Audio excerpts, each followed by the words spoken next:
Naruto Altered History Chapter 15 The Chunin Exams The First Test Espionage. Naruto woke up slowly feeling that something was most definitely wrong. It wasn't that he could feel it, but he just sensed it. He checked to make sure that he was indeed still in his bed, then slowly, he opened his eyes a fraction of an inch. It took him a moment to realize that the ceiling overhead was a different color than the one at his apartment. That was when he heard the giggling whispers that girls so often used. Alarm bells started going off in his mind, and he lifting his head to see what his surroundings were. It was a room in one of the orphanages, but more importantly, it was a room filled with giggling staring girls.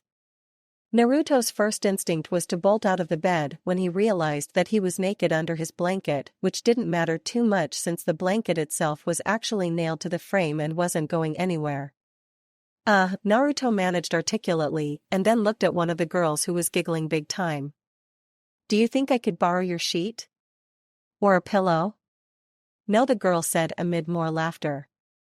Blushing now, Naruto grew self-conscious, twisting onto his side and trying to think of a way out of this. Well, he still had his pillow, so at least that was something. That crisis solved, he turned his mind toward who had done this to him. He had a suspicion that it was Anko, but he wasn't sure. Then remembering he had a room full of giggling witnesses, he smiled slightly. "Wait, did any of you see who did this?"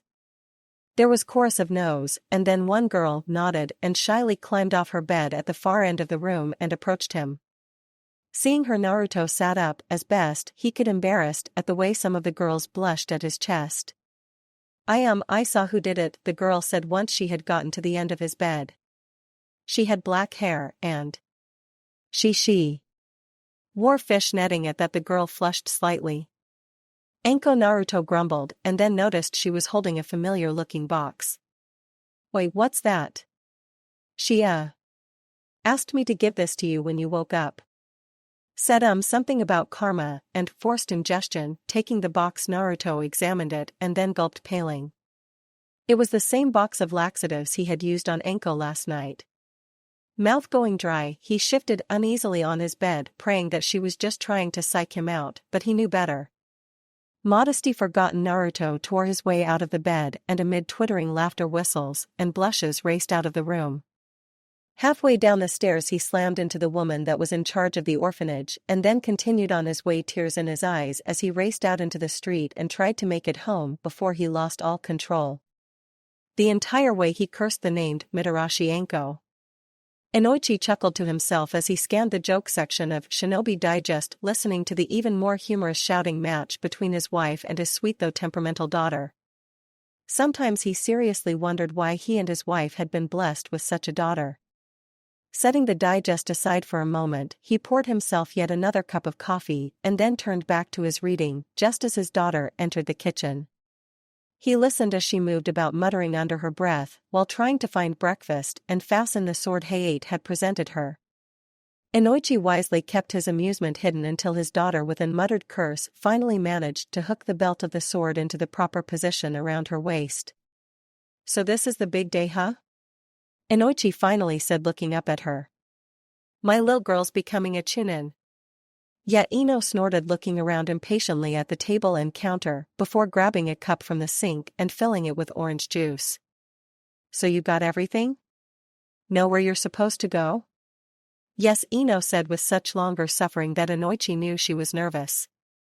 He watched as she started to check her watch, then froze when she nearly spilt her drink. "You've got plenty of time," Inoichi said, chuckling as he turned back to the digest he had been reading. "So I guess Shino and Anze, wasn't it? Are waiting for you?" "Anze?" Ino repeated blankly before sighing in exasperation. "Like he's so not an issue now." "Huh?" Inoichi managed, turning to stare at his daughter. "Not an issue? He is your teammate, right? Like not anymore. Get with the times, Naruto? Have I met him?" No." Ino said, then looked at her father guardedly. "Why?"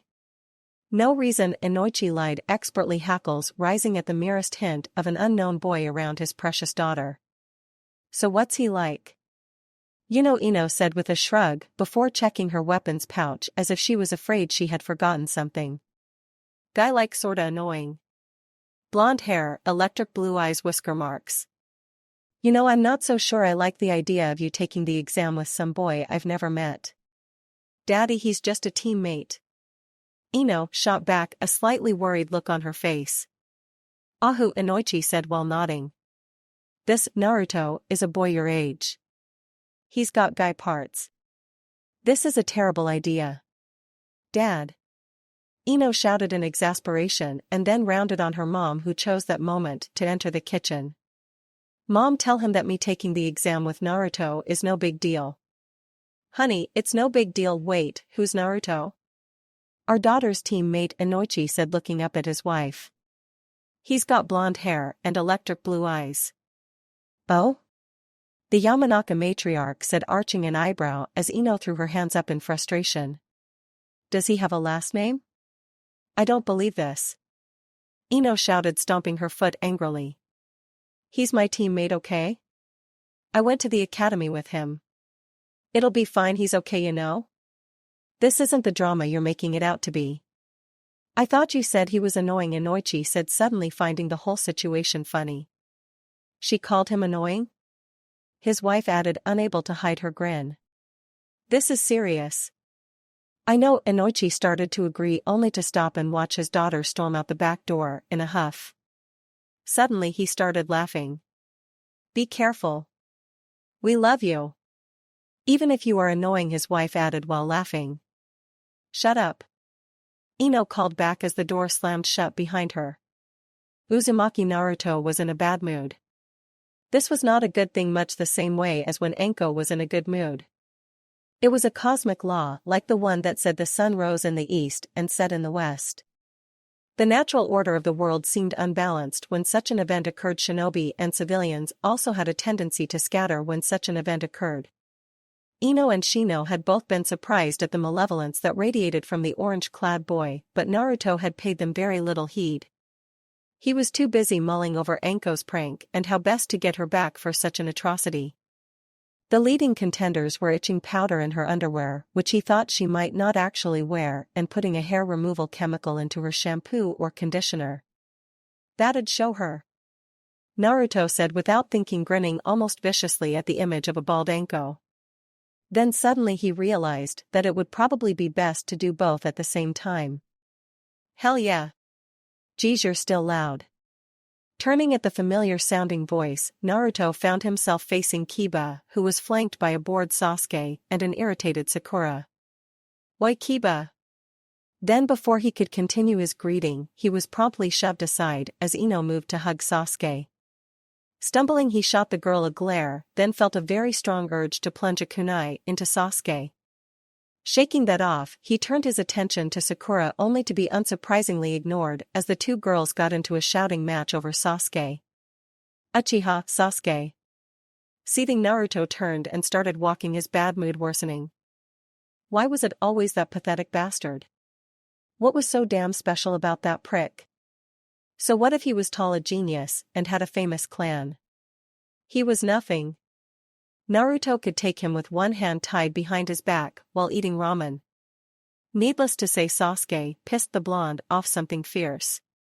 Hey Naruto, Kiba said loudly from back near Shino. Sakura said that she saw you and Ino shopping together a while back. Huh? Naruto said, turning to glare at the boy. Oh. Yeah, she dragged me clothes shopping. What the hell are you saying? Ino shouted while choking him from behind. Naturally, he was clutching at her arm, kicking his legs, and trying to free himself. Oh, so it was you. See, Sasuke-kun, I told you they were dating. Sakura said sweetly. Naruto choked even louder as Ino's arm squeezed his neck even tighter. It was not a date. Ino shouted loudly, his jacket was a mess, and I was tired of seeing orange. Ahu, Sakura said, grinning. You don't have to lie, we understand. Plus we all know what they say about clothes shopping, so it's pointless. What Ino, stop, get off me, they say. Naruto managed gasping out the last few words as Ino finally released her hold and turned away in a huff. Okay, he was seriously going to have to find out why in the hell she could treat him like that. Sakura, grinning in a rather annoying fashion, nodded seriously, holding a finger up. Clothes shopping, kissing friends, shoe shopping, more than kissing friends, jewelry shopping, run. Kiba shouted, supplying his own unique perspective on Sakura's scale of intimacy. Sakura shot him a glare, then lifted her palms up and closed her eyes as she continued. Basically, if you're shopping for clothes together, you're boyfriend and girlfriend. What? Naruto shouted, eyes wide. Stop lying, you big forehead. Ino shouted as well. I'm not lying, Ino pig. Sakura shouted back, looking affronted. Ask anybody. As both girls squared off, while Kiba and Akamaru retreated and Shino, along with Sasuke, calmly walked away, Naruto ran his hands through his hair, trying to wrap his mind around the concept that Sakura had just told him. She had to be lying, right? But Sakura never, well, okay, she lied sometimes. Still, she had to be wrong. Only she was never wrong. So was she telling the truth? Why would she lie about something like that? To annoy Ino, of course. Realization dawning on him along with the anxiety that had been building relaxing, he turned to explain this to Ino when he found them in mid-fight. Girls, the blonde muttered in frustration, before turning to continue walking, growing even more irritated when he realized that Sasuke was walking beside him. That was okay though, soon enough they'd be in the exams, and Naruto was sure he'd get the chance to kick the prick's ass. He smiled cruelly, imagining some very vicious things he would do to the pretty boy. Is there any reason you're grinning like a maniac? Sasuke suddenly asked, his tone bored. Yeah, Naruto said brightly. I was just thinking about how much I'm looking forward to kicking your ass. Sure, Sasuke said, not glancing away from the building. A loser, like you couldn't even scratch my forehead protector. Oi, I hit your chin. Naruto shouted, glaring at the Uchiha. Lucky shot, Sasuke returned, glaring back. Lucky shot? Naruto said angrily, and then grabbing the boy's arm jerked him around so that they were face to face. You want to fight right now, you prick? Wanna see how much of a lucky shot it was? If you think you can do it, Sasuke said challengingly. Sasuke, and Naruto. Ino suddenly said in trepidation. I don't think you should be quiet, Yamanaka, Sasuke snapped, without looking away from Naruto. This is between real ninja, not wannabes. Oi, she is a ninja, and don't you tell her to be quiet. Naruto snapped, shoving the genius roughly. What are you going to do about it? Sasuke snapped back, shoving Naruto. This. Naruto shouted, and within the space of a heartbeat, he had a kunai in hand matched by Sasuke. Stop. Two girls shouted at the same time as a swarm of bugs found their way to the two arguing boys. Naruto froze eyes, never leaving the other boy's face's kunai an inch from Sasuke's cheek. Sasuke's own kunai was an inch from Naruto's stomach. It was one of those tense moments where all of Naruto's training from Enko demanded to strike, craved it. This conflict is pointless, Shino said in that bland tone he always seemed to use. However, if you wish to continue, then might I suggest you do it in the exam? Sasuke said, slipping his weapon back into his holster. Whatever, Naruto muttered, roughly pocketing his kunai while giving Sasuke a dark glare. Oi! Did a swarm of bugs just come out of your coat? Kiba suddenly shouted, breaking the serious moment between the two groups. Sasuke, however, turned and stormed away from the two teams, prompting Sakura and Kiba to follow. Naruto remained where he was for several minutes, studying the group, and then snorted, following after them, not saying another word. Mentally, however, he had decided to skin Sasuke the first chance he got. Flip. Flip. Flip. Flip. Enko caught her kunai on the downward spin, balancing it precariously on the tip of her finger. A slight frown marred her features. She was disappointed that she could still only manage 4 flips before having to catch the weapon. Sighing, she pushed her finger yet again, launching the weapon into the air, where it flipped 4 times before she caught it yet again. Well, at least I don't have the idiot squad around anymore, the attractive assassin muttered, remembering, with great annoyance, Team 7. She couldn't decide who was worse, the smug slut Kurenai or that smug prick of an Uchiha. Anger welling up inside her, Anko hurled her kunai away, coming close to piercing the crotch of one Hitaki Kakashi, who didn't even look up from his book. Aha, I hope that wasn't because of anything I did. Maybe, Anko muttered, glaring at the masked man. So why are you here? Kakashi nodded, looking up from his book as he joined her in leaning against the wall. To let you know that the Hokage would like to speak with you after the first test. What does that old man want now? Anko grumbled, crossing her arms and scowling. I'm not at liberty to say, Kakashi said before pushing off the wall. Anyway, say hi to Naruto for me. I have to get back to work. Sure, Anko muttered, her eyes dropping to his butt. By the way, nice ass, Kakashi. Whether it was due to her comment or his own mysterious nature, the silver-haired jonin promptly disappeared with a puff of smoke and a choking sound. Sighing, she produced yet another kunani, and with a flick of her wrist balanced it on her finger, then turned her attention to the far doorway. Seconds later, Team 9 entered, a scowling Naruto in the lead, heading directly for her. So I guess Naruto made it, huh? Huh? Ino managed with a blink. Nothing, Princess, Anko shot back as she slipped the kunai back into her weapons pouch. So you guys ready for this test? Of course, Ino said, glancing at Shino, who merely nodded. Naruto, however, remained silent and fixed her with a look of intense dislike. You stripped me naked, nailed my sheets to the bed, and put me in a room full of girls while I was sleeping. You can't blame me, you stupid brat. You started it with the laxatives, Anko responded dryly.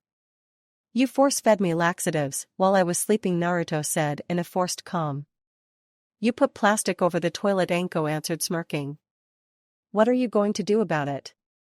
Naruto paused as if giving her question serious thought and then suddenly lunged at her. Anko, of course, dodged the first punch, blocked the kick, caught him with a palm heel in the chin. Things went on in this vein, with Naruto actually managing to hit her shoulder once for another minute or so before Anko finally pinned him to the floor with her foot.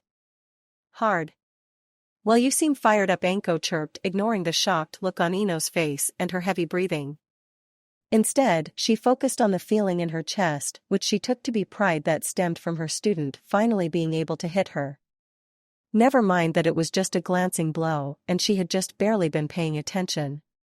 Any lingering doubts she might have had about Naruto or her own teaching methods were erased.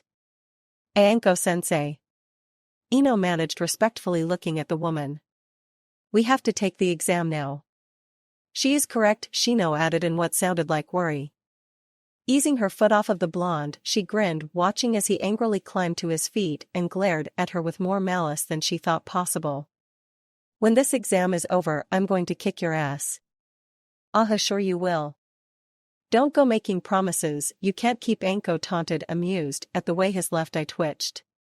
The blonde even opened his mouth to shout something at her, possibly even attack her, when Ino slapped a hand over his mouth and with Shino's help dragged him through the doors into the examination room. Anko just smiled. Good luck, Ototo. Then laughing, she turned and walked away, wondering if 3 in the afternoon was too early to start drinking. Once beyond the doors, Naruto jerked himself out of his team's grasp and rounded on them, an angry burge on his lips. He stopped, however, noting the surprised and overwhelmed looks, or in Shino's case the way his eyebrows arched they had. Blinking, he wondered what exactly had shocked those two into such a state. Turning, he blinked only to have a wave of amazement wash over him. The room was large, filled with desks, and most importantly, countless ninja. Most of whom were glaring at them with looks that could kill. Sadly for them, once the amazement had faded, Naruto felt very little else. Their killer glares were nothing compared to Anko's torture. Turning to say something along this line to Shino and Ino, he blinked, finding the girl still frozen and the boy standing almost ramrod straight. Geez, it's just a room full of Gen and Naruto like this isn't the academy. These are serious ninja, Ino snapped, glaring at him. Good, 'cause I'm serious too. Naruto said in response, crossing his arms. Ino is right, Naruto. We cannot take these ninja lightly, Shino said with a slight shift in posture. Especially if you truly wish to become Hokage. Naruto glared at the boy, then at Ino. Fine, they wanted serious? They wanted him to take these idiots seriously? Turning, he glared at the room. My name is Uzumaki Naruto. Then thrusting a finger at the massive ninja, he struck a heroic pose. I won't lose to any of you bastards. You got that? Shaking his head and snorting in frustration, he turned away from the scene. He had more important things to deal with at the moment. For example, why he felt like he was being watched. No, sized up something he only noticed because Anko had done it before when they first started training. Feeling uneasy, Naruto felt his fingers twitch towards his weapon's holster when suddenly the feeling was gone. Looking around rapidly, he frowned and then turned to his team only to discover Kiba talking enthusiastically with a stoic Sasuke while Ino and Sakura argued over some stupid hair clip. Geez, what is it with them? Naruto asked himself, almost jumping when Shino answered him. I am in the dark as well, the bug user said before his tone lowered slightly. You did feel someone watching us, correct? Oi, yeah, but how'd you? My family can detect genjutsu, Shino explained in a low tone. There is a strong genjutsu in this room and I do not think it wise to alert the others. How, why not? Naruto said, turning to look at his teammate curiously. Because it could be part of the exam. Oh, Naruto nodded, frowning slightly as he realized that was a good point. Still didn't feel right not to tell the others, or at least Ino. She was his teammate after all. Turning to mention this to Shino, he was brought up short by the sound of a loud commanding voice. Quiet down, you pathetic bastards. Turning, Naruto watched as several people appeared in a puff of smoke, though his attention focused immediately on the largest one in the middle. The man was dressed in a long black coat, some kind of black head wrapping, and sported several scars on his face. Most importantly to Naruto, however, was the fact this man reminded him strongly of both Anko and Kakashi, someone to watch. He was proven correct a minute later, when the man smiled in a way Naruto had come to associate with Anko before she started some sadistic torture and started talking.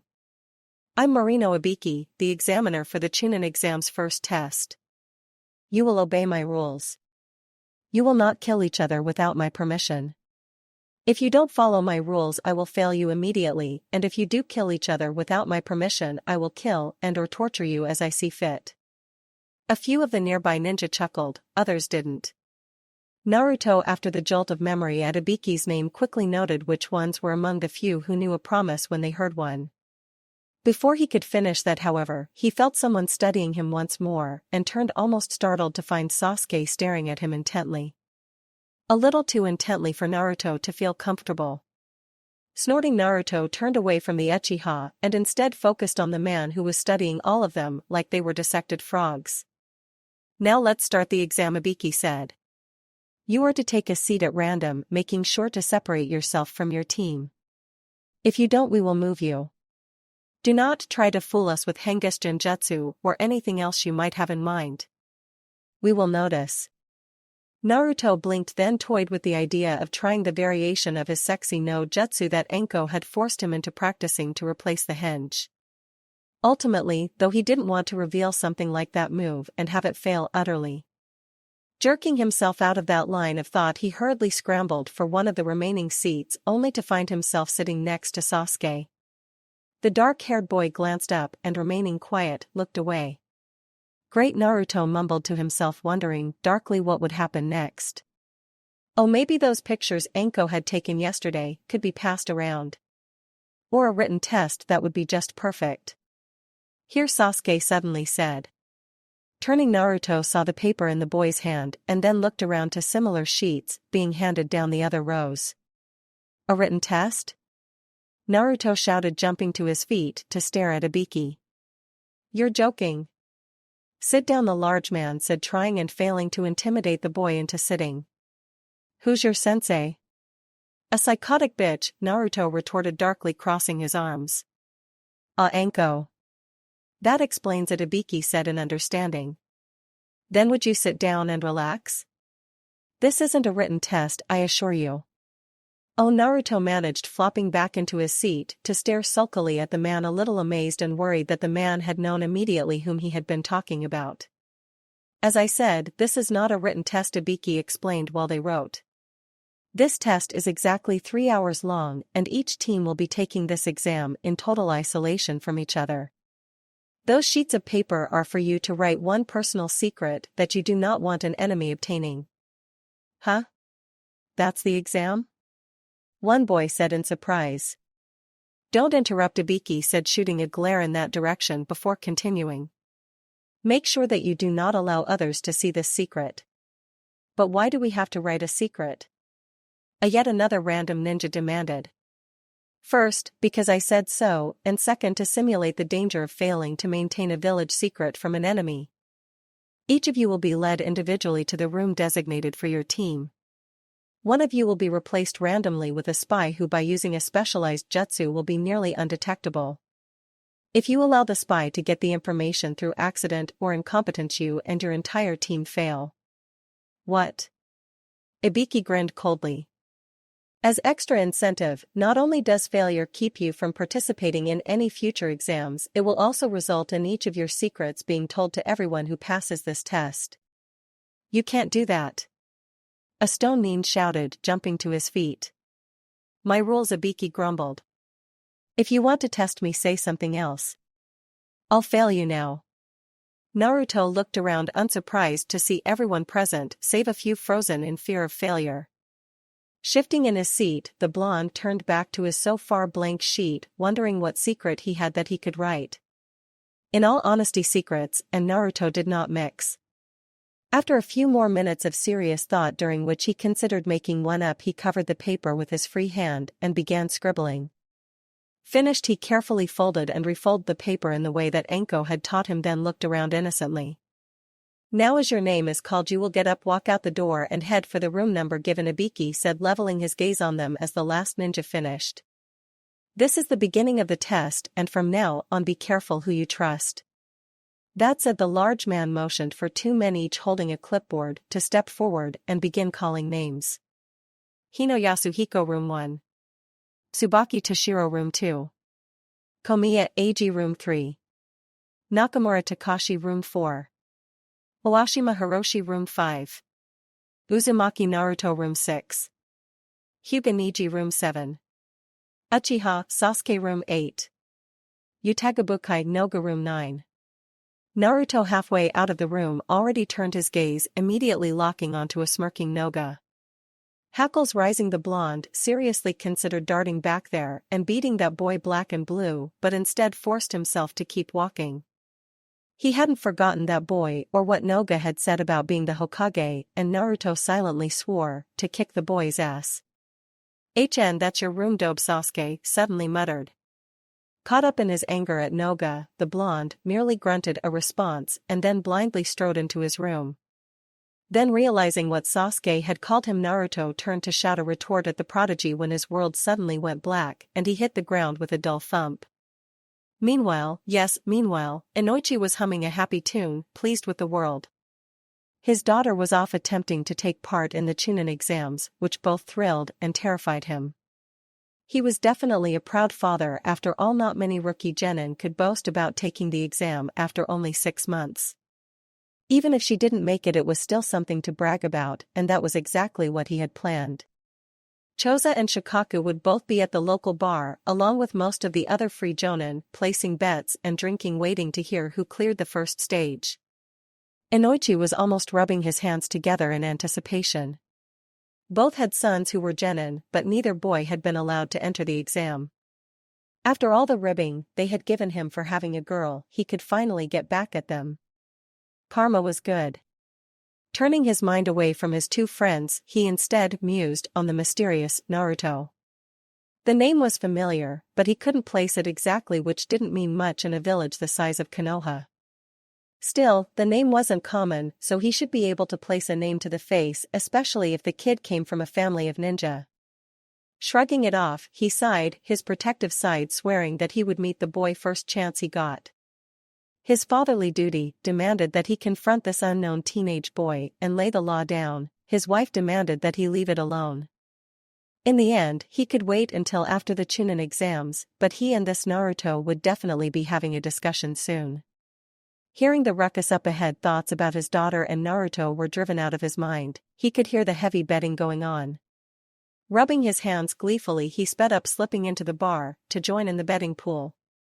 There was a decent-sized group, some of whom were still in umbu gear and military police uniforms, crowded before a large bar where an even larger board was hanging and a man was taking bets. "Anyone else?" the barman shouted. "Last call, the exam starts in 10 minutes. I put 50 ryu on Sasuke-kun's team passing." 50 on Team 7, the barman echoed back, turning to right. 5 to 20 odds, anyone else? 75 ryu on Naruto-san's team passing. One of the umbu shouted, echoed by his buddies. 75 on Team 9. The barman said. 5 to 20 odds, anyone else? Inoichi blinked, impressed that his daughter's team actually had the same odds of passing as a genius like Uchiha Sasuke. It was also slightly unnerving to know that his daughter was apparently that dangerous, which was not a good thing for any parent. Still, he had better show his support. 100 ryu on my daughter Ino's team. 100 on Team 9. The barman echoed back. Satisfied, Inoichi turned and, nodding at a few acquaintances, sidled up to the bar where drinks were being served, finding both friends laughing about something. Ordering with smug satisfaction, he took sake and cup and moved down to join his friends, who turned at his approach. "Hey Inoichi," Chiza said, happily fishing in his nearby bowl of bar snacks. "We were just talking about your daughter's team." "Oh?" Inoichi said, pouring his sake carefully before glancing at the other two. "I am rather proud of her. Only 6 months as a genin, and she's already good enough for the exams. Actually, I don't think that's the reason why she's involved," Shikaku said, gulping his own sake. "Her sensei isn't known for patience." "Hey, San?" Inoichi blinked, staring at the two men. "I know he's sick, but I met him. He's a perfectly good sensei." "Yeah," Chiza said, his lips twitching as he fought back his laughter. "Mitarashi Anko isn't, though. That's your daughter's new sensei." "What?" Inoichi shouted, his fingers slackening enough to allow his cup to fall with a loud crack. Staring at the two in surprise, he turned quickly, eyes straining to see the sensei name beside the team numbers. "Kami, that's not." "No, no." "Oh, heaven help Ino. You think that's bad?" Shikaku said with some amusement. "Look at her teammates." "Huh?" Inoichi said, glancing at his friend before looking back at the board. "Aburame Shino and Uzumaki Naruto." He frowned, thinking that that name was now very familiar for some reason. He turned to say something to his old teammates when he snapped back around, eyes widening in surprise and horror. "Wait a goddamn minute. Uzumaki Naruto? That? The kid in the hospital? Fuck. Fuck." He continued in this vein for several minutes, eventually progressing to frothing at the mouth, followed shortly by fainting. "I was sure he'd go straight to heart attack," Shikaku said, passing Chiza 30 ryu. "The big sissy." Coming back to the waking world, Ino grimaced, noting the cool floor against her skin. Shivering, she eased herself onto her back, wincing as she stared up at the pure white ceiling. Sitting up, she frowned, noting that the entire room was the same pure white. Reaching up to hold the side of her head, she winced, wondering what exactly was going on. Nobody had mentioned being knocked out. "Why, you're awake." Jerking, which was a bad idea, Ino looked up from the spot in front of her to her teammate's face. For a moment he didn't look real, like some damn cartoon. This, however, was because of his bright clothes standing out against the white walls. She was pretty sure even she would look like a cartoon in this situation. "Ino?" "I'm fine," Ino said, holding a hand up while motioning for him to lower his volume. "Kami, what happened?"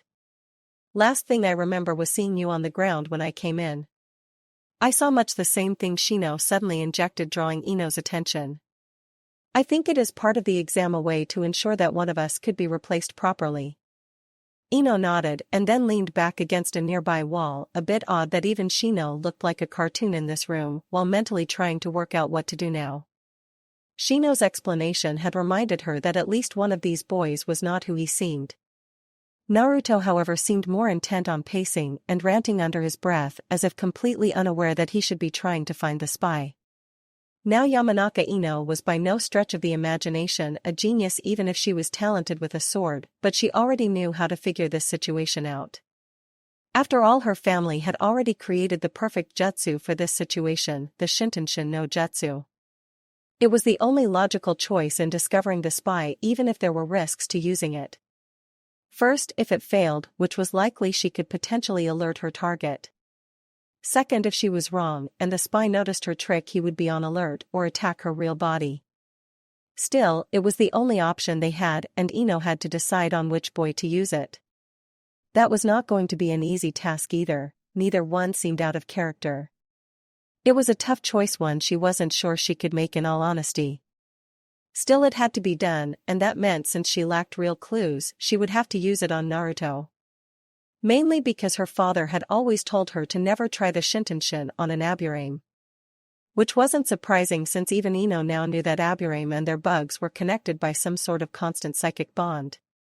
It would safer to try it on Naruto, and if she was wrong about the blonde, she would have the strongest member of the team under her control to protect her real body.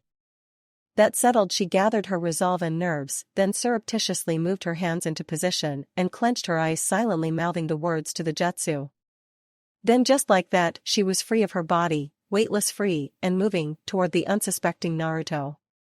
It felt like hours, though it was only minutes, but finally she was there, and without preamble, she attempted to slip into his mind. A second later her head snapped back from being reflected faster than her mind had been able to blink. That was when she felt a touch of panic. Ino had been in several minds. In all of that time, all of those minds, she had learned of three things they had in common. The mind was a type of maze, that it could not be read like a book, and that even if she couldn't maintain control, she could enter for a moment. Uzumaki Naruto's mind, however, in that split second of contact was like nothing she had ever experienced. It was hidden, locked away completely. The only way to describe it in terms she could understand was a black wall. A sheer wall of darkness. Blinking away the stars of pain that danced in front her eyes, she checked on the blonde and found him agitatedly shifting around. Glancing at Shino, she was surprised to see him looking at her in what was his version of a questioning look.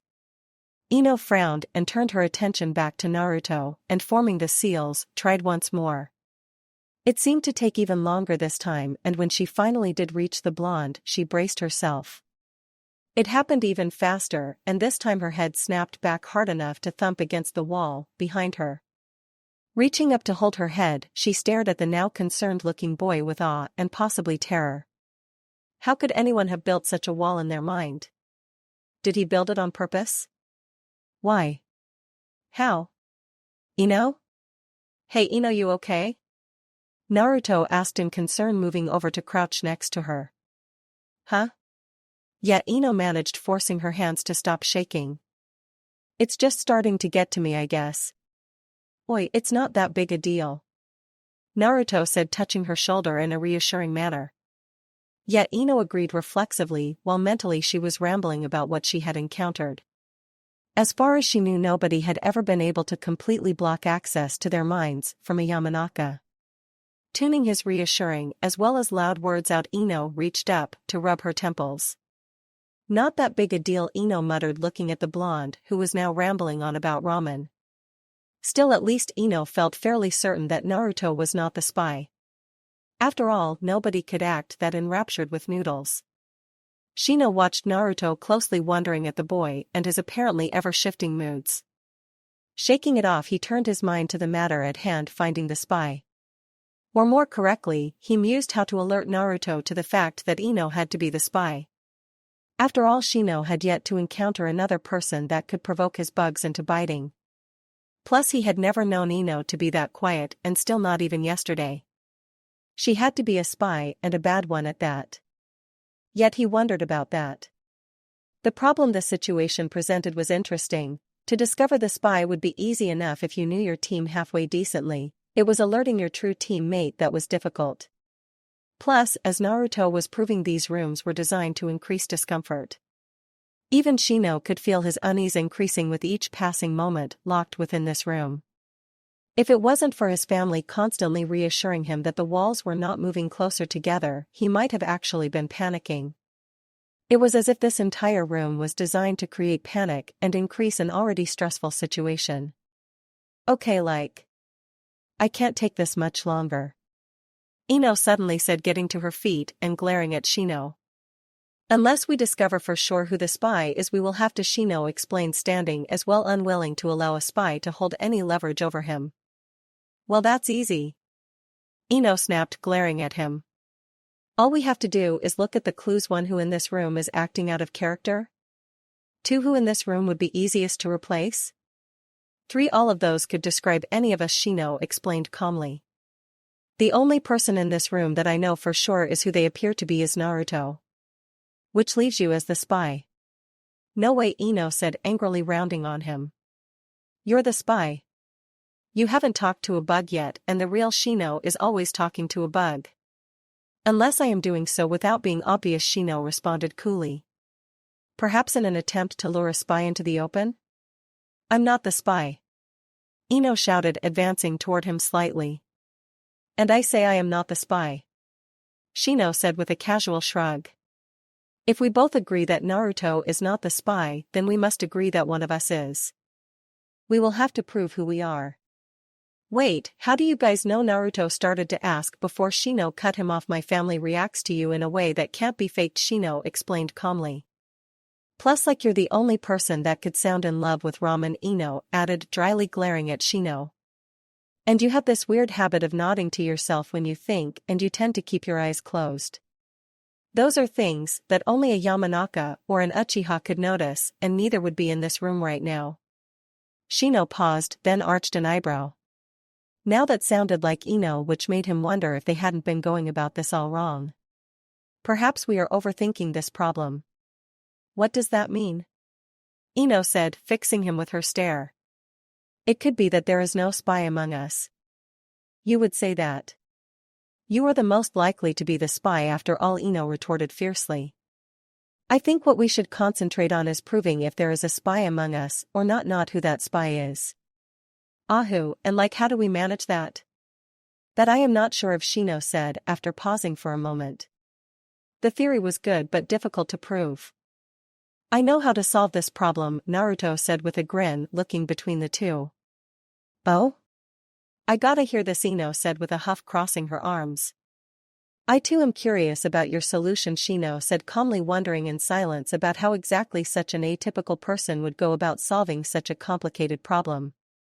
Especially when such a person had a tendency just to hit first and worry about details later.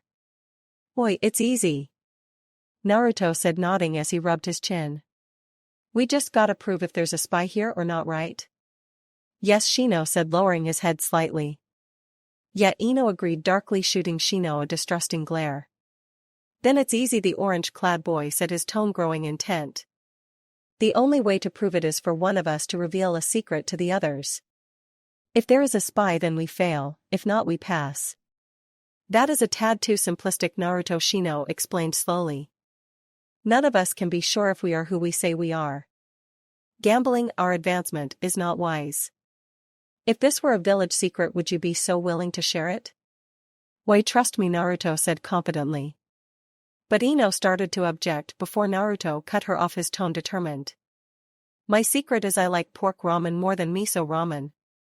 Shino blinked, unable to believe that the boy had just taken such a large leap of faith. From the look of surprise on Ino's face, she couldn't believe it either. The moment lasted another minute, and then the door opened and a ninja wearing a green flak vest beckoned them to follow. Shino silently led the way, aware that Naruto seemed a bit too smug about something. It wasn't as if he didn't have faith in his family, but these were highly trained ninja that were testing them. The possibility that they could trick them was very real. He wasn't the only one to think that either, if Ino's whispered beratings of Naruto were anything to judge by. What have you done? Are you a complete idiot? Now we'll never be Chunin. Why, give it a rest. Ino, I am sure that Naruto has done only what he believed he had to, Shino said, not looking behind him. He would just have to trust his family and his teammate. Whatever the girl muttered. He's still an idiot. That merely set Naruto off, and Shino couldn't help but sigh, noting that even the escorts sighed with him. Apparently he wasn't the only one who found the two blondes arguing annoying, which wasn't surprising. Both had rather explosive tempers and naturally loud voices. It was something Shino had adjusted to slightly over the last 3 days, but it was still a bit much. Thankfully they were forced to stop as their Chunin escort opened the door and ushered them all back into the main room. Gathered in groups were a handful of teams, the bulk of which appeared to be Kusai Wa, with a scattering of Konoha ninja. "You three don't just stand there gawking Ibiki," suddenly snapped, eyes narrowed. "Sit your asses down and be quiet." "Wait, why don't you just kiss my MMMPH?" Naruto started to say before Ino clamped a hand over his mouth and apologized while dragging the blonde behind Shino. Shino, on the other hand, was curious about the timing of Ibiki's response, and even more so about the whole situation. If they had failed, then they should have been told and sent on their way, but this didn't exactly feel as if they had failed. As if to prove this point, the grizzled man up front crossed his arms and started talking. This exam started with exactly 144 participants. That was a total of 48 teams, each with 3 members. Each team has spent at the minimum 336 hours together, risking their lives for each other. Ibiki paused, glancing from team to team, before continuing. Of these 48 teams, we now have only 30 that are qualified to continue with this exam. "Wait, we passed?" Sakura asked in amazement, and there was a general muttering of agreement. "Of course you passed," Ibiki said with a small chuckle, and Shino was reminded of both Anko and Naruto with their ever-shifting personalities. "Each of you proved your ability, and whether knowingly or unknowingly solved the problem of the spy." "Huh?" A girl sporting 4 ponytails managed, blinking rapidly. "This test was designed to test your ability to work under pressure, the stress and paranoia of not knowing who to trust. Your ability to gather information from people who could misinterpret that as hostile and attack," Ibiki explained with a sweeping gesture. "But we didn't have a spy," Kiba said in exasperation. Shino, who had been lost in thought, quickly snapped back to attention, noting the agreeing sounds filling the room. "So there hadn't been a single spy on any of these teams?" "Well, that was to be expected, but only on the surface. Statistically, there should have been a handful of teams that had a spy." "Of course not," Ibiki said in amusement. "None of the teams ever had a spy. It was all a trick, because as Chunins you'll be given with important information. You need to have an ability to check on those you have doubts about without letting on. Those teams that failed, the ones that turned on each other, they weren't worthy of the Chunin rank." Reaching up, Ibiki removed his bandana, revealing the most horrific vision possible. Scars burned, scabbed over holes. "As Chunin, you will be faced with that and 100 other serious decisions. You'll have to know your team as well as you know yourself, if not better. Because in war, secrets and information are worth not just your team's life, but the lives of thousands of your fellow shinobi." Shino frowned, then nodded in understanding, as did several others. So he had been right, there had never been a spy. It also hammered home his feelings, and the knowledge that he would have to make it a point to trust his family and teammates even more.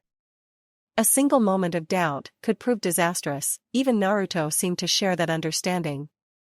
"So we really passed?" Ino said hesitantly in amazement. "Yes. Yes."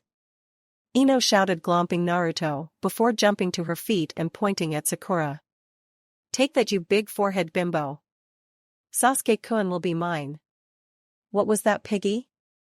Sakura shouted back, jumping to her feet as well. Suddenly, the second test is looking a tad more interesting," a new voice said, interrupting the arguments, and everyone turned to stare at the masked, one-eyed, silver-haired man now standing next to Ibiki reading a red book. "Oi, it's the masked pervert," Naruto suddenly said, thrusting his finger at the man. "Masked pervert?" Ino echoed, blinking, while Shino arched an eyebrow. He was finally beginning to notice a trend in how Naruto referred to some people. "Yeah, he reads really naughty books in public," Naruto exclaimed, despite the fact that almost everybody was now staring at him except for the man who was busy reading and giggling. "It's kinda weird though, he's really strong and everything." "Huh?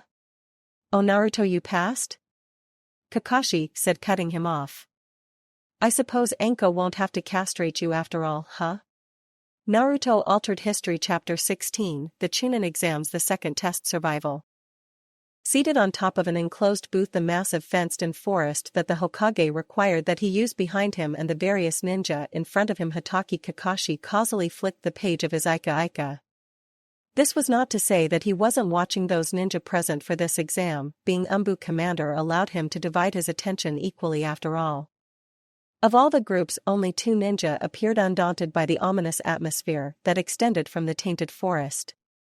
One, of course, was the red-haired child called Gaara, who had been driven to near-complete insanity due to his demon, and the other naturally was Uzumaki Naruto, who had spent more time with Mitarashi Enko than anybody ever should.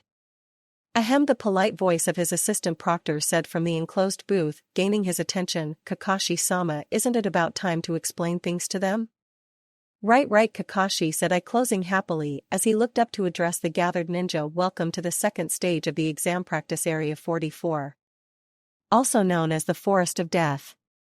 There was a ripple through the group, but still Naruto and Gaara showed a frightening lack of intimidation.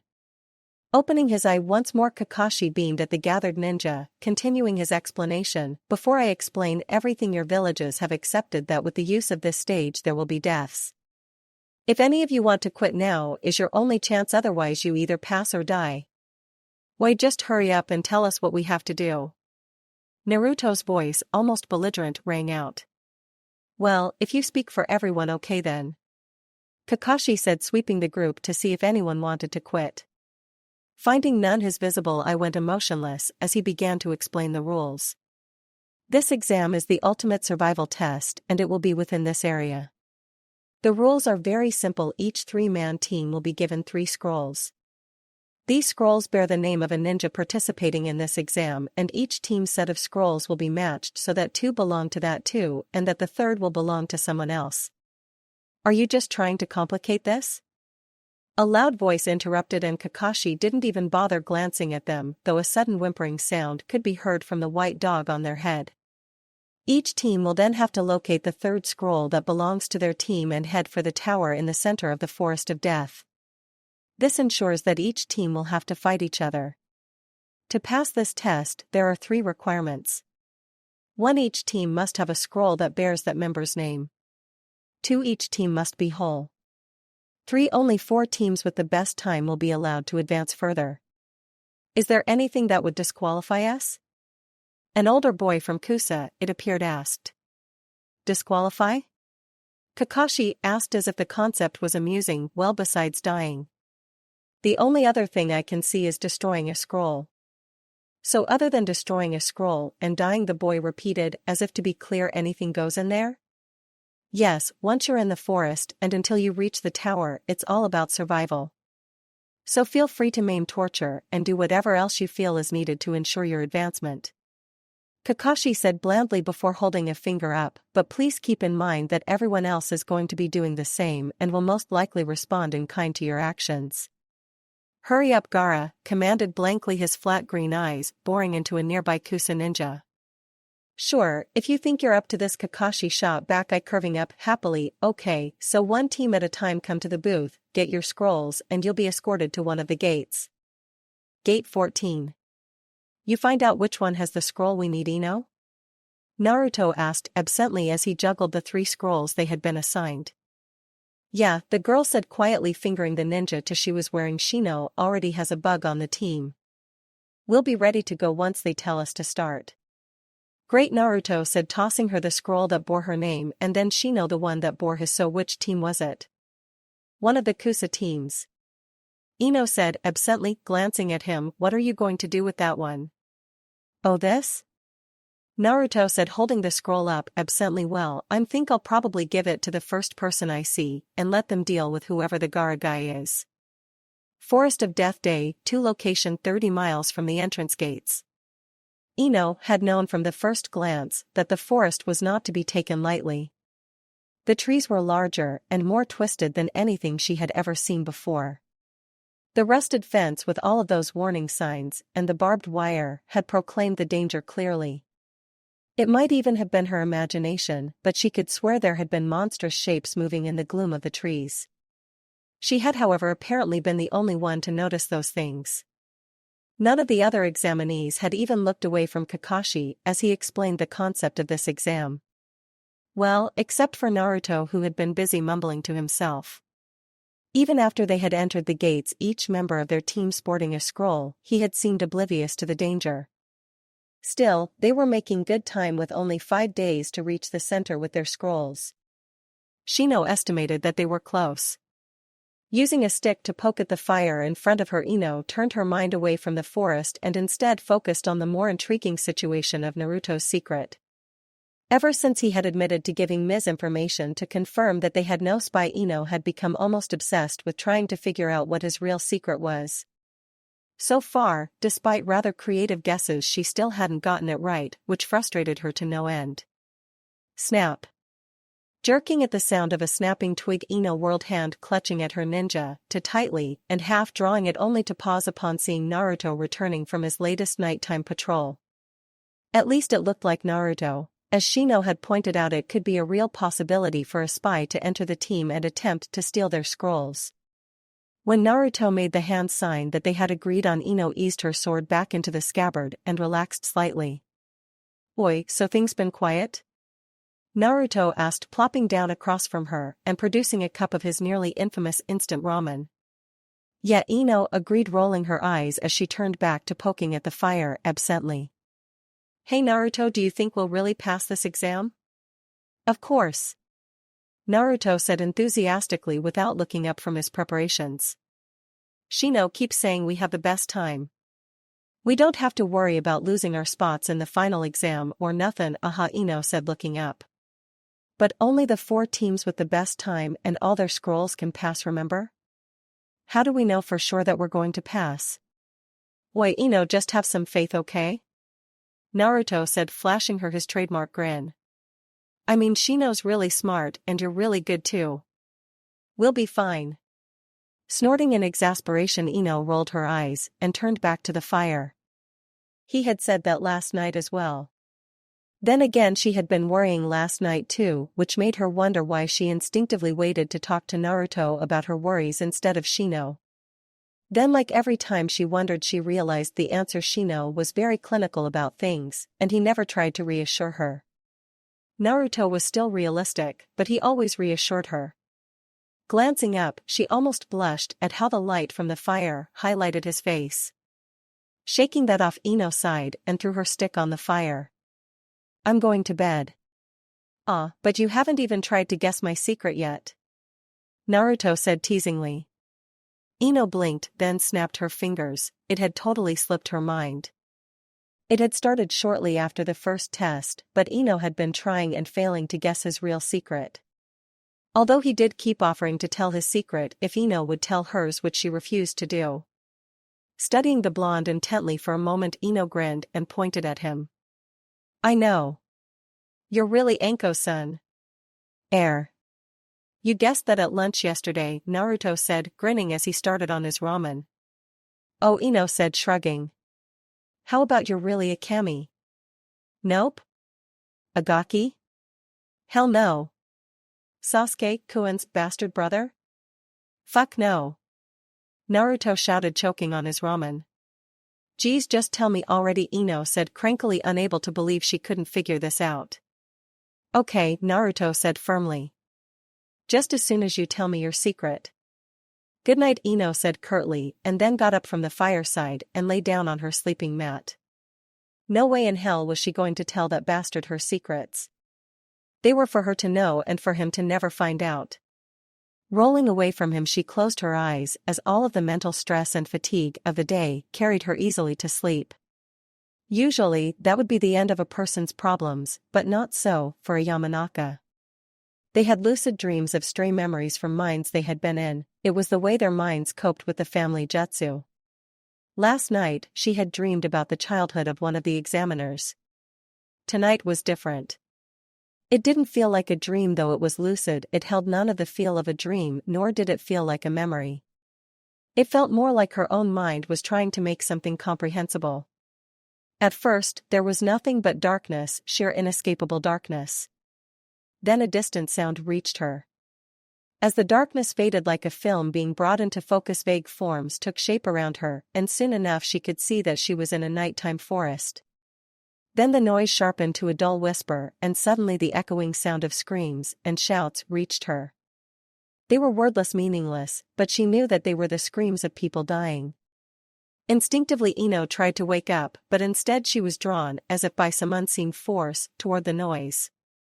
And that was when she noticed the odd unnatural red glow that highlighted the sky. Before she could ponder the implications of that, she was hurled from the confines of the forest and out onto a ledge that overlooked Konoha, and terror gripped her heart. Every child had heard the story-scene renditions of that night, but Ino, like others, had never really believed that the horror had been so great. Now laid out before her was the beast in all of its dark glory. Buildings were burning, and that unearthly red fire kept growing higher and brighter, spreading, despite the best efforts of the ninja. The odor of charred wood and flesh permeated the air, even up so high the strength of it almost choking her. Worst of all, however, were the screams, the cornucopia of pain, raw and bloody. They echoed forever, etching themselves into her memory, despite her attempts to block them out. And then through the flames and smoke she saw it. It was massive. No, it was gigantic. Its sheer size should have been impossible. The fur looked as if it was anything but natural, the fangs were vicious and jagged. There was a faint whistling in the air created by the 9 tails as they slashed through buildings with ease and toppled a nearby mountain along with the massive village walls. The Kyubi.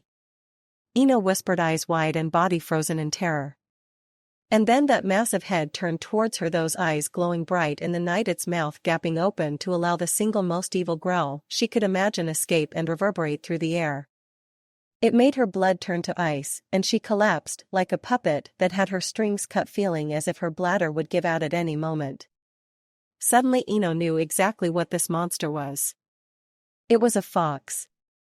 It was a demon. It was death and destruction. It was unstoppable. Help, Ino whimpered. And then suddenly, with a jerk, she was awake. Blinking rapidly, her skin clammy and her mind almost panicked, it took her what felt like a lifetime to realize that Naruto was hovering over her, his hand on her shoulder. "Oi, Ino, you okay?" Naruto said worriedly. "You were thrashing around for a while and then got really still and started, crying." Ino opened her mouth to shout at him that she had not been crying, but realized that she couldn't form any words. She couldn't remember how to talk. Her terror had been so deep that she had been reduced to a wild animal. What had her mind been trying to understand that it would so terrify her with every Konoha nin's worst nightmare? "Hey, say something," Naruto said, his own tone almost panicked, while he patted her cheek softly. She stared at him for the longest moment, wondering at the warmth of his hand. "Ino, come on. This isn't funny." "I'm fine," Ino finally said, reaching up to move his hand away from her cheek, only to marvel at the feel of it in her hand.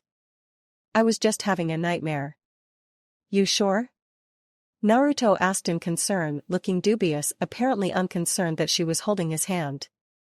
"Yeah, I'm sure," Ino said, and then smiled, toying with one of his fingers absently before letting his hand go.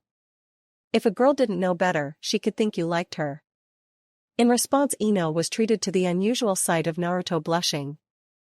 "I was just worried," he snapped, and then getting up stormed away from her. Ino chuckled for a moment, then felt her body go slack from lack of tension, allowing her to slump back onto her sleeping mat. Then, in the ethereal calm that had descended over her, Ino wondered why exactly she had never before noticed how nicely Naruto's nose was shaped. Rolling over, she closed her eyes, but she knew that sleep would not return to her, so instead she began to think about what could have brought on her dream. It was a long night. Gaara hated people. It was an unspoken fact. Generally, the only reason he existed was to hate and kill. Love of the self, that was his entire existence. Someday he knew that he would eventually turn on Kankuro, and Temari would use his sand to slowly crush the life out of them. His father would be first, however, then maybe the rest of the village. Then Kankuro and Temari. Another genin had called Gaara insane once. right up until the sand had drunk his blood. Idiot challenging us head-on? Gaara opened his eyes, lifting his head to stare impassively at the rain genin in front of him. It was curious, he had killed who knew how many stone and grass teams more than a few leaf and other teams. Yet this was the only rain team they had encountered. How would they scream? Would they scream as his sand crushed them? Lost in his thoughts, he paid no attention as Kankuro started talking, saying something about how pointless fighting was a waste of time. It doesn't matter, Gaara interrupted, staring at the men across from him in something that approached contempt. All that appear in front of me must die. The rain nin's face purpled in anger and he pulled various umbrellas from his back, shouting about something, but Gaara watched in utter boredom as they were launched and the man started his attack.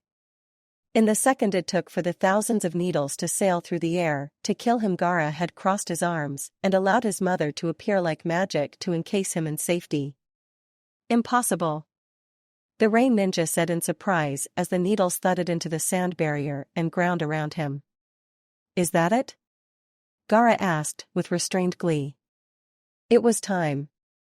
He could hear his mother asking for blood, demanding it, and he was ready to let her have it.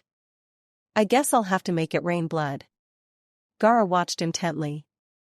It was interesting to see the faces of those he would kill right before they realized they were dead. Some would tremble, some would stand their ground, some, like the rain nin now rushing him, would attack. Not that it mattered, Gaara always won and his existence always continued. With very little interest in the catching of the man, Gaara watched as he was jerked to a stop by the sand as it swirled around his legs. Slowly it climbed and clumped over the man, encasing him so tightly that he could barely breathe, and the only thing to show was his face. Gaara liked to watch the faces of his victims, the futile hope and desperation as they were crushed to death. Stretching his hand out towards the shocked and now terrified ninja, he slowly clenched his hands, causing the sand to compact. The rain ninja grimaced and then screamed outright as his bones were slowly broken and then crushed. Gaara regarded the man for a moment, his head tilting to the side, dissatisfied with the lack of begging, and abruptly tightened his hand into a complete fist, causing the sand to finish its gruesome work. With a loud crunch, the man was killed, a rain of blood showering the area save for Gaara, who casually used his sand to shield himself. Desert graveyard, Gaara said, feeling cheated at that man's apparent acceptance of death. Then he remembered the other two rain ninja, and he grinned, realizing that he had two more chances to feel the satisfaction he had been denied. He saw the terror, the horror etched in their faces as they suddenly realized he was staring at them. They tried to placate him, but Gaara was not to be soothed like Kankuro. Within minutes, he had guided his sand up both, entrapping them tightly. Both arms held before him, he listened to their screams and shrieks of pain and something he could only assume was pleasure. Bye-bye, Temari, said her voice falsely cheery. As he clenched both of his hands, suddenly both ninja, in a cornucopia of noise and blood, died painfully, giving him a taste of the satisfaction he sought. Still, as he relaxed his arms, he felt incomplete. None of them had truly fought back. Struggled, and only to have him crush their hope. They had been pitiful, and he detested their blood mixing with his sand. Let's head for the toe. Shut up, Gaara whispered the voice of his mother, demanding more blood and telling him there was one nearby that could be enough. That could give him the long-sought-for sensations, the feeling of his existence being worth something. Let's stop. Kankuro said, placating, after all, Temari wants to be a chunin. Gaara shifted his gaze from the black-garbed puppeteer to the girl, who according to others was pretty, and then looked in the direction that his sand was demanding of him. You've killed 10 or 15 teams, isn't that enough? Kankuro tried to reason, his tone soothing. Gaara could sense the fear the terror barely held in check. The puppet user was aware of how easily Gaara could and would kill him if it suited him. Coward, don't say such cold things, Temari interjected, her tone pleading. Looking at her, he saw her forced smile and the hands in front of her as if trying to stop his attack. Listen to your sister, okay? Plus, if we pass soon, you'll get to see really strong people. And prove your existence, right? Please? Gaara felt his mother raging that a person that could have given his existence meaning had left, and part of him felt like crushing Temari. Instead, he reached out and reformed the cork to his gourd of sand, silently filling it up once more. Finished, he allowed the cork to return to its home and then glared at Temari and Kankuro. Fine, Gaara decided to kill both of them before he killed his father. Anko wondered how she had let herself get talked into this, then remembered it had of course been Kakashi who had managed it. Still, in her opinion, it was a stupid assignment and a waste of her skills. After all, there was quite a bit going on at the moment: Unity, the latest Uchiha/Hyuga fight, the military build-ups in stone and grass, and the oh-so-fun arguments between the Hokage and the Uchiha over Kakashi's eye. So yes, as far as Madarashi Anko was concerned, in comparison with those situations, patrolling the forest of death for a member of some mysterious group called Akatsuki was stupid. Of course such thoughts could be because despite her talent, skill, intelligence and killer body, she did not have the patience to deal with ghost enemies. She needed tangible and real threats, Unity for example, or her sensei even. Something she could make bleed. Still, it hadn't been a complete waste of time. She had gotten to see Naruto and his team fight after all. It was obvious, of course, that Naruto was the strongest of the three, but the other two were no slouches, and most importantly, they functioned very well together. Even her backup Jin and Goro, two Umbu trainees, had been suitably impressed at the display. Besides that small moment of interest, however, the patrol had been boring as hell. They had yet to see another team after Naruto's, and there had been no contact with the other patrols, which wasn't surprising really. Anko was almost tempted to think that the Hokage and Kakashi had come up with this, just to keep her busy. It seemed like something they would do. Coming to a stop, Anko crouched, studying the forest in annoyance. "Sector 3, clear," Jean said, casually from her right. "Anko-sama, isn't it odd that we haven't made contact with another team?" "Not really," Anko said without looking away from the forest. The Forest of Death is a large area. Even with 5 active patrols, contact is almost impossible to accomplish. "Yes, but I meant the Chunin examinees," Jean said, assuming a crouching position as well. "Besides Team 9, we've yet to see another team. I think even for the size of this forest, that is unusual." Anko snorted, then glanced at the trainee. "You have a point there, but I can't find it in myself to care too much. After all, fewer teams means better odds for Naruto and the others." "Yes, but what if—" "Hey, what's Hayate-san doing here?" Goro suddenly interrupted, and Anko turned her attention away from Jean and to the still-standing trainee. Noticing her attention, Goro nodded slightly at the distant figure of a passing Hayate. Anko felt the hair on the back of her neck bristle slightly, knowing that there was no reason for that man to be in this forest. More important was the fact that he was not moving like Hayate, he was moving too much like him to be a coincidence. Which meant several things, none of which were good. "I thought he was on Medijin." Goro, Anko said abruptly, without looking at either ninja. "Go find Itachi and tell him to get his ass over here quickly." "I think we've found our Akatsuki, but Anko-sama, that's Hayate-san." "No, it only looks like him," Anko said, standing up once more, eyes following his path.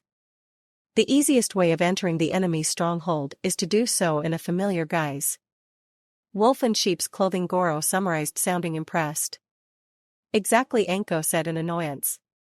"So get your asses in gear and get him here. I'll need more than just 2 recruits in a fight with someone at this level." "He didn't seem that strong to me," Jean said. "Then you don't need to be an Umbu," Anko snapped. "He's Sannin level, so get out of here." That finally seemed enough to send the two scurrying away, allowing Anko to follow Hayate. "I've waited too long for this. You're not getting away from me, Sensei." Shino could feel them, they were closing in. He didn't need his family to tell that much. These 3 were either not the best of ninja or very confident. Pretending to ignore them for the moment, he turned his head slightly, checking on his teammates. Ino looked a tad worn down from lack of sleep, and Naruto seemed distracted. He knew better though. Ino was always aware of the small things, and Naruto always seemed ready, no matter how distracted he was. Still, it was possible that Ino might not be awake enough to know, so he dropped back, keeping his tone low. "Ino-san. Do you sense them?" "Huh?" The blonde girl blinked, looking at him curiously, and he sighed. The enemy. They're preparing to attack. Oh. Ino managed, but Shino saw the way her eyes widened in surprise. She hadn't known, which meant he had probably averted her death by alerting her. Looking at Naruto, he started to say something when he saw the intense and cold look settling onto the boy's face. They're splitting up for a 3-point pincer move, 2 from the side and 1 from below. How do you know that? Ino demanded hotly, looking at him. The weak always try to kill the strong by dividing their strength, Naruto said seriously, his tone almost a mirror of Anko's. A 3-point attack would work effectively for them in this situation, Shino said in agreement. 3 different directions means we'll each have to respond independently of each other, which can increase their chances of overpowering us. That's what I said, Naruto said, glaring at him. Shino felt something race up his spine, something he took correctly to be fear. That glare had been nothing but a promise of murder. Suddenly Shino wondered if maybe the real danger in this forest wasn't the other teams, but the obviously unstable boy they were working with. Baisukusa. With a deft move, Shino dodged the incoming attack, noting the half-dozen grass-like whips that seemed to come from everywhere in a crisscrossing fashion. A second later, he dodged a small hail of 3-bladed shuriken and created a wall of bugs to block the nin's incoming kick. Yet even as the man retreated from the wall, Shino was surprised to hear Ino cry out in pain. Turning quickly, he confirmed that the girl had been caught unaware by what appeared to be a bear trap made of leaves. Ino, however, quickly lashed out with her sword, slicing it in half and countering her enemy's next attack. Pushing her to the back of his mind, Shino turned back to his own fight and just barely managed to leap back in time to avoid yet another grass-based ninjutsu. Landing, he found himself staring at a large Kusa-nin, who seemed to be grinning even though he should have had no basis for it. You seem amused by something. Hehe, should I tell you? The boy said, lunging forward with a powerful swing which was turned aside by his bugs, grasping the arm and diverting it. I would like to know, Shino said as blandly as ever. Hehe, okay. After we kill you, we'll have killed a total of 5 teams. That's 1 more over the other Kusa teams. Shino felt his eyes widen at the implication, unable to believe that there were teams intentionally roaming the forest looking for others to kill. Still, he stayed in the present and dodged yet another grass jutsu with a carefully timed Kakai clone. The man backed off for a moment, surprise on his face, followed by what looked like amusement. So you're not as pathetic as the other teams, huh? This should be fun. Shino in response held his hands out, allowing a swarm of bugs to come swirling out. Thump. Thump. Thump. Naruto could hear his heartbeat pounding furiously in his ears, could feel the excitement of battle flowing through his body. This was the moment he was coming to love, the oblivion of it all, the way the entire world went away as he fought. It was almost surreal, and he couldn't help but grin like Anko usually did. Twisting his way out of yet another grass-based attack, he launched his own attack in the form of kunai and shuriken. He was rewarded with the sight of forcing his enemy, the all-too-familiar Noga, to flee to a safer location. Still airborne, Naruto created a Kage Bunshin and used it as a springboard, dropping toward his surprised enemy. Kunai clashed with the scraping of metal and Noga was driven to his knees, while Naruto flipped forward and landed in a crouch, a kick slamming into the Kusa Genin's back. Turning, his grin faded as the Genin suddenly crumbled to reveal that it had been a Kusa Bunshin. Is that all you have? Noga said from somewhere among the foliage. Is that the strength that'll make you the disease of Hokage? Oi, you think you're so damn bad, why don't you face me? Naruto shouted in response, eyes darting all around him in an attempt at locating his enemy. Why should I? I'm a true shinobi, we don't fight in the open, Noga echoed back. Oi, or maybe you're just a coward, Naruto said, clutching his kunai tighter. Is that it? Are you afraid of the disease? You expect that to work on me? I am not some simple-minded buffoon, Noga shouted, even as a half-dozen grass-like whips seemed to come from everywhere in a crisscrossing fashion. Baisukusa. Naruto in response dodged and weaved his way through the attack, hurling kunai into the foliage where the first grass whip had come from. As if that would work, Noga taunted from his hiding place. Even if I was there, those kunai could be avoided easily. The proud voice was cut off, however, as the sound of several explosions rent the air and the section he had just attacked was left in ruins. Oi, I may not be able to see you, but sooner or later I can blow you up, Naruto taunted back, eyes darting all around wondering where the hell Noga was, and then he felt the danger sense that he had spent so long cultivating under Anko. It was a moment too late. He'd been caught flat-foot and a grass whip was suddenly protruding through his chest. So dies a Hokage, Noga cackled, finally leaving his hiding spot. Now I wonder who will. Oi, excuse me, Naruto suddenly said from behind the gloating boy, followed by a swift kick to the boy's head. Do you mind? I'm sorta mourning my bunshin there. Tumbling to a stop, Noga blinked in surprise, then looked around just in time to see the Naruto that was impaled poof out of existence. How? Impossible, that couldn't have been a Kage bunshin. I had you. Well, Naruto said with a prickish grin as he drew a kunai. I make a lot of em. And oi, a real shinobi can kawarimi without missing a beat. So I see, Noga hissed, climbing to his feet while shaking his head as if to clear it. Good, Naruto said, going serious. It was time he showed this little bastard the truth of what it mean to fight a Konoha ninja, a future Hokage. Now do you really want to see my strength, Noga? Show me your strength, Hokage, Noga said intently, and I'll show you. It's nothing. Naruto wasted no time charging across the clearing, ready for the attack, willing it to come so that he could perform the hibi and end this fight. Instead, he was suddenly forced to leap aside and back to avoid a whip that seemed to have formed around Noga's hand. Missing its target, the whip connected with a tree, gouging out several sections of bark. Watching intently, Naruto followed the recoil of the weapon and then glanced at his opponent, noting that the whip seemed to be protruding directly from his hand.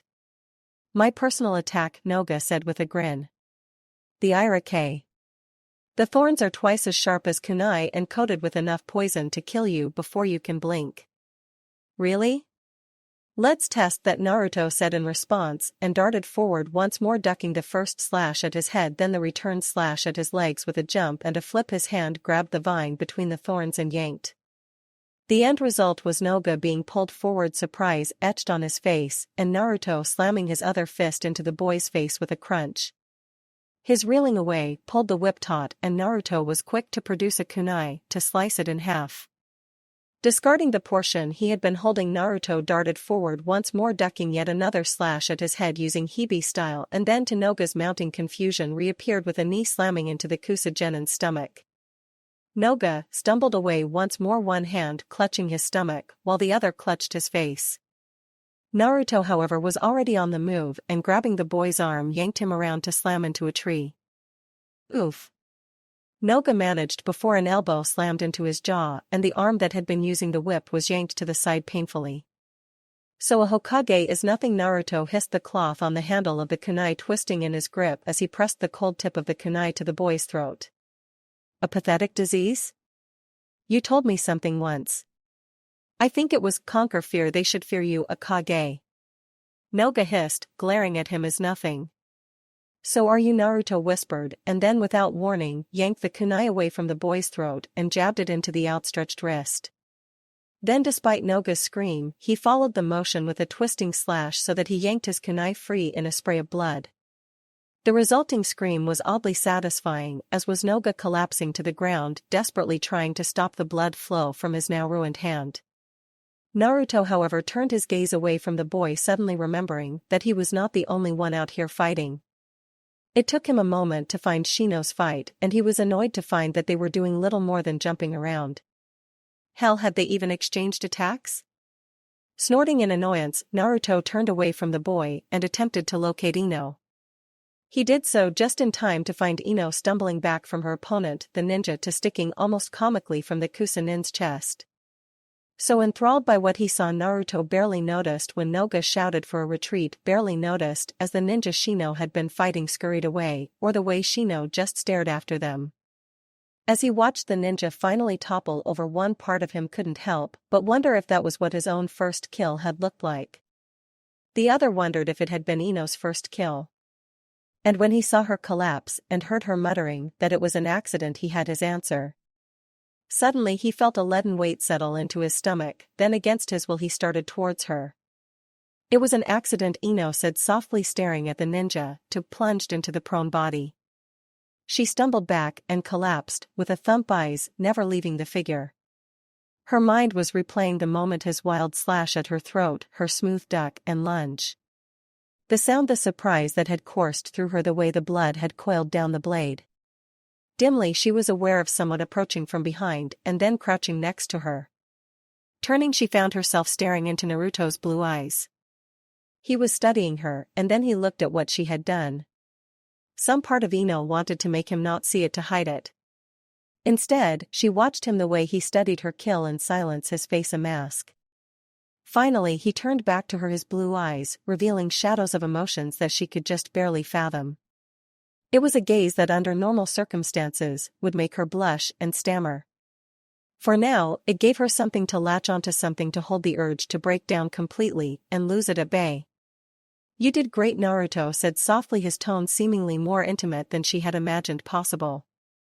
I killed him," Ino said, her eyes burning from the tears she was trying so hard to stop. "Yeah," Naruto said while nodding curtly in agreement.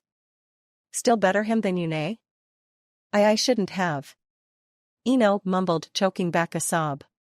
Naruto was silent for a long moment and then sighed, looking back at the body. "We kill. They kill. It's one of the first things we learn." Ino froze for a moment, staring at the blade and then up at him, at the way he carried himself. The way he spoke. The look on his face, in those eyes.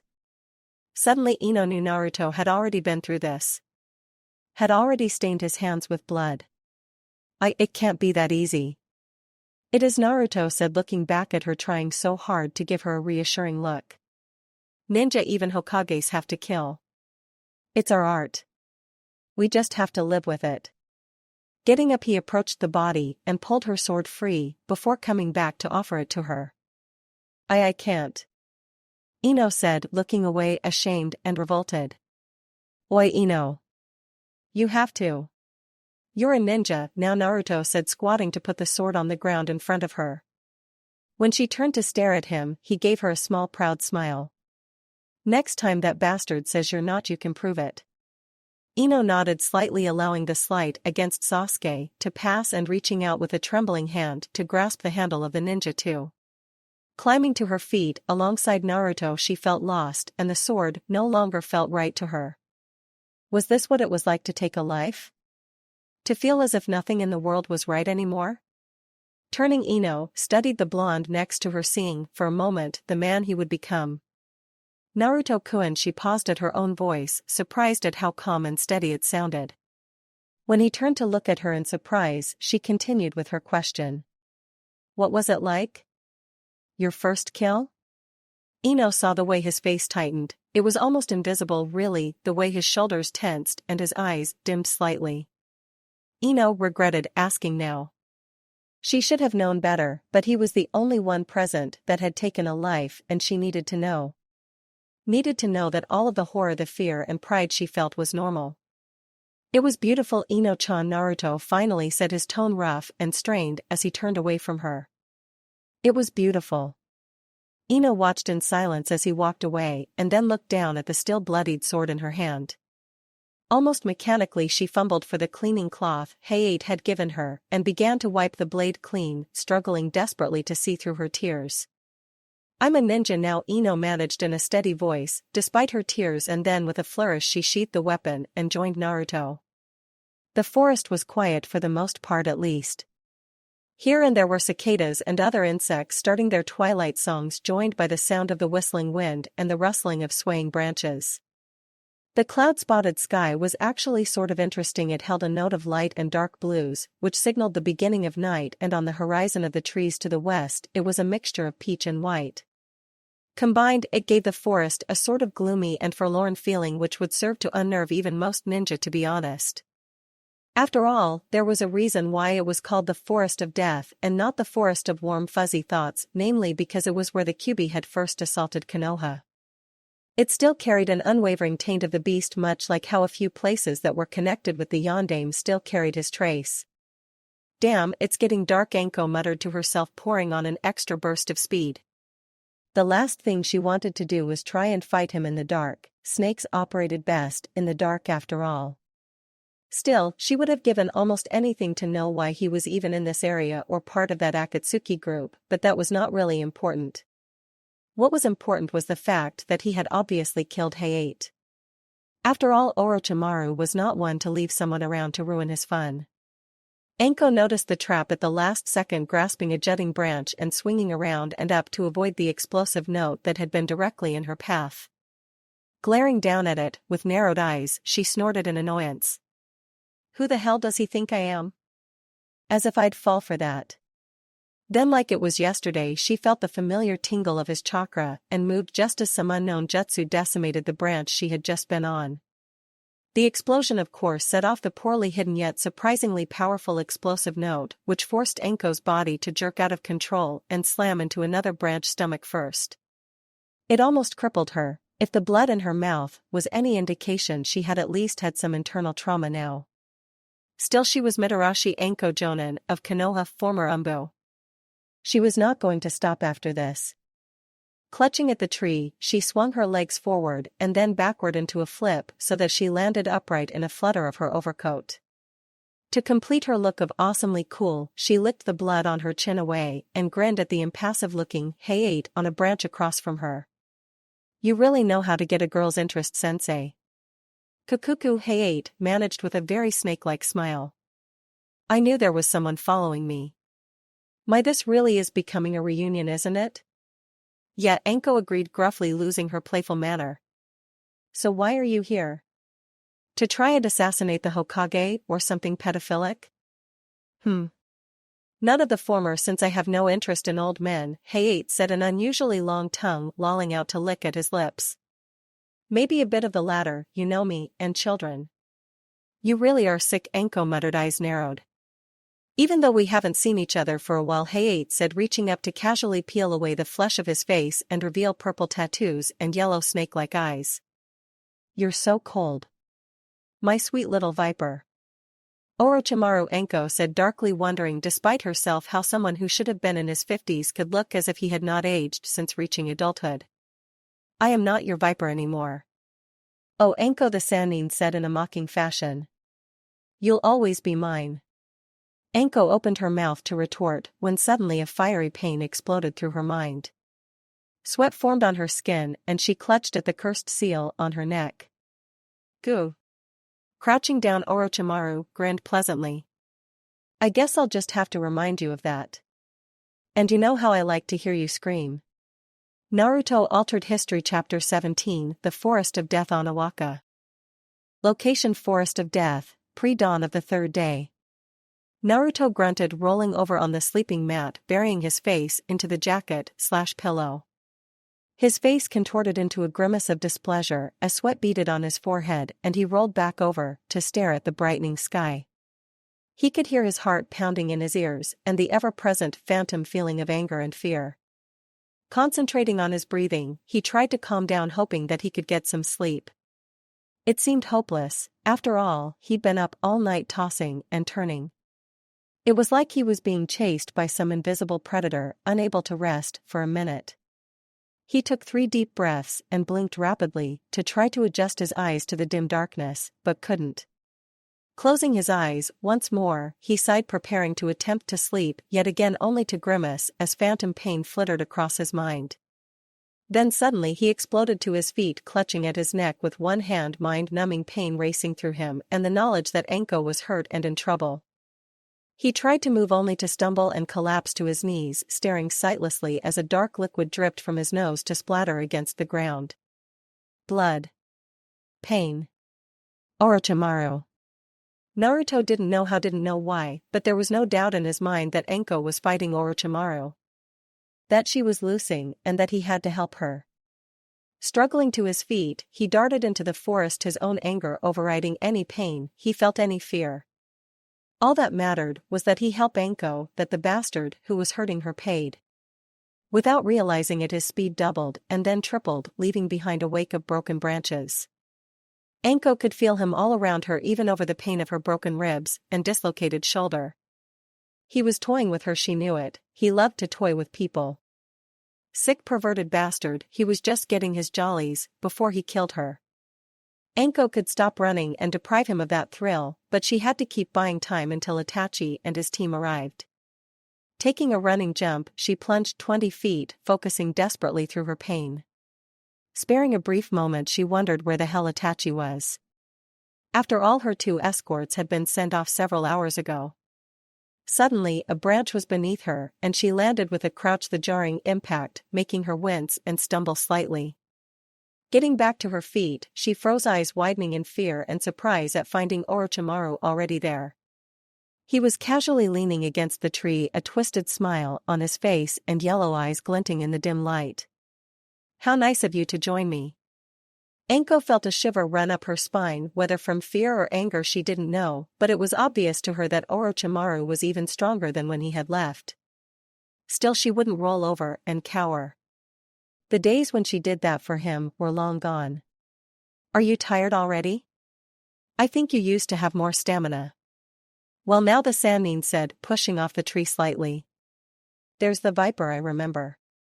Though I agree, I did used to have more stamina. I think it's my partner, however, that's not stimulating me." "Excuse me, I'm sorry, I'm not a prepubescent brat." Anko hissed, eyes narrowing before she threw her hand out to launch a hail of deadly kunai at the twisted man, only to be forced into jumping as his tongue whipped toward her. Dodging that, she managed to fire off the kunai an instant before the tongue flicked around and grasped her wrist, yanking her off her feet and slamming her into the branch. Stunned, Anko shook her head, looking up at the so far unfazed Orochimaru. Recovering, she twisted her free hand, concentrating, before thrusting her hand out. A second later, amid hissing and rustling, clothes snakes came hurtling from her sleeve and slammed fangs first into the startled-looking man. Anko couldn't help but smirk as she yanked him off his feet and then slung him around to slam into the tree. "Sorry, sensei, but I'm not that easy anymore." "You'll always be EAS," Orochimaru started to retort, only to widen his eyes as Anko slammed his hand into the tree with hers while plunging a kunai through both of their hands. "Ha, I'm going to borrow your hand." Anko gritted out, reaching out to grasp his other hand before freezing as the figure melted into a black liquid. "A replacement? Fuck. My. Not that bad, but still a bit pathetic," Orochimaru said from behind her. "Only just now realizing that was my shadow? Konoha surely has fallen if they have to depend on ninja like you, my cast-offs." Twisting around, Anko stared in surprise at the man, then screamed out in pain as her cursed seal exploded into activity. With a sick ripping sound, the kunai ripped through her hand as Anko collapsed, once more clutching at the seal on her neck desperately. Kukukuku still loud as ever. "I only hope the boy I met earlier isn't the same," Orochimaru taunted as he crouched down. Now that I look closer. You seem jealous." "Well, I can understand that, I suppose, since your looks have gone downhill." "I am going to kill you," Anko hissed, only to freeze as he reached out to stroke her cheek in that hauntingly familiar way of a lover. Anko growled and turned her head, doing the only thing she could at the moment, biting his hand. "Oh my, are you feeling that frisky?" Orochimaru taunted, reaching out with his free hand to grab her jaw and free his hand. "Just for old time's sake, I'll use my tongue." He licked his lips, his massive and distorted tongue snaking towards her. A second later, she was sent crashing into another tree, the tongue squeezing her neck before retracting. "Kukuku. So was it good for you?" Coughing up blood, head feeling light, Anko pushed herself onto her hands and knees. Her arms trembling, she almost collapsed, but instead she struggled her way back to her feet. Panting heavily, she looked up at him, giving him a bloody grin. "Foreplay never was your thing." Ino woke, a chill racing through her from the cool morning air. Stretching with a silent yawn, the kunoichi slapped her hand around to grab the sheath of her sword and then sat up. Rubbing at her eyes tiredly, Ino muttered to herself as her mind slowly sped back up from sleep. When it had a heavy weight seemed to settle into her chest, the memory of yesterday's kill still fresh. It had been bad enough yesterday that she hadn't been able to concentrate at all, forcing them to camp early. If it hadn't been for that, they probably could have reached the central tower last night. Every night in the forest was another night that a team could take their spot, which meant that if they failed she would be to blame. Guilt welling up inside her, Ino groaned, covering her eyes, unable to help the urge to cry. She was too young for this pressure, and especially to deal with having taken a life. Then dimly she thought about the fact that Naruto was the same age as her, and he was dealing with it. How? Frowning, she blinked and looked at his sleeping mat, wondering if she could ask him only to find it empty. Ino blinked, then slowly climbed to her feet and approached, wondering what was going on. Maybe he had gone to the bathroom? Or was out hunting? Ino shook her head, knowing better. He would have left a Kage Bunshin like last time, which didn't leave too many options really. Ino felt her heart starting to hammer against her ribs, an unnamed fear welling up inside her. If he had been attacked and killed. Eyes darting around nervously, her mind began to play one gruesome scene after another until she began marching around the clearing, turning this way and that, looking for some sign of what had happened to the blonde. Naru too, Ayuro, Ino cried out, suddenly cupping her hands to her mouth. There was a slight echo, and then after it faded, nothing. Taking a deeper breath, she shouted once more, and when that provided no answer she attempted it over and over. Ino-san, Shino said, sitting up from his sleeping mat. It may not be wise to be shouting in such a fashion, Naruto-kun's missing. Ino snapped, rounding on the boy with enough hostility to make him flinch. All his stuff is here, but he's just gone. Ino-san, it is possible that he is just out hunting or using the bathroom, Shino offered, calmly climbing to his feet so that they were at eye level. Ino sighed, heavily folding her arms under her breasts as she frowned. Do you really think that he'd just go off on his own? Ino asked. Like he left one of those Kage Bunshins of his yesterday when he went off. True, Shino allowed hesitance in his voice. However, I doubt anything too serious occurred to him. But it's possible. Ino snapped. He is the number one genin. The number one Konoha genin, Ino corrected in aggravation. Another village's number one could have ambushed him or. Ino paled, reaching up to cup her mouth.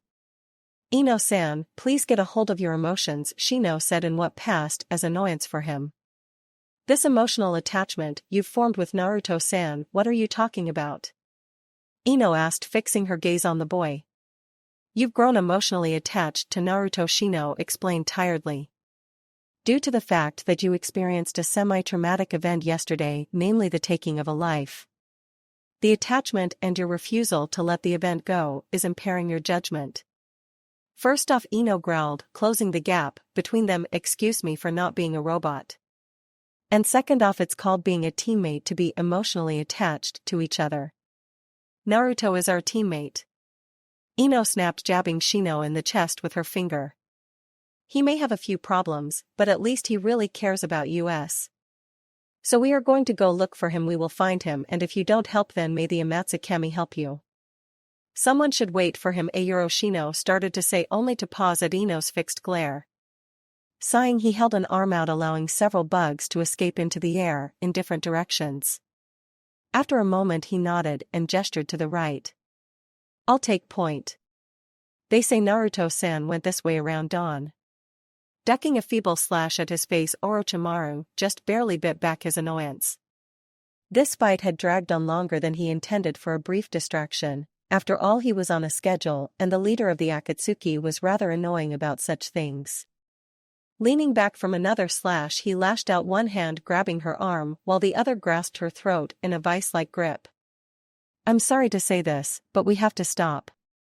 I'm running behind, Orochimaru said, locking eyes with hers. It would all be over now, and he could continue on his way and meet up with the intended target. So focused was he on his former student and his meeting for the day, he barely noticed the feeling of lances of chakra slamming into him. His mind supplied the name of the technique almost instantly, Kanashibari no Jutsu, a split second before his eyes caught the movement of something orange hurtling at him.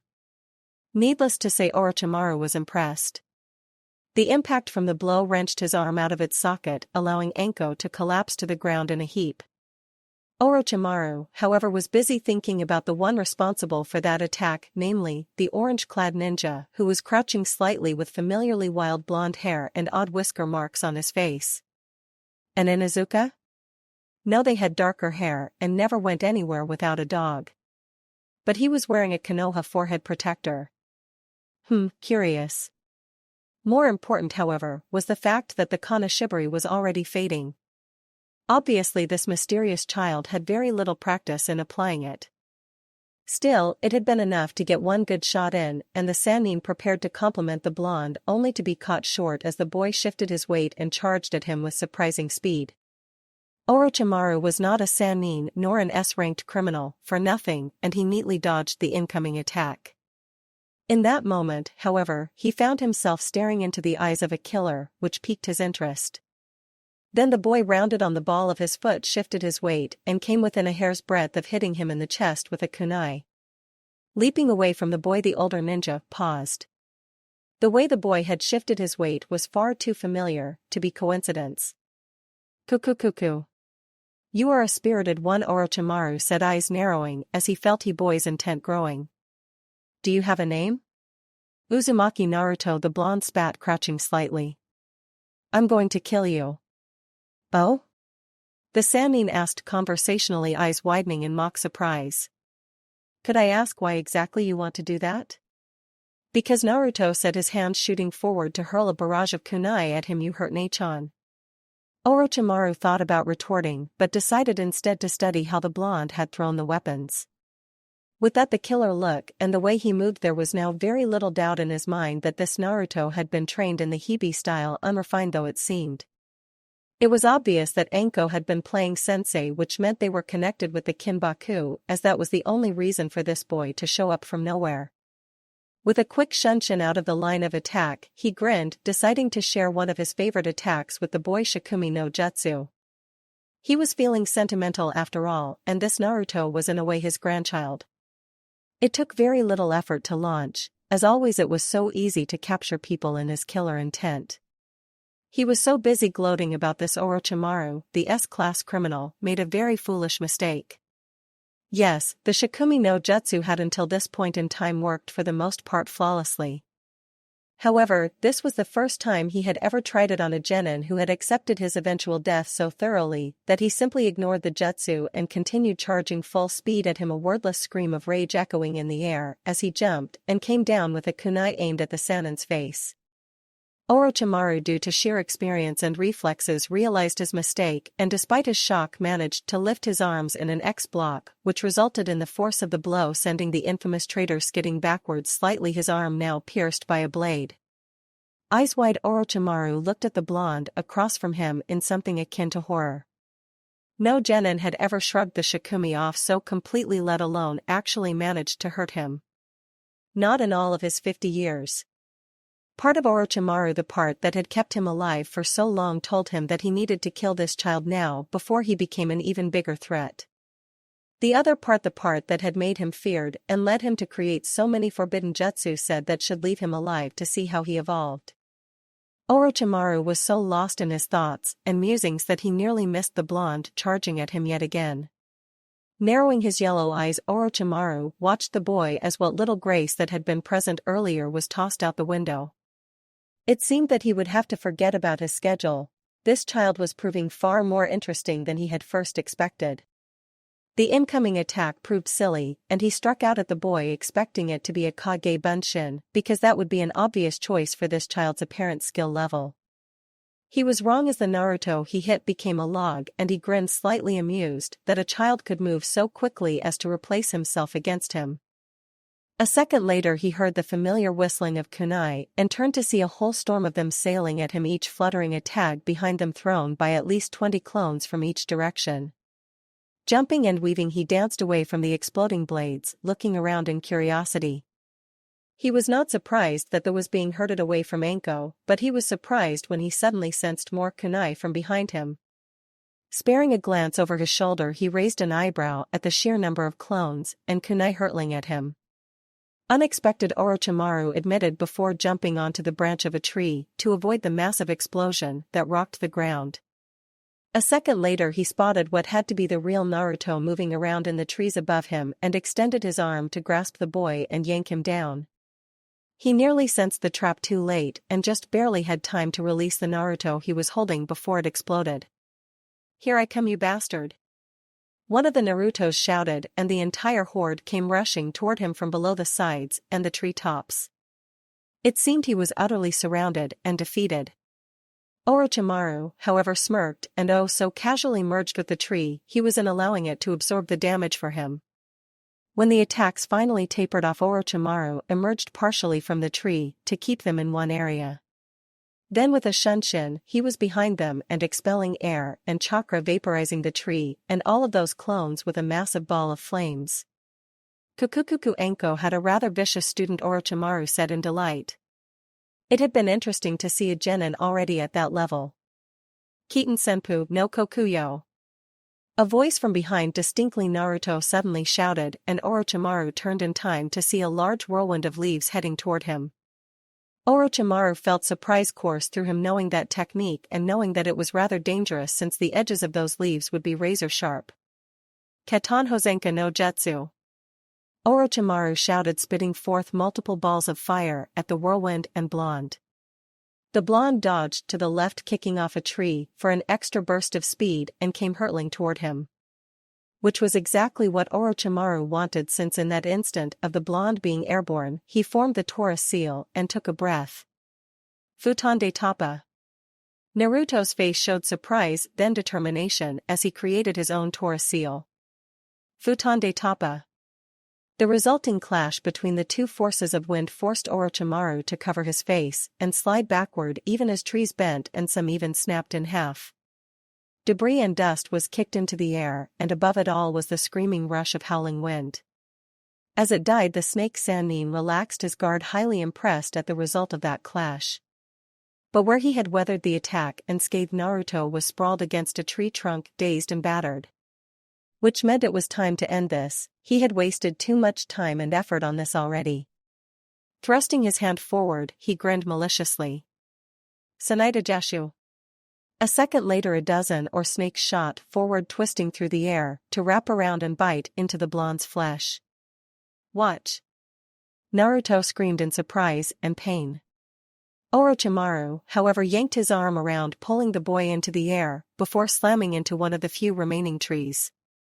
The scream and blood that elicited was repeated as Orochimaru moved his arm around him, hitting everything in sight until at last the boy's body went limp.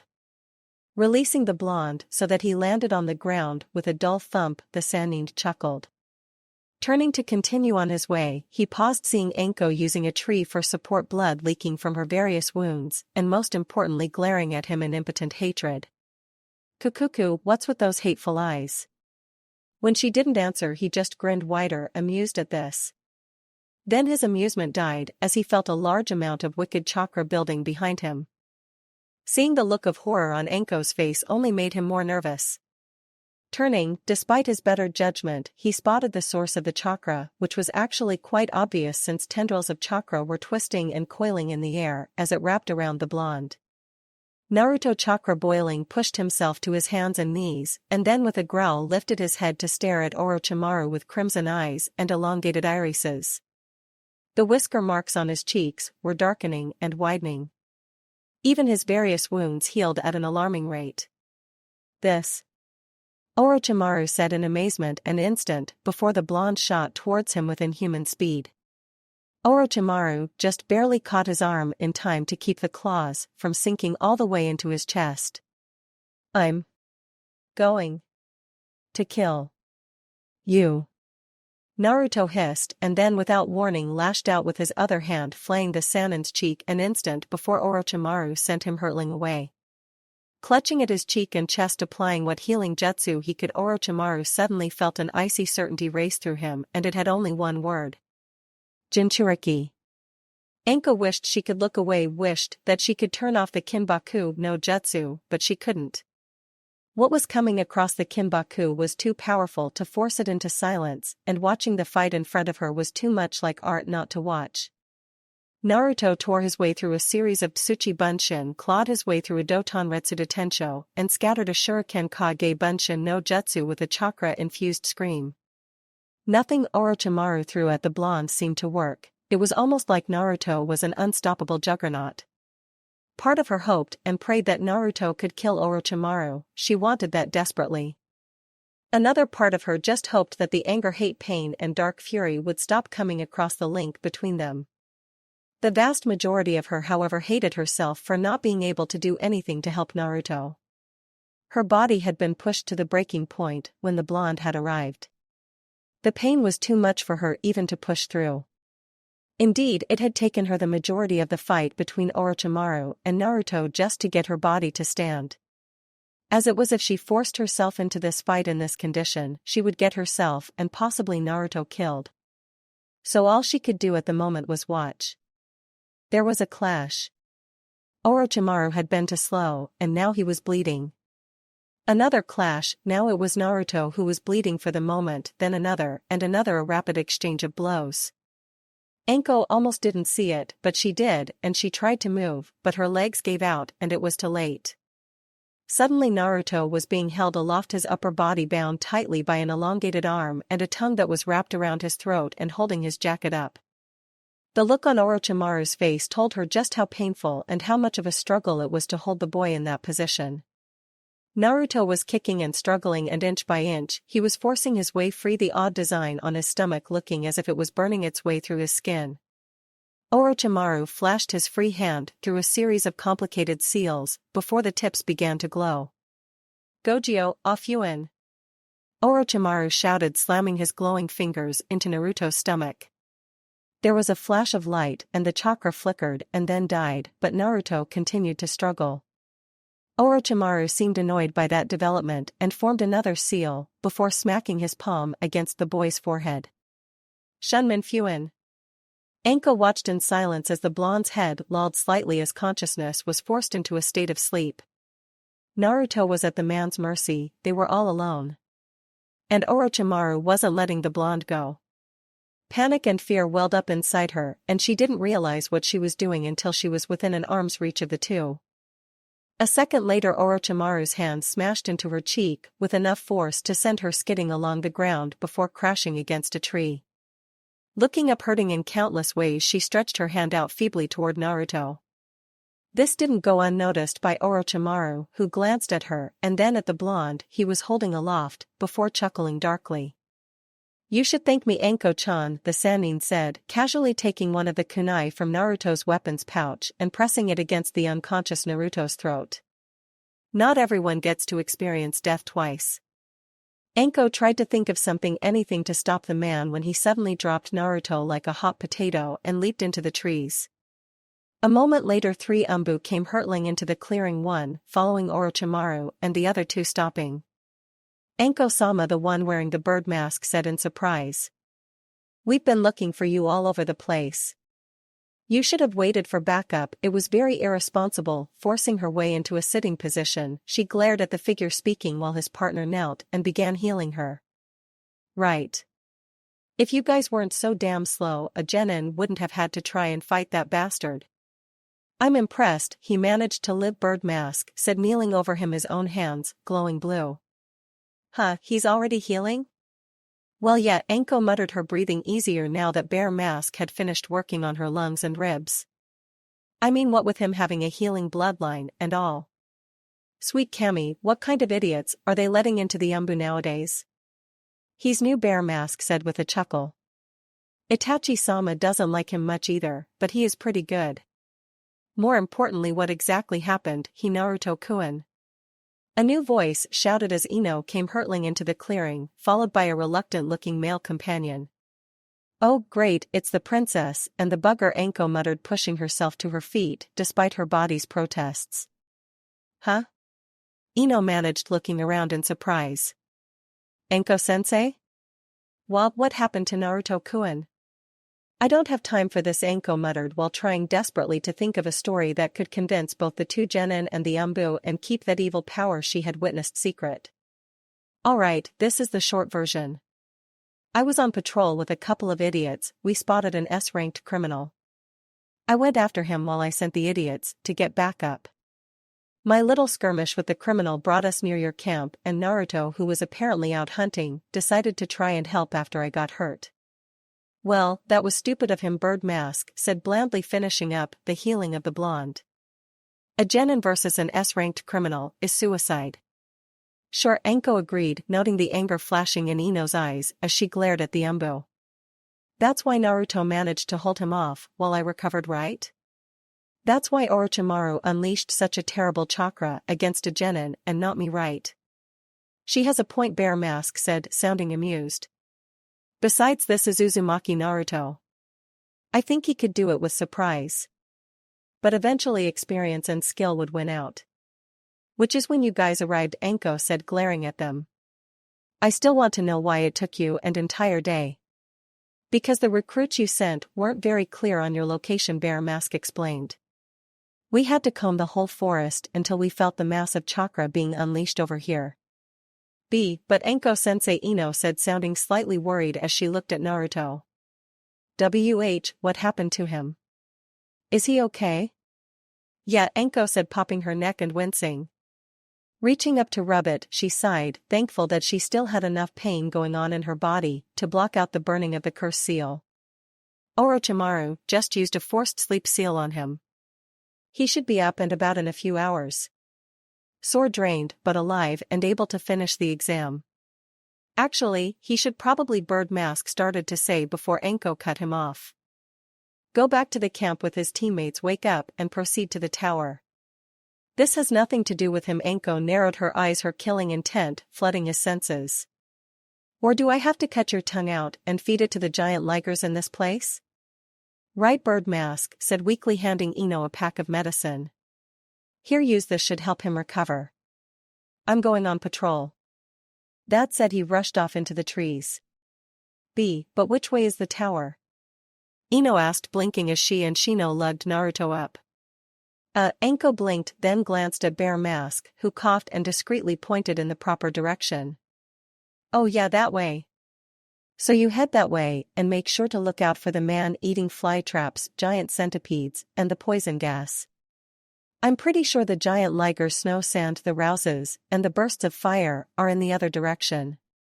I think so too, Bear Mask said, before tossing the gen in a pouch. Just in case you need some more medical supplies. Or a compass. Thanks? Ino managed, blinking. What's a rouse? Rats of unusual size, Bear Mask answered blandly. They're about the size of a medium-sized dog. Then nodding, he glanced at Anko and took off after his partner. The older woman stood there staring at the three and then looked into the forest. When he wakes up.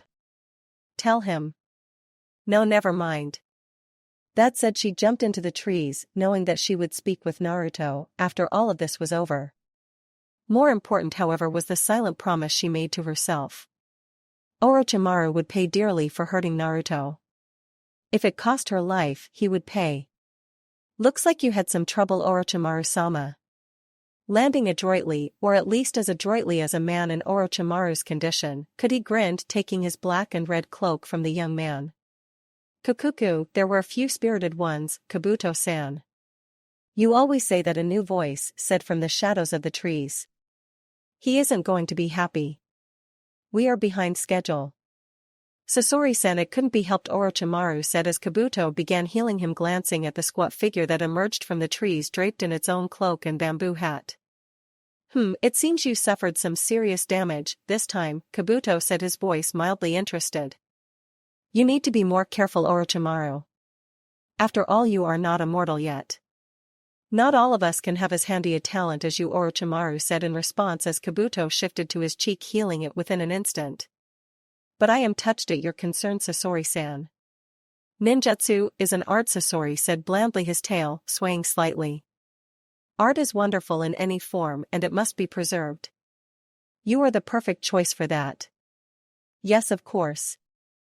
Orochimaru said, shifting his attention to the nearly finished medic. Kabuto-san, what do you know about Uzumaki Naruto? Not much. I have had to rely on what I've overheard, the medic admitted, finishing his treatment before producing a deck of Nin cards. Flicking one out, he applied his chakra and frowned slightly. He just became a genin this year, been assigned as an apprentice to Mitarashi Anko, then as a member of Team 10. This is interesting. He's managed 2 B-ranked missions and 1 A-ranked mission. All completed successfully. Kukuku, I'm not surprised, Orochimaru said, picking up his own bamboo hat from a tree branch. Do you have something I should add? Kabuto asked, raising an eyebrow in curiosity. No, Orochimaru said, a pleasant smile on his face. He's just a genin. Interesting, but nothing worth keeping up on. So did you make contact before you were distracted?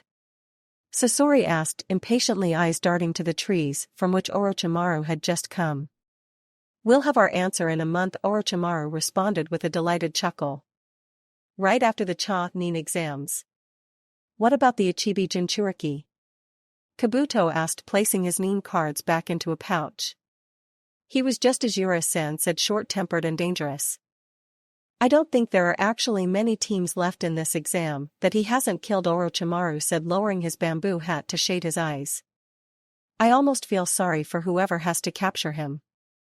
Zetsu-san said that there was a person we should visit in Rock, Sasori said after a protracted pause, before setting off at a slow pace. Kabuto-kun, can you keep an eye on someone for me? Orochimaru said, turning to the younger ninja.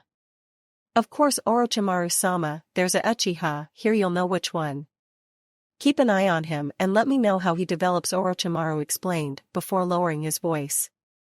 Keep an eye on Naruto-kun as well. That said, he turned and followed after the impatient-seeming Sasori.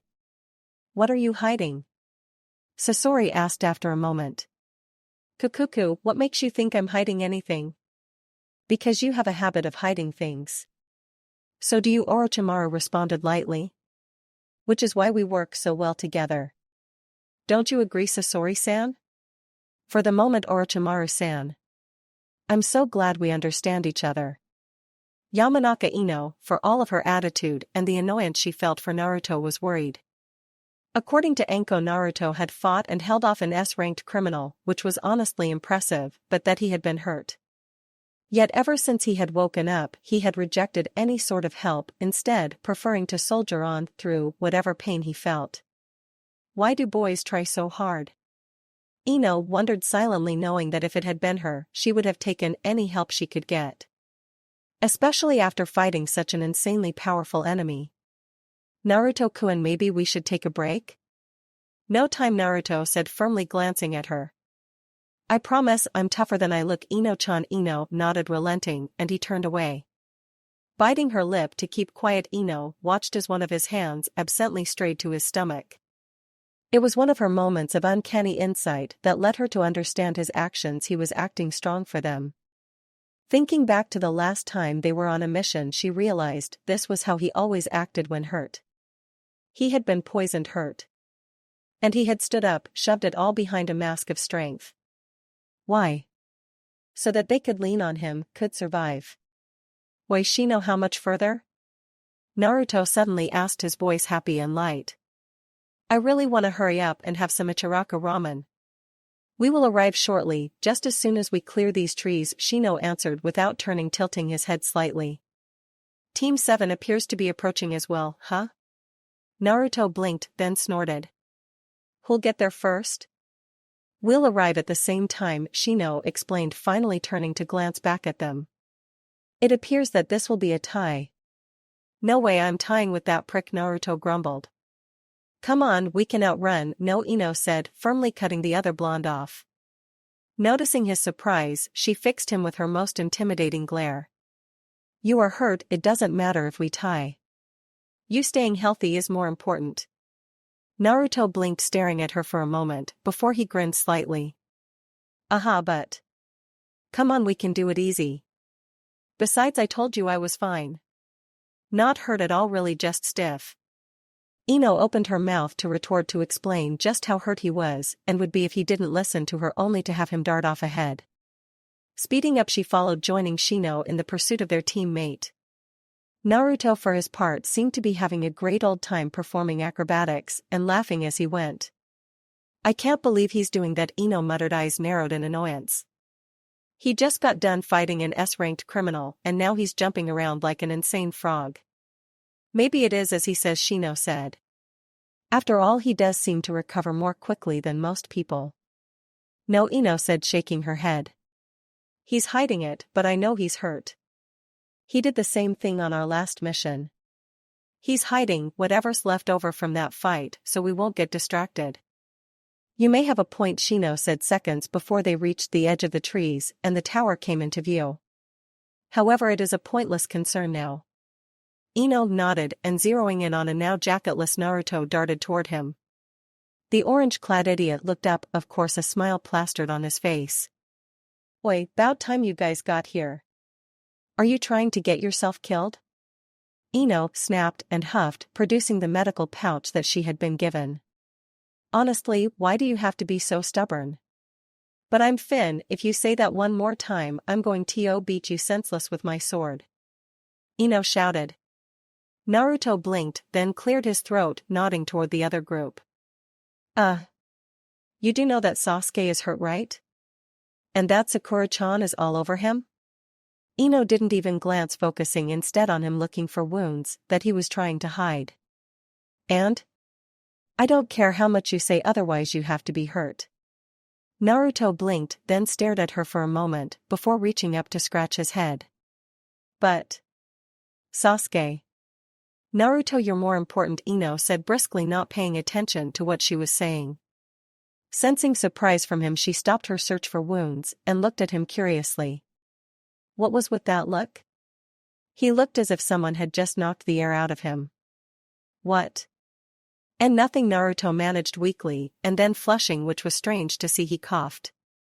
My side sorta hurts. I knew it. Ino shouted, but she couldn't help but wonder why he kept looking at her like she had just offered him free miso ramen for the rest of his life. We should enter the tower now, Shino said, crouching next to them. Team 7 has already entered. Ino grimaced, her fingers leaving the side Naruto had exposed for her. If they failed, it would be her fault. Well, not really, it'd be. Let's go, Naruto said, hopping to his feet before helping Ino up. If we fail, then we fail, but at least we got to kick some ass. Having said his piece, he put his hands behind his head and turned, heading for one of the doors to the tower, whistling. Ino blinked, surprised at the sudden shift in attitude. For that last few days, Naruto had been frightening in his intensity, yet now he was back to how he was when he had first joined the team. Glancing at Shino, as if seeking his opinion, she was startled to find him looking at her with a raised eyebrow. What? Nothing, Shino said, and then nodding motioned for her to lead the way to the door where the insane boy was waiting impatiently. Entering the hall together, Team 9 paused, then blinked, looking around. It was a massive hall with 2 railed upper levels running the entire length. Most impressive of all were the 2 massive hands set into what appeared to be a modified ram hand seal, which towered behind the array of sensei and the Hokage himself. Ino wobbled at the knowledge of what she was now seeing. Kami, so many important people.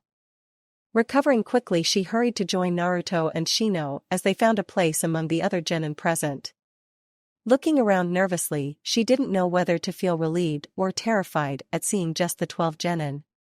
Shifting her attention away from them, she looked forward once more to stare at the gathered ninja, or more specifically to stare at the masked jonin, who was casually standing slightly in front of the Hokage with his arms crossed. First off, congratulations on passing. And I'm happy to see that none of you met with the rouses, the masked ninja finally said. Or the tribe of naked nymphomaniac Kunoichi, he added, his eye curving up in amusement. Ino blinked, then slapped her forehead, while most of the males coughed or made odd noises at that announcement. Ino was at least relieved to see that the Hokage looked less than amused, which was proven when he cleared his throat and the masked man laughed, rubbing the back of his head nervously. Aha, well anyway, congratulations. The Hokage will now explain the 3rd exam, so listen closely, okay? Stepping aside, the man carefully slipped a red book out of his pocket and began to blush. Ino rolled her eyes and focused instead on the dignified man dressed in white and red. He stared at them in silence as if appraising them, blowing the occasional smoke ring into the air. Ino began to chew a fingernail, worried that he was going to fail them for being the last to enter or something of the like. Instead, he smiled, removing his pipe to speak. I must say I'm impressed. The 12 of you out of this year's entire exam have made it this far. Normally we have at most 9 examinees remaining, but this year, we have so many talented shinobi. Nodding, the old man's smile faded, his tone growing serious. Now I must explain the true purpose of this exam. Make no mistake, this is a test for those who will become chunin. But it is also something else. Wait, what the hell are you talking about? Naruto shouted in irritation. Don't interrupt, the Hokage said, fixing the blonde with an intimidating glare, before continuing his speech. This exam is a substitute for open war between the shinobi villages. Our nations are tied through peace and non-aggression treaties, and thus we shinobi cannot openly fight like generations past. Therefore, this test evolved. What does that mean? A girl with brown hair done up in buns asked. Each of you from now on will be fighting as representatives of your villages. In 1 month, there will be daimyo and influential businessmen from different nations here to observe this final exam. If the strength of a village is shown, they gain more clients and defeat their enemies by stealing business.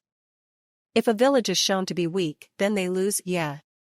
Well, why do we have to risk our lives in battle? Kiba shouted angrily. The strength of a country is based on the strength of its hidden village, and the strength of a hidden village is based on its ninja, the Hokage explained seriously. And a shinobi's true strength is born only through life-risking battles. I don't care what it is. Just hurry up and tell us what this life-risking battle entails, a frighteningly plain-looking red-haired boy said. It entails just that, the Hokage said, unimpressed with the child. You will fight with your lives and your country's prestige on the line. Take the month between now and the finals to train, rest, or however you wish to prepare. After that month is up, you will be brought back to the village and to the stadium for the final exam. So that's it?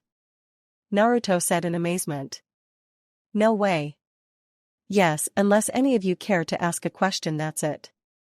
Wait, what about these scrolls with our names on them? Kiba asked, holding his up.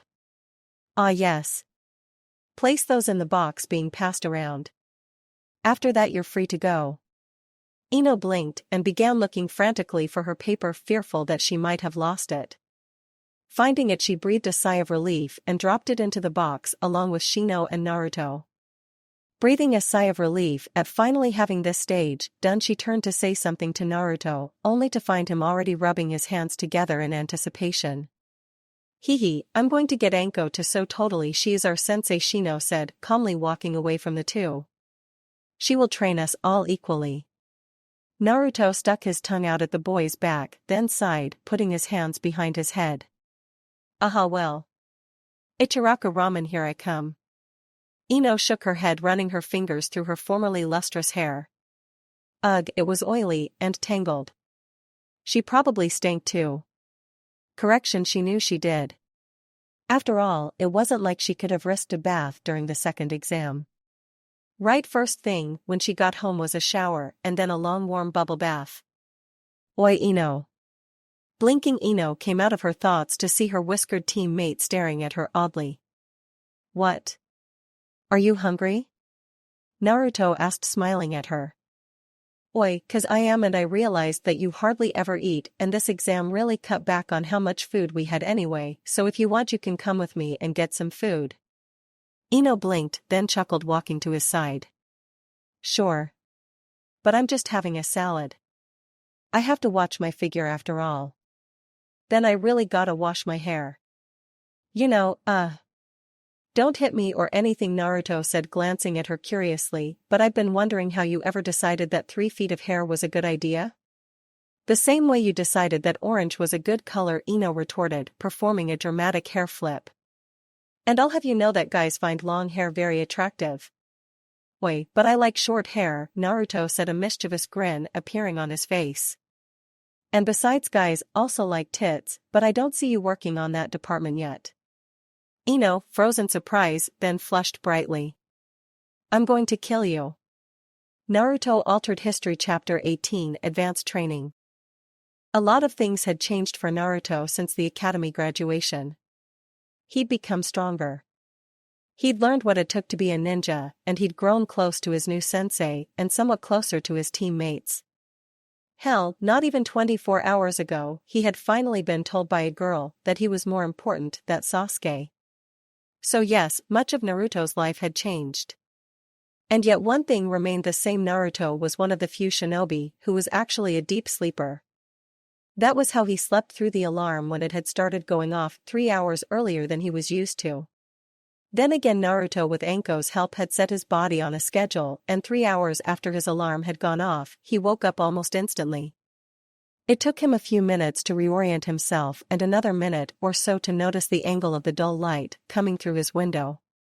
He scowled, rolled over, looking at his clock in annoyance, before getting up. Selecting the kunai he kept on hand, he threw them at the familiar targets in his room, still missing all of them. As part of his routine, he padded into the bathroom for his shower and to briefly study the Konoha scar on his forearm.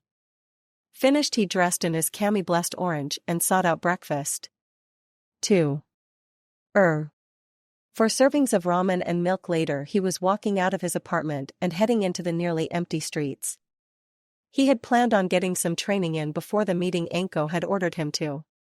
Judging by the sky and the people around him, he might still be able to do that.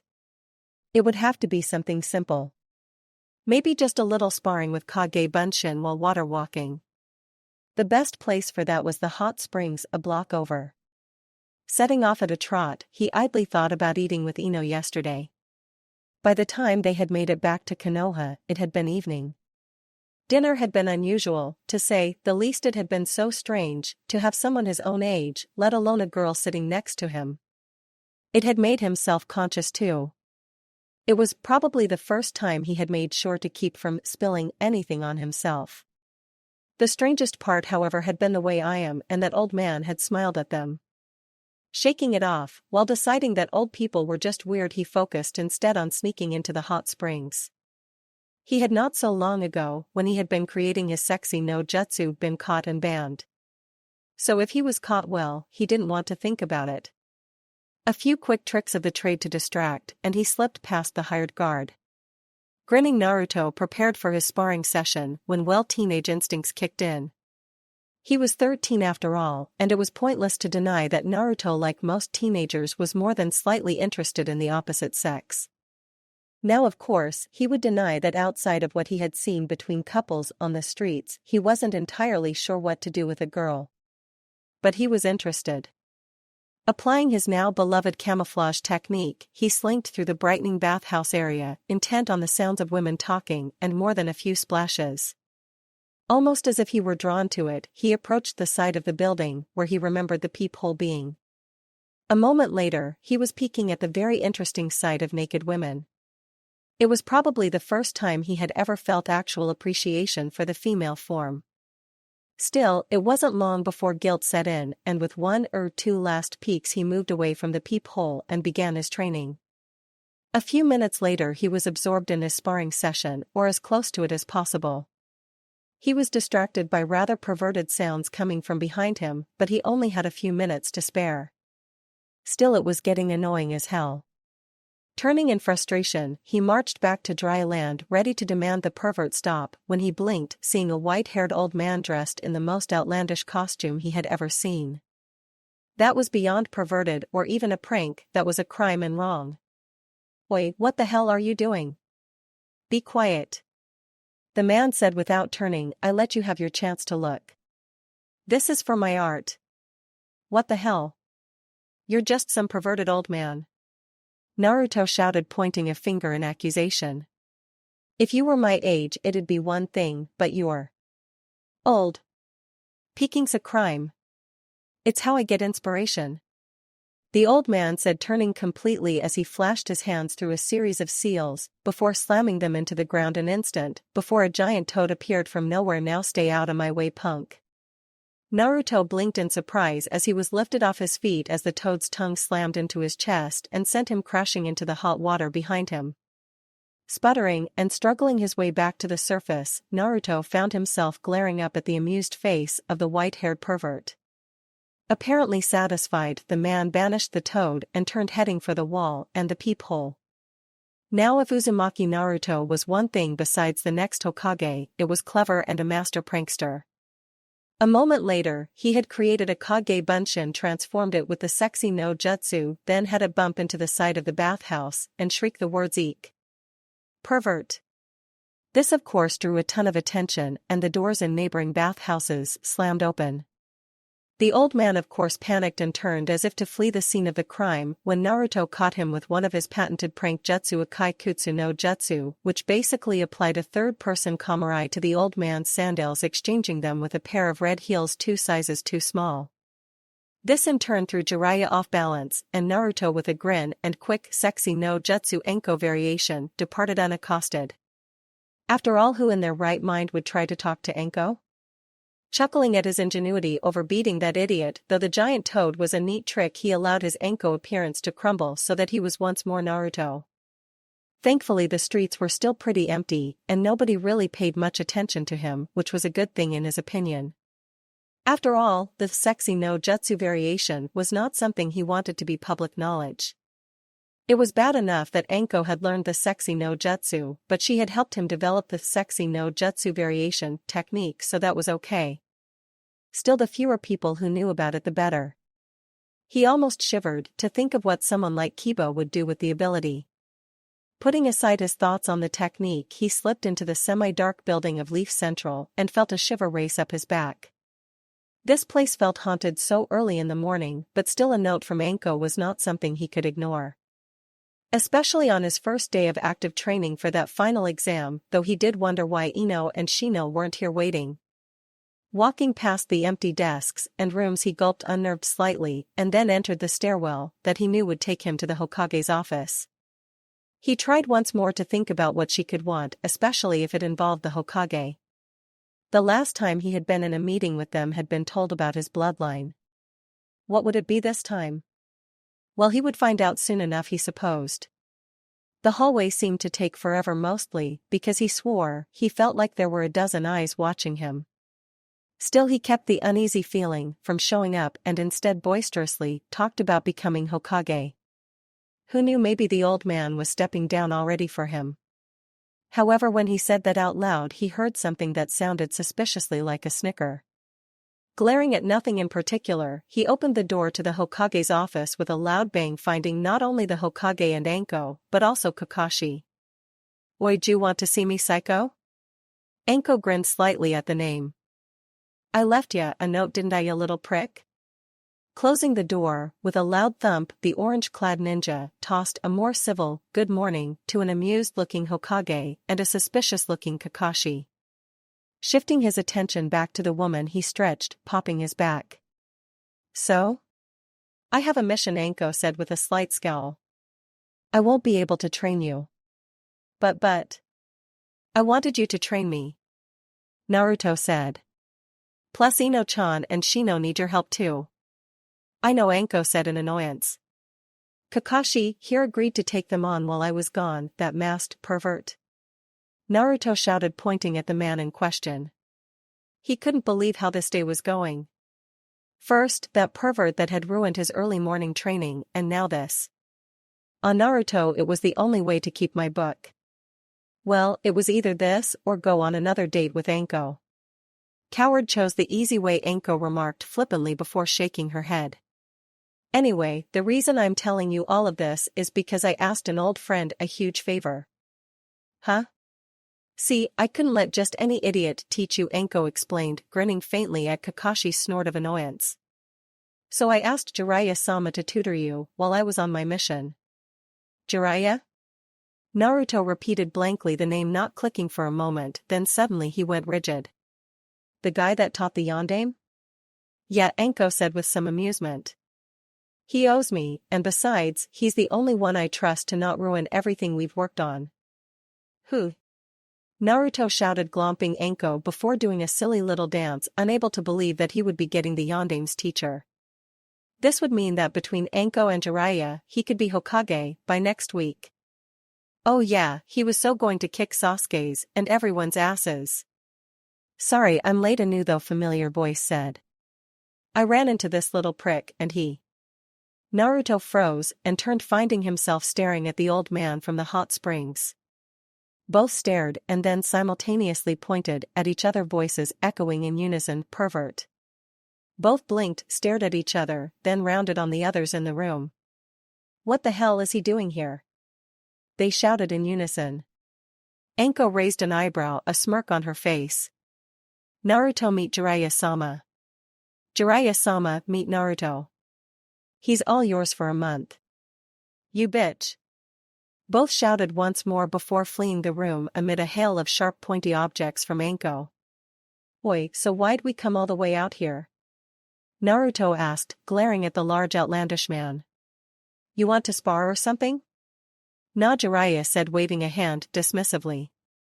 "Knowing Anko, I have a pretty good idea what you're capable of." Seeing the boy's inquisitive look, Jiraiya sighed. "I'm a Sannin, you runt, there's no need for me to bat you around." "Hey." "Oh, just be quiet," Jiraiya snapped, glaring at him. "Just be happy I don't summon a toad to squish you for ruining my research." "You were peeking." "So were you," Jiraiya countered, before waving a hand in dismissal. "Anyway, we came out here to work in peace. Plus there's a waterfall nearby, so." "Yeah, will be. Do you treat all of your students this way?" Naruto asked angrily. "First off," Jiraiya said, bashing him on top of the head before striking an impressive pose. "Don't interrupt me when I'm speaking. I'm Mount Myabokugama's holy master Sannin. Also known as the Toad Sannin. Remember it." "Whatever, Arrow Sannin," Naruto muttered, rubbing his head. Letting that name slide, the yondaime had called him almost the same thing. The massive man crossed his arms, turning serious. "Second off, you're not my student, you're Anko's. I'm not about to take someone else's student. Think of me as a highly overqualified substitute teacher." "Then what are you going to teach me?" Jiraiya paused, rubbing his chin in thought. To be honest, it had been years since he had taught anybody, but he knew what Anko had told him, so he had a rough idea of what to teach. Still, there were other things to cover and explain before he taught the boy anything. Namely, of course, what the Sandaime and that Kakashi were trying to keep hidden. "Oi, Arrow Sannin? Hold your horses, punk," the Sannin said, sitting on an overturned log and motioning for the blonde to sit down across from him. "Look, this is more difficult than just teaching, okay? I have a lot of important things I have to pass along. But for me to do that, you'll have to show some patience, okay?" "Okay," Naruto said, finally turning serious. "We'll start with the basics," Jiraiya said with a slight nod. "How many Kage Bunshin can you make at one time?" "I made 1,000 one time," Naruto admitted while rubbing his chin. "Normally though, if I really try, I can make 50 or 100. "I see," Jiraiya said, rubbing his own chin in thought, slightly impressed with the number. "You know, Hayate said something about how Kage Bunshin can give me knowledge." "Yeah," Jiraiya said with a smirk. Kage Bunshin was originally developed as a spying move, but it can be used to speed up certain things, which is how the yondaime got so strong so quickly. But not everyone can do it. The chakra requirements are outrageous and the mental strain is unfathomable." "Whoa, yeah, so we'll keep it safe and go for 100. "You shouldn't snap under that strain." "Wait, will that be enough? Will 100 clones every day for 30 days be enough?" Jiraiya repeated almost hollowly. "It's the equivalent of working with 3,000 clones, which is roughly equal to at least a year of solid training on the same techniques." "The same techniques?" Naruto blinked. "I thought you'd teach me all sorts of new stuff." "I'll teach you a few useful tricks," Jiraiya admitted. "I promise that by the end of the month you'll have everything I teach you as pure instinct, but I wouldn't recommend trying this training trick for another 6 months. You'll have to give your mind time to recover."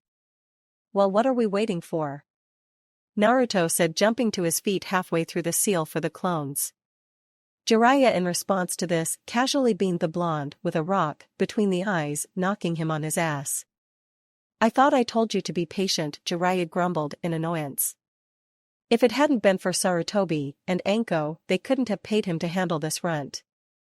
"We're not even where I want us to train. I haven't explained how the Kage Bunshin training will work. Or anything else I want to say before we even begin training." Well. I don't have time for that. I gotta get stronger. If I don't, then I'll never be Hoka. Jiraiya beamed him with another rock, scowling slightly. First off, Runt, it'll be a couple of years before you're anywhere near ready for that job. Second off, patience is a virtue for a ninja. Without it, you'll never get anywhere. Third off. Why the hell do you want to be Hokage? Oi, because it's my dream. Okay, Jiraiya said with a snort. Why is it your dream? Because to be Hokage is to be the strongest ninja in the village. I'm still not following. It just is. If I'm Hokage, I can do things like help the orphans being abused and whatever. You could do that now. I'm going to be Hokage, Naruto said fiercely. Jiraiya groaned. Oh, Kami, help him. Look, let's not get into this right now, okay? We have other things to talk about. Seeing the blonde's disgruntled glare, he rolled his eyes. Listen, Runt, you can either have a temper tantrum or you can listen to me and learn a few things. Like what? Wind jutsu seals how to move extremely fast. Jiraiya said, then noticing the look on the boy's face, braced himself for the coming storm. First things first though, what do you know about your family? Not a lot, Naruto whispered, looking down slightly. I'm an orphan, you know.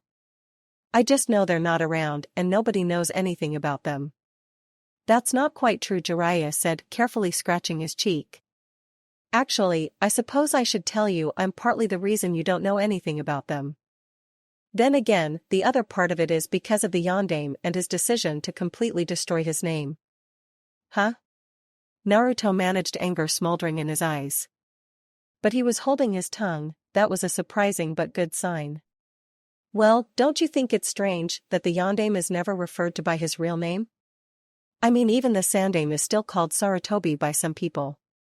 Jiraiya shrugged, holding a finger up. You see, the Yondaime came from a very abusive and altogether unpleasant family, and he didn't want anything to do with them. He ran away from home at an early age, and long story short, he eventually ended up as an orphan in Konoha, but he never answered to a name. How the hell does that affect me? Naruto demanded, the anger in his voice, and those eyes growing. I'm getting there, Jiraiya said, thankful that Naruto was giving him a chance to explain. So eventually he ended up on my team of genin, and then through years of hard work and sacrifice finally gained a name, the Yondaime. He was about 20 when that happened. Anyway, shortly after this, Uzumaki Kushina Kunoichi from another village that he had met earlier turned up in Konoha pregnant with his son. Me? Naruto asked, faintly surprise etched on his face. You. Jiraiya confirmed, surprised at how calm the boy seemed. Shrugging it off, he continued the story, pleased to see the boy's rapt attention. They hid her pregnancy, for fear of you life. She was from a forgiven village after all. Albeit a foreign village that had been wiped off the face of the planet by Kaze no Kuni and a secret weapon. A secret weapon? Yes. Now, to make another long story short, she died giving birth the same day that the Kyuubi attacked Konoha. Then the Yondaime Naruto managed weakly, before glaring at Jiraiya. So why didn't anyone ever tell me? Well, now that's where I come in, Jiraiya said, scratching his head. See, the Yondaime was ashamed of his family, and he loved your mother. So after I came back, I was off trying to keep tabs on Orochimaru. At the time I did what I felt was right by him. What does that mean? Naruto growled. I destroyed all the records related to you, except for your family name. Jiraiya said with a shrug. Your mom and dad told me they wanted to use her name partly because he wanted his birth family to get nothing from his legacy, partly because she was the last Uzumaki, and they were a good clan that deserved a chance at survival. But mostly because he wanted you to have a childhood free from the overwhelming expectations and pressures of being his son. He wanted you to grow and develop as your own person. Naruto blinked, then scowled.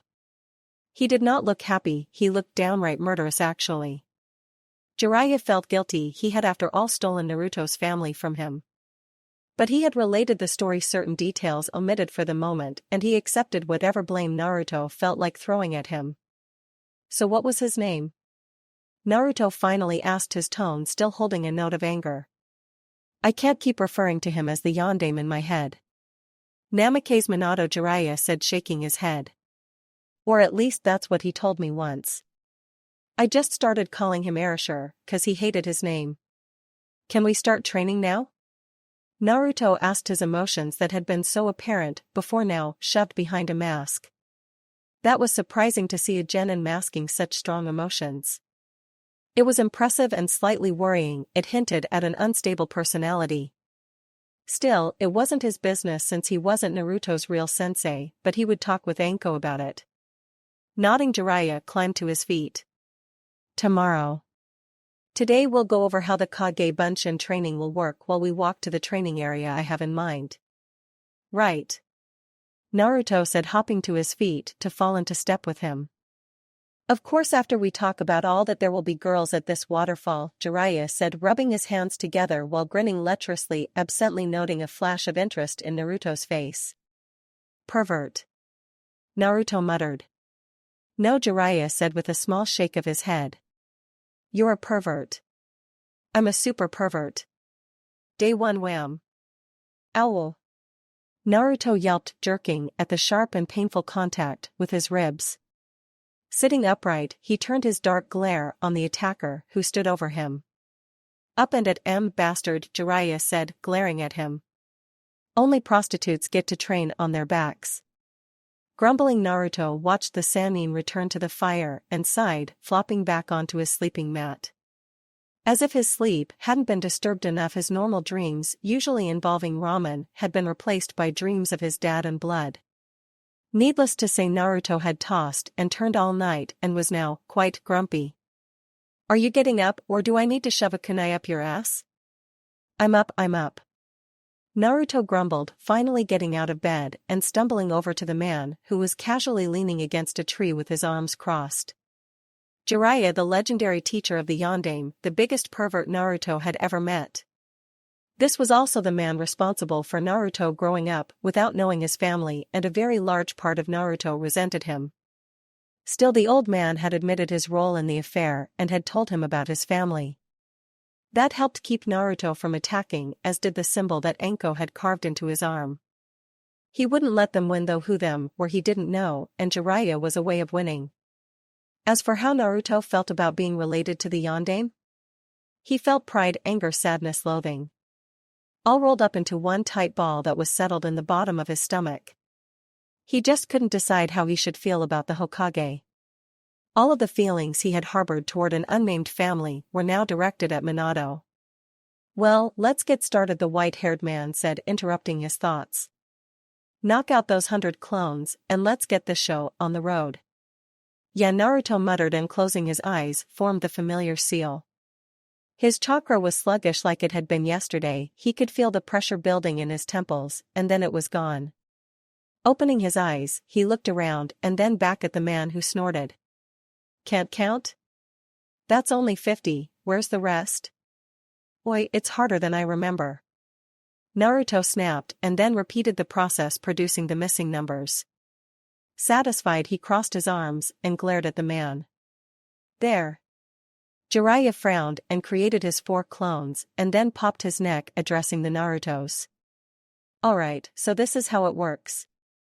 You'll divide into 4 groups, 25 to a group. Then you'll follow these dashing men. At this, the Sannin gestured at his clones. After that, you practice whatever they teach you. So get. A few minutes later, the 2 originals were left alone in the clearing, and Naruto was grumbling about having to prepare the fire. Wait, why do I have to do this? Because I'm teaching you, Jiraiya said, as if it was the most obvious thing in the world. Well, what the hell are we going to be working on?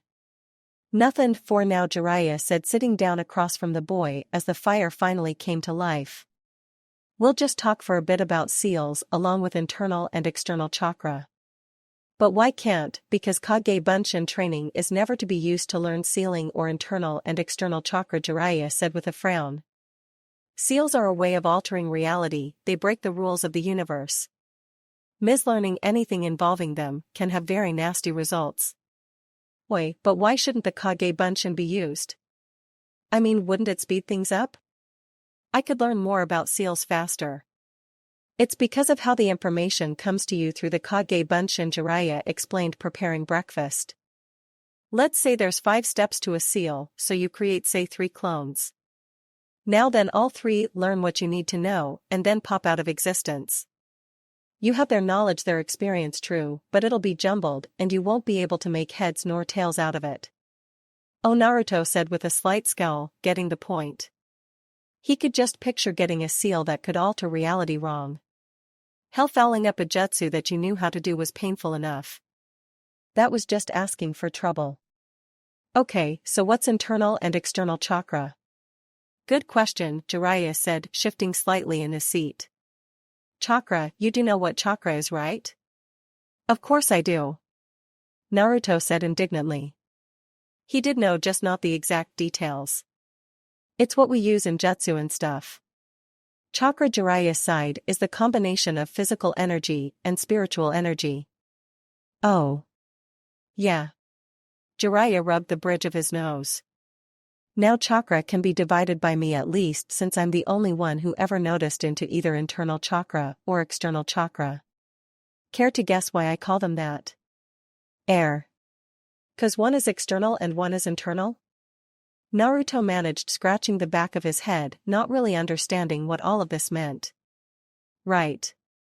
One affects things outside of the body, and the other affects things inside the body. One example of external chakra is ninjutsu, and another is water walking. Genjutsu, on the other hand, uses internal chakra, and of course another example of internal chakra is channeling it into your legs for a boost in speed or strength. I see, Naruto said, nodding slightly. He actually did get the concept.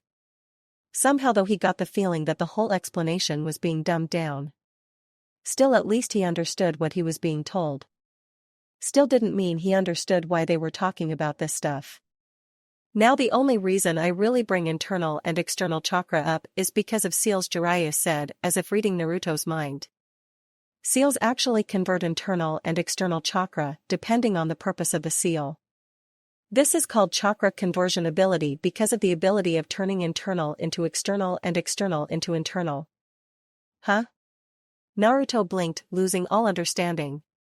What the hell are you saying? Idiot.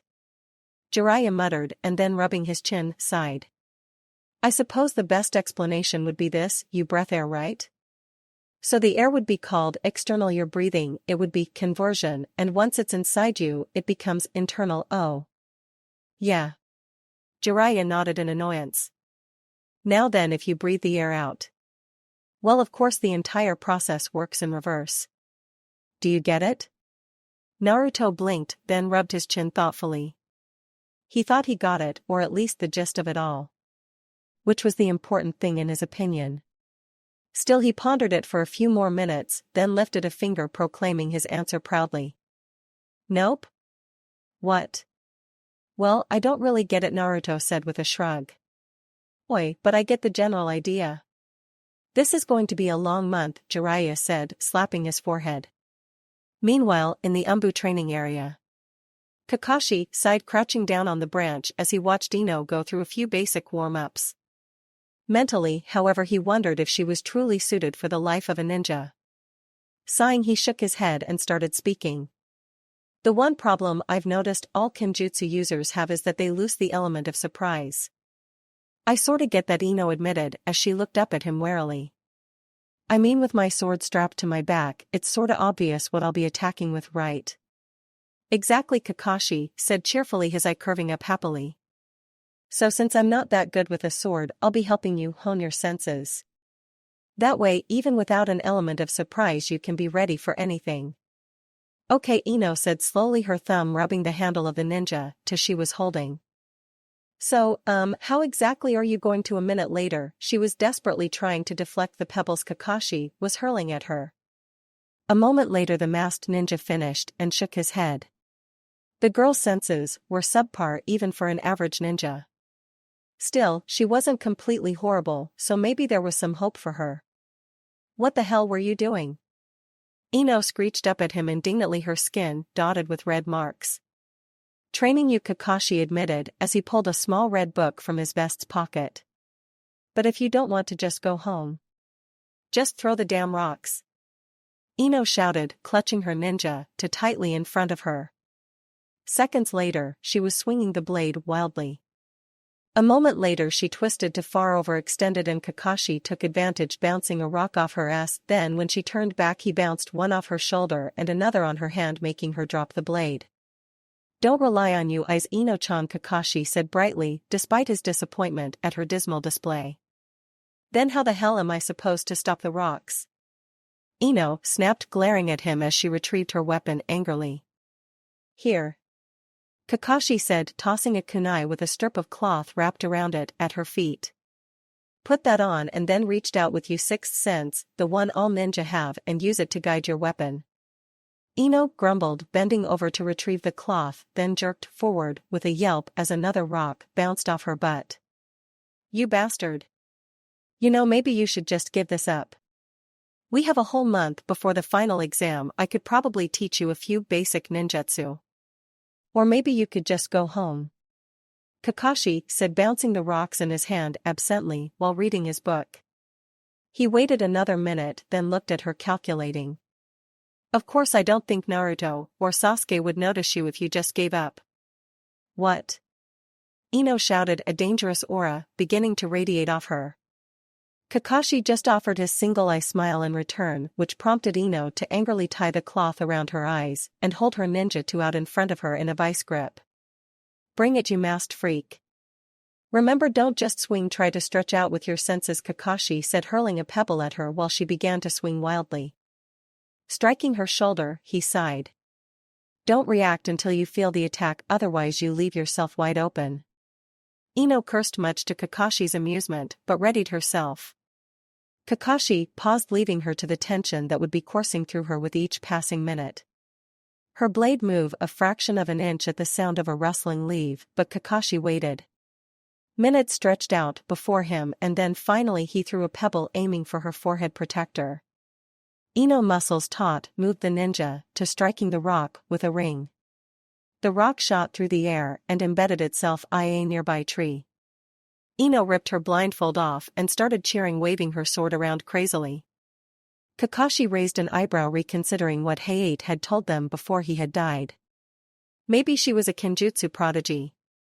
Well, that's not bad, Ino-chan, Kakashi said, happily bouncing a few more pebbles as she looked up at him. So shall we continue? Yes. Ino said, glaring at him before putting the blindfold back on. Feeling the chill race up his spine from the killing intent she was radiating, he chuckled. It was nice to see she was getting serious about this training, but she really didn't need to use killer intent during a lesson. Shaking his head, he began pelting her with pebbles, marking it off to being exposed to Enko. Day 5. Remember, the secret of sealing is the simplicity of it, Jiraiya said, holding a finger up, temples throbbing from the migraine he was developing. Beginners tend to spell out exactly what they want a seal to do, which detracts from the simplicity.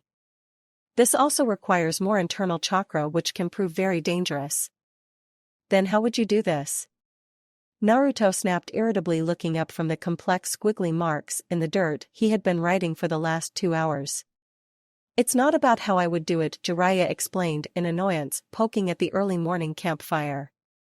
It's your seal, your chakra, so it's up to you to figure out how to get what you want from the seal. Hearing the prick grumble even as his stick returned to etching the practice seal in the dirt, the Sannin shook his head. They were 5 days into the training, and while the Kage Bunshin trick was working, Jiraiya was almost frightened at how fast Naruto was progressing on that front. Sealing was another matter.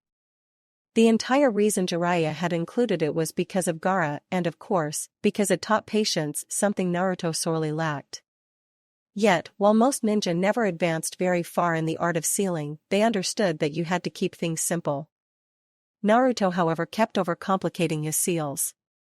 Often to the point that if they were to be activated, the blonde would use up all his chakra, and Jiraiya just wasn't sure what the hell to do about it. He couldn't stop teaching it. After all, a little knowledge was a dangerous thing, but Naruto needed to know the basics for the Gogyo seal he was planning on imparting, just in case Gaara went berserk. Ack! Naruto suddenly said, angrily jabbing his stick into the seal he had been working on. Maybe it's time for a break, Jiraiya said, his mind wandering to the girls who would soon be arriving at the waterfall. He couldn't help but grin, blushing slightly as he pictured those noble bodies glistening in the sunlight from the oh-so-cold water. "Oi, are you daydreaming about peeping again?" Naruto said in clear irritation. Jerking out of his thoughts, Jiraiya frowned in annoyance. "You have no sense of beauty. The female form is beautiful and it must be observed. It's why I started my book to share such special knowledge with the masses." "It's just a naughty book," Naruto said in dismissal. "You've never had a girlfriend, have you?" Jiraiya said in annoyance, not meaning to actually insult the blonde. "Just be quiet," Naruto snapped, angrily grabbing a stick and sketching another beginner seal in the dirt once more. Jiraiya paused, then looked over that boy. Kami, he should have known better than to say that, but it did make him worry about something else. "At least tell me you've had a crush on a girl." "Yeah, I have," Naruto admitted, pausing in his seal practice. "Thank the Kami," Jiraiya managed. He had been worried for a second that the blonde had been cheated of even that experience. If so, the Sannin would have never been able to forgive himself for it. "So what was her name?" "None of your business," Naruto snapped, not looking up. "You know, Enko was telling me a bit about that girl on your team. What's her name?" Jiraiya said, feigning faulty memory as he fished for information. "Blonde hair, blue eyes." "Oi, Ino-chan?" Naruto blinked, looking up in surprise. "Yeah, I think that was her name." "So what's she like?" Jiraiya asked, blinking as the blonde got a thoughtful look. Then he listened as Naruto spent the next half hour or so talking about what Ino was like.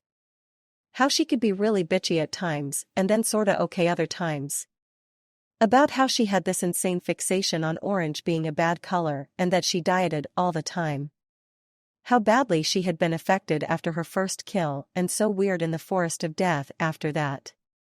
About how she had been the first girl to tell him he was more important than Sasuke and to eat dinner with him. When he finished, Naruto stared at the older man, curiously scratching his nose. "Oi, so what's up with her?" Jiraiya hid his grin, knowing the beginnings of a crush when he heard one. "Nothing, she's a female and they're insane. But now back to that seal." Grumbling, Naruto returned his attention to the ground. "Oh yeah," Jiraiya thought in amusement as Naruto finally began to get the sealing process. "He's got a bad."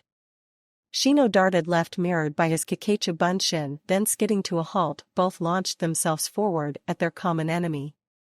The masked ninja neatly caught the Bunshin and twisted, hurling into Shino, who in a spray of bugs fell to the ground. Rolling to his feet, the Aburame held his hands out, willing his bugs to form a mushy cabe.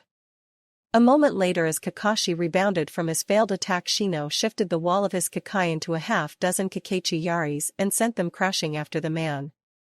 Kakashi, of course, nimbly dodged each one, then with a rapid movement Shino was unable to follow, nailed him with a punch. Rolling with the blow, Shino came to his feet, ready to continue when Kakashi held a hand up to signal a stop. "You're not bad," Kakashi said after a moment. I curved up happily. "Much better than Ino, and I think in terms of technique, you might even surpass most Uchiha." "Thank you, but you'll still never be able to beat me or much of anyone else in anything other than a sparring match," Kakashi said seriously. "I fail to see how you can determine that," Shino said, feeling a slight stab of annoyance. After all, he had just proven how good he was in the match against Kakashi. So true, he might not be at the same level, yet he would be there someday. "Because you're always thinking, you never react. You predict, then act," Kakashi sighed, shaking his head. "All logic, no emotion or instinct." "Emotions cloud judgment," Shino countered, repeating what his father had told him repeatedly. It was true. To all he had to do was look at Ino. Her decisions were always clouded by her emotions. True, if you rely on only them. But you have to realize that even the weakest of people, if motivated by certain emotions, can overcome insanely powerful enemies. Maybe. For you. But I prefer to keep an even mind," Shino said, shaking his head slightly and turning away. He had to work on his technique. It was still taking too long. His family was still a tad sluggish. "Ino would kick your ass," Kakashi said blandly, and when Shino stopped, the masked man shrugged. Simple matter is she might not have crisp technique like you, but she has imagination and her desires are driving her. That is an interesting opinion, Shino allowed, struggling to keep from sorting at the idiocy of that statement. He could defeat Ino any day of the week, though she was his teammate and he respected her. A good ninja needs to know how to improvise, to let their emotions out, to help them. How to use their instincts properly, not to look at everything with nothing but logic. Kakashi said, pulling his red book out and turning away. However, you do have potential. Emotions are not an aid to a ninja, Shino said, his kakai beginning to stream from the sleeves of his jacket. That's anger you feeling. Kakashi said, turning to glance at Shino over his shoulder. You feel it, right? How it's trying to drive you. A ninja needs that. Shino hesitated, reining himself back in.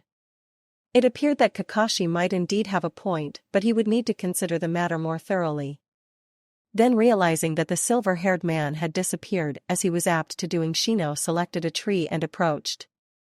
There was no time like the present, it appeared, and Shino had to decide who was correct, his father or the Umbu commander. Day 10. Listen carefully, brat. This Gojio Fuin is a very special seal. This is a seal that can totally disrupt a person's chakra and knock the enemy unconscious. However, to use it, your chakra has to be larger than your target's at the moment of application. Huh? Naruto managed his temples throbbing as he tried to understand what the perverted old man was explaining. It was almost like trying to hold water in his hands, it was all so damn complicated. Of course, the mental fatigue from the constant Kage Bunshin training wasn't helping much either. Think about it like this, Jiraiya explained, selecting a rock before gesturing at a tree branch. This rock is the Gojio Fuin. That branch there is your target. Right. Now then, when I throw this rock, that's me applying chakra, Jiraiya said, almost casually tossing the rock at the branch. There was a sharp crack, and then suddenly the branch was split in two. That, of course, is the end result. I severed the connection. Naruto blinked, then nodded, grasping what the man meant. Oi, so how do you do this Gojio Fuin? There are two ways, Jiraiya explained as he stretched. The first is the proper way, which requires two hands to use. When this version is applied, it is so painful that it not only severs your chakra but knocks you unconscious for at least a couple of days. Oi, what about the other one? It's a slightly weaker, very crude variation. Basically, it requires a single hand to prepare, which is a useful ability if you only have one hand available. It's not as painful as the proper version, and it only disrupts your chakra, but it's still effective. Can you show me that one? Naruto asked, eyes wide at finally learning something useful from this seal training. Well, knowing how to seal fire might be useful, but he wasn't sure how. This sounded a lot more up his alley. You have to become extremely proficient with seals to perform the single-handed one, Jiraiya said with a smirk. Now the two-handed version, well, you might be able to manage it by the end of the month. Really? Naruto said excitedly, almost rubbing his hands together. So I need to create a couple Kage Bunshin and... No, Jiraiya interrupted, shaking his head. You won't be able to apply it at all, you'll just have to learn if you can do it or not in a fight. But why? Well, it's obvious, Jiraiya said in exasperation. The Gojio Fuin, the proper version that I'm going to teach you, would dispel the Kage Bunshin, and that pain would slam into your head like a ton of bricks. But that doesn't happen when the others get dispelled. No, but then again, they're not experiencing pain on a level that could turn your insides into jello, Jiraiya said flatly. You'd feel it. Weakened, of course, but you would feel it, and trust me, it's not pleasant. Fine, Naruto grumbled in annoyance, accepting that for the moment. After all, if he pissed the man off too much, he'd cut out early and go peeking. Hell, as it was, they only had another hour before Jiraiya did just that. Oi, so are you going to explain this Gojio Fuin, or what? Keep your shirt on, Jiraiya said in annoyance as he demonstrated the finger seals. The seals are simple enough, plus you just concentrate the chakra into the tips of your fingers. After that, it's just a matter of where you apply it.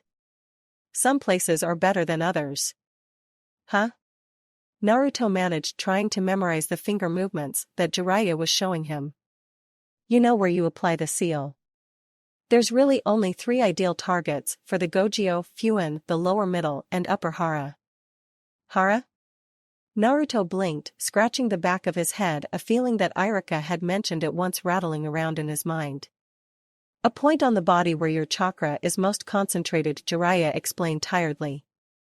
The ideal place to apply the Gogyo Fuin would be on the lower hara, which is located at the stomach. I knew that. Naruto said defensively, before scratching the back of his head. So why there? Sure, you did, the sage said, before shaking his head. As for why the lower hara, it's safer and easier to access. The middle hara is the solar plexus, and applying the Gogyo Fuin there could cause suffocation, while the upper hara, which is the forehead, will cause the brain to die. Oh, Naruto said with a slight scowl. Yeah, so unless you have no other option, go for the stomach, Jiraiya said, lifting a finger. Using this seal is not to be taken lightly. Day 15. Oi, do I have to use leaves? Naruto asked, suddenly looking up from the latest seal that he was practicing. Seeing Jiraiya's startled look, Naruto explained. I mean with the Shunshin no Jutsu.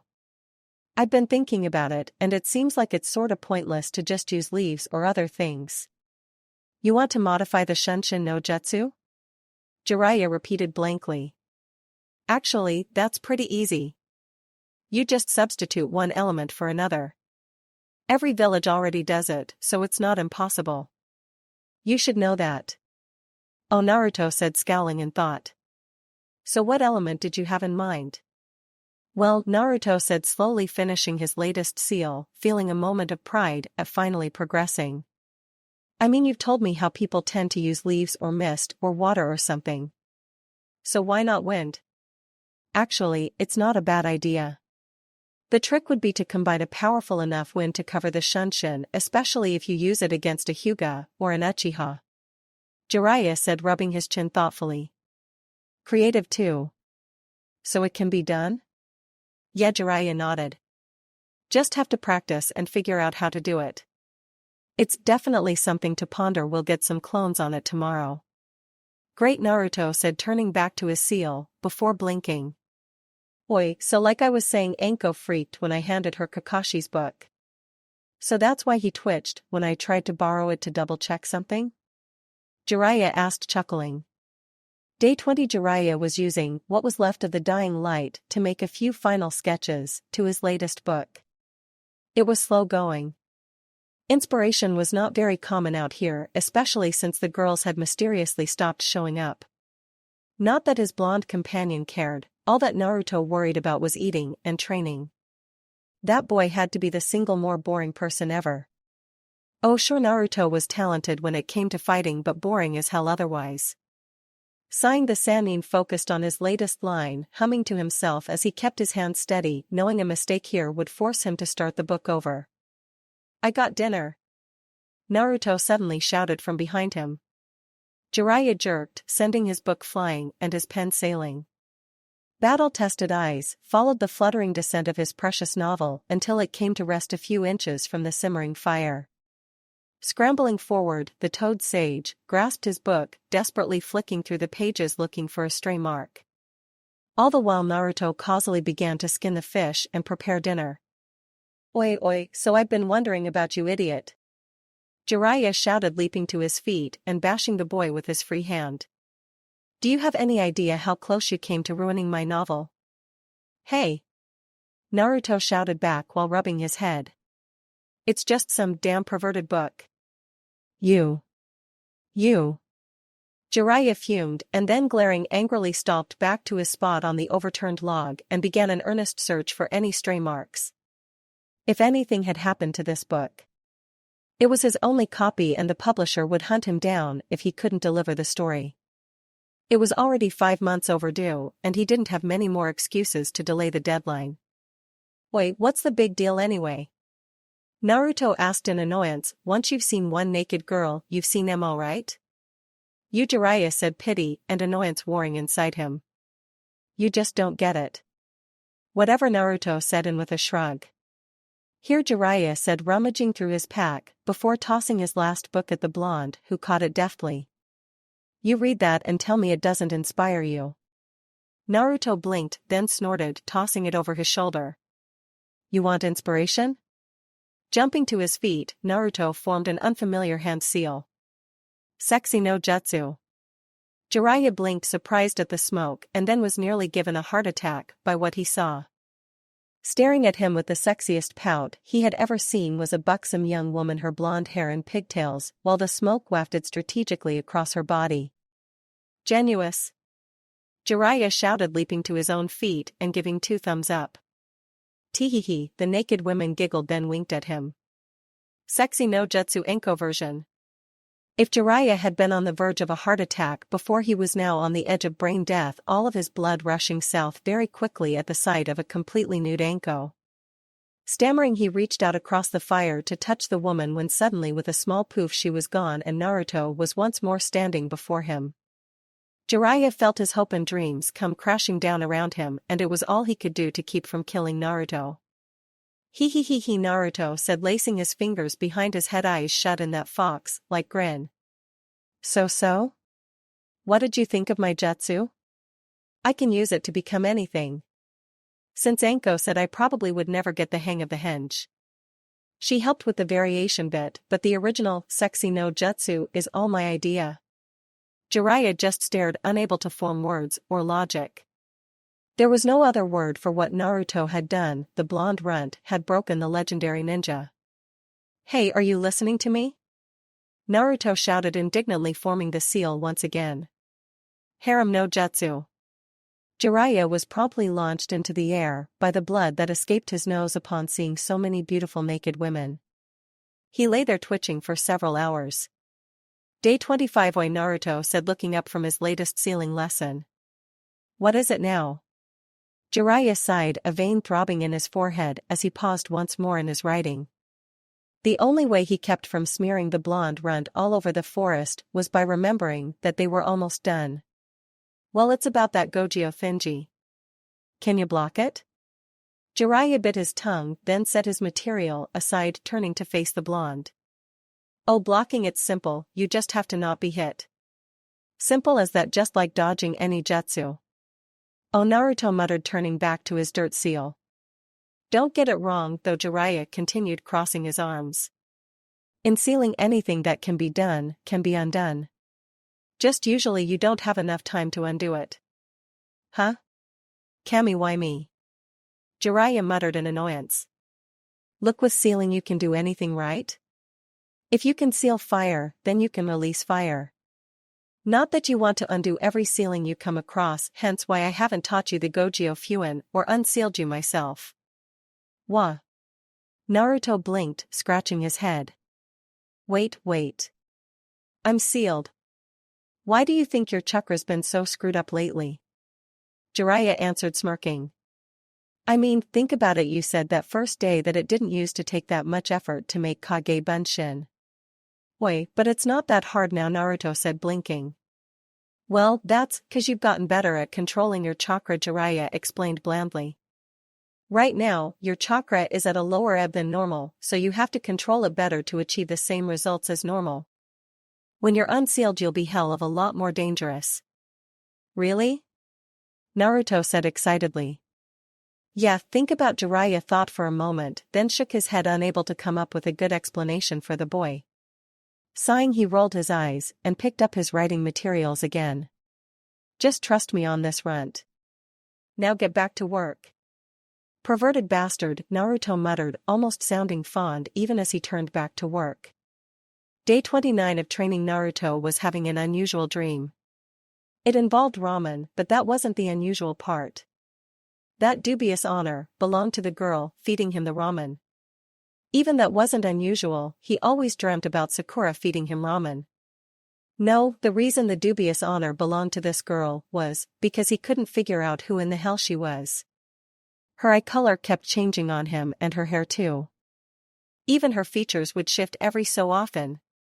Then finally his mind started latching onto a name for this girl. Wham! Naruto jerked awake, clutching his stomach and gasping for air. Pain coursed through his body and his vision blurred, but he was used to pain and focused through it. Standing over him, arms crossed and looking as pissed off as any Oni, was his current teacher, Jiraiya. "Good, you're awake," the man said blandly, as if he was talking about the weather. "We can finally get this torture over with." Finally able to breathe, Naruto moved slowly, rolling away from the man and rising into a half-crouch. "Wait, what was that for?" "I was waking you up," Jiraiya answered without an expression. "Today's the last day of your training in Wa?" Naruto managed, his mind still slightly hampered by sleep. Then he felt his eyes go wide in realization. It's been a month?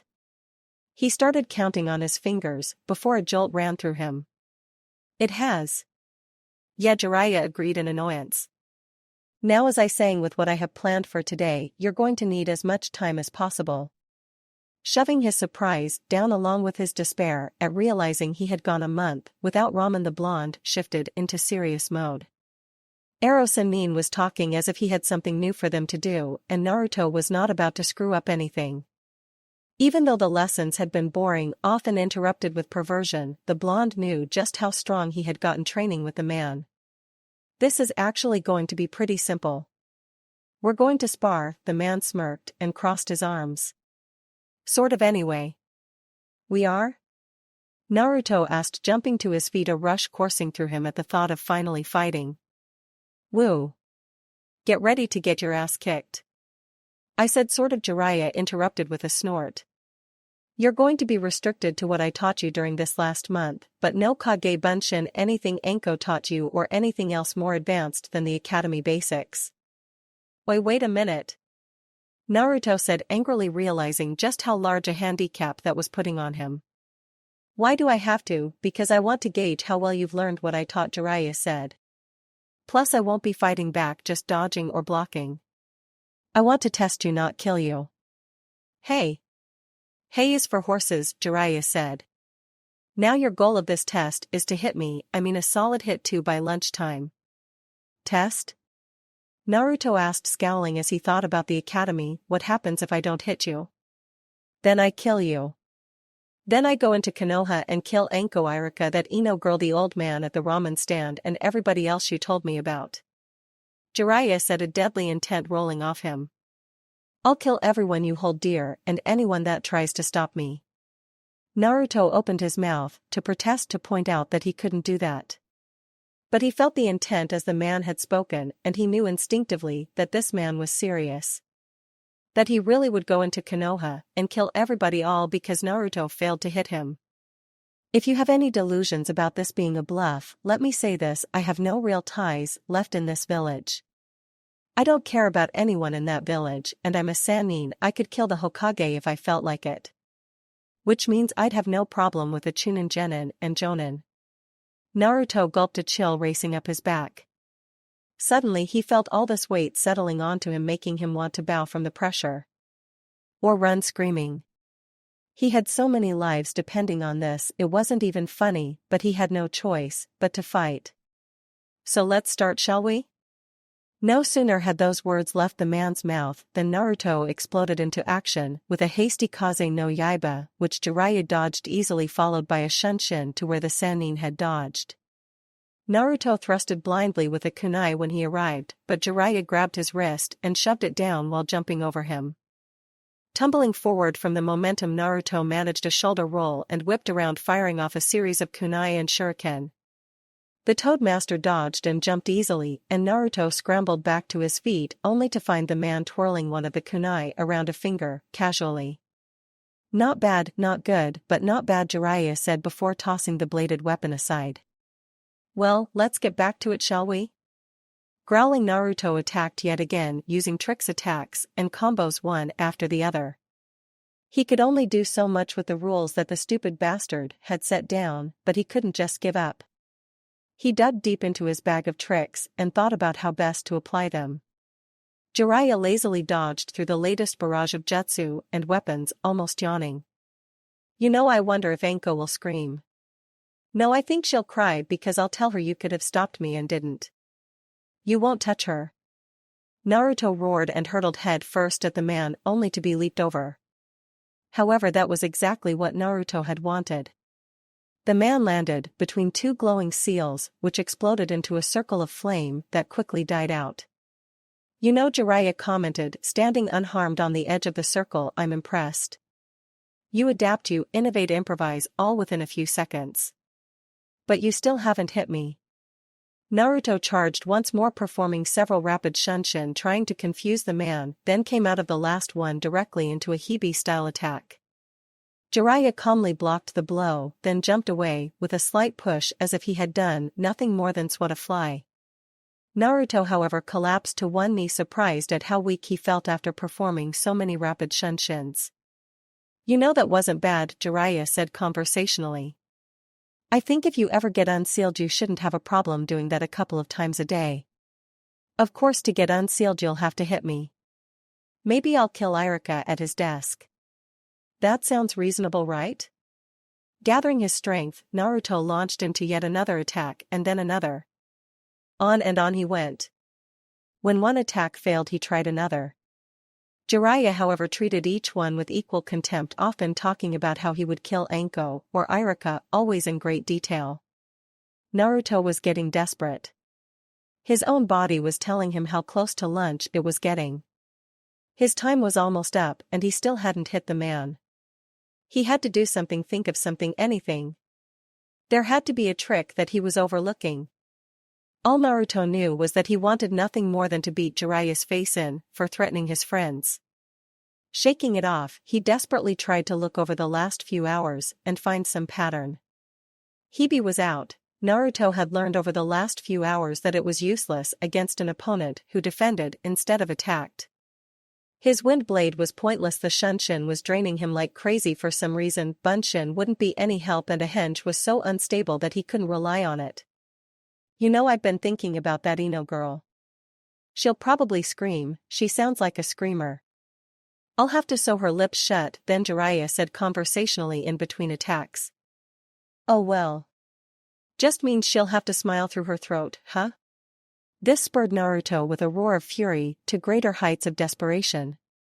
He had almost forgotten that her life was included in this fight. If he failed, then... No, he couldn't let them die. In mid-attack, he suddenly had a realization, followed by an idea. A very stupid idea. All of his attacks so far had been head-on. He had allowed the bastard to keep pissing him off so much that he hadn't thought of it. The answer was simple, a three-step attack. That was the only answer. Charging forward, Naruto pulled a kunai and twisted his body, preparing for yet another attempt at using the Hibi style. Jiraiya, of course, causally sidestepped the attack and reached out to grab the boy's weapon, only to have his hand go through the arm. Bunshin. Turning, the man sidestepped the other Naruto that was sailing through the air, only to have it turn into a log with an exploding note attached. Kawarimi. Leaping aside, Jiraiya twisted to avoid a blast of slicing air. Kaze no Yaiba. And then was promptly attacked by yet another bunshin who had an arm pulled back, and he reached out to dispel it, only to have it suddenly perform a shunshin and hit him in the face as he turned. Jiraiya stumbled, then sensing the follow-up attack, lashed out. Naruto felt the air rush out of his lungs as the hand slammed into his stomach. There was a moment in which he was weightless and then was sent flying through the air before he crashed to the ground and skidded. Coming to a stop against the roots of a tree, he struggled to breathe, but he was sure about one thing: he had hit that sick bastard. Then he promptly passed out. Sighing, Jiraiya poked at the lunch he had prepared, staring curiously at the still unconscious blonde. It had been 3 hours since the test, 3 hours since Jiraiya had struck out and unsealed him. Yet Naruto still wasn't awake. Snorting, Jiraiya shook his head, marking it off to having merely exhausted himself. Not surprising considering the training he had been put through, which in retrospect might have been a bit too much for the boy. Finishing his meal, he set it aside and turned back to his book, pen twirling between his fingers. This was the first chance he had to actually get some serious work done on his book. He had forgotten just how demanding teaching could be. Shrugging it off, he turned his mind to the more important task of writing the delicate threesome. 3 hours later, he was giggling, absorbed in his carefully crafted world. He was just getting to the interesting part where Perry's lover Akane had just come back after a long trip only to find her in the arms of her most hated rival when Naruto suddenly leapt to his feet with a shout. Jerking, Jiraiya fumbled with his book, then glared at the boy who was glaring back at him. "'Bout time you got up," Jiraiya said after a moment, turning back to his precious novel. "I fixed you some lunch."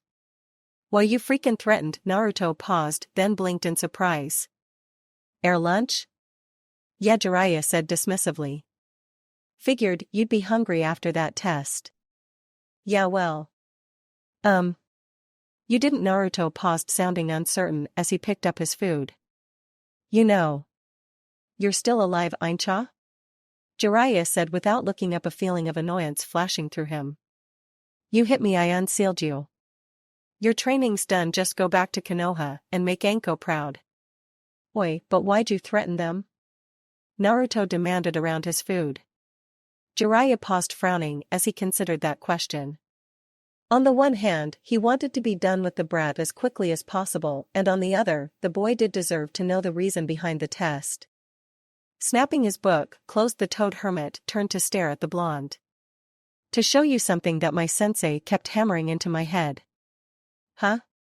"Look, a shinobi is strongest when he's trying to protect something important to him," Jiraiya explained, slowly scratching his nose lightly. "Knowing Anko, she's probably never mentioned that protecting something important makes you stronger." "Not really." "Well, that's not surprising, but it's true. You should know it." "You do know it actually," Jiraiya said, snorting. "You just don't know it consciously, but the fight with Orochimaru in the Forest of Death shows that you know it." "What are you talking about?" "You're strong for a genin, I'll admit that. But that's because you drive yourself and work on everything twice as hard as most people. But Orochimaru has over 50 years of experience, is a sannin and a genius. A genin, no matter how strong, is nothing to him." But I don't remember it all, but I know hurt him," Naruto said angrily. "Yes, but that's only because you were trying to protect Anko. That's what made you strong enough to stand up to him," Jiraiya said, climbing to his feet. "I threatened Anko, Irika, and that Ino girl, because you talked about them more than everybody else. I had to make you realize consciously what you knew instinctively." "Oh," Naruto said, looking down slightly with a scowl. "Plus, like I told you at the beginning of the month, as you were then, you could never be Hokage. Every Hokage knows that they have to protect the village and those precious to them more than anything." Picking his various items up, he turned back to Naruto, who was scowling at the fire. "You talked about being Hokage, but all your reasons weren't good enough. Everyone is precious to a Hokage," Naruto said in a low tone, snapping a stick to toss into the fire. "That old billy goat said that to me when I bugged him about why he bothered with me." "Yeah," Jiraiya said, smirking. "See, you knew, it just had to be reminded. Now go back to the village, get some sleep, and let me know how things go." "Well, you're leaving?" "Yeah, I got to get my book to the publisher. Otherwise, I'll have wasted all my data gathering." Seeing the disappointment on the boy's face, he sighed. "Don't worry, I'll be back. I got a few small things to take care of here." "Oh," Naruto said, grinning slightly.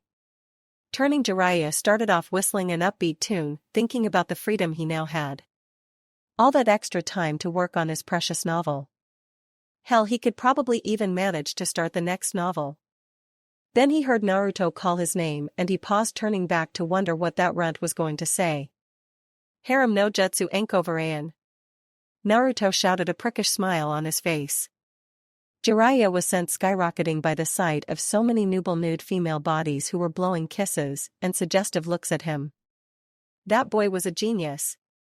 Naruto Altered History Chapter 19, The Chunin Exams, the Third Test Ability. Aburame were calm, collected, near-perfect drones. They never snapped, nor became noticeably irritable. They were silent, and when they did speak, their voices were always reserved. This was as much a necessity as it was because Aburame genuinely enjoyed the peace. It was an established fact the Aburame never lost their cool.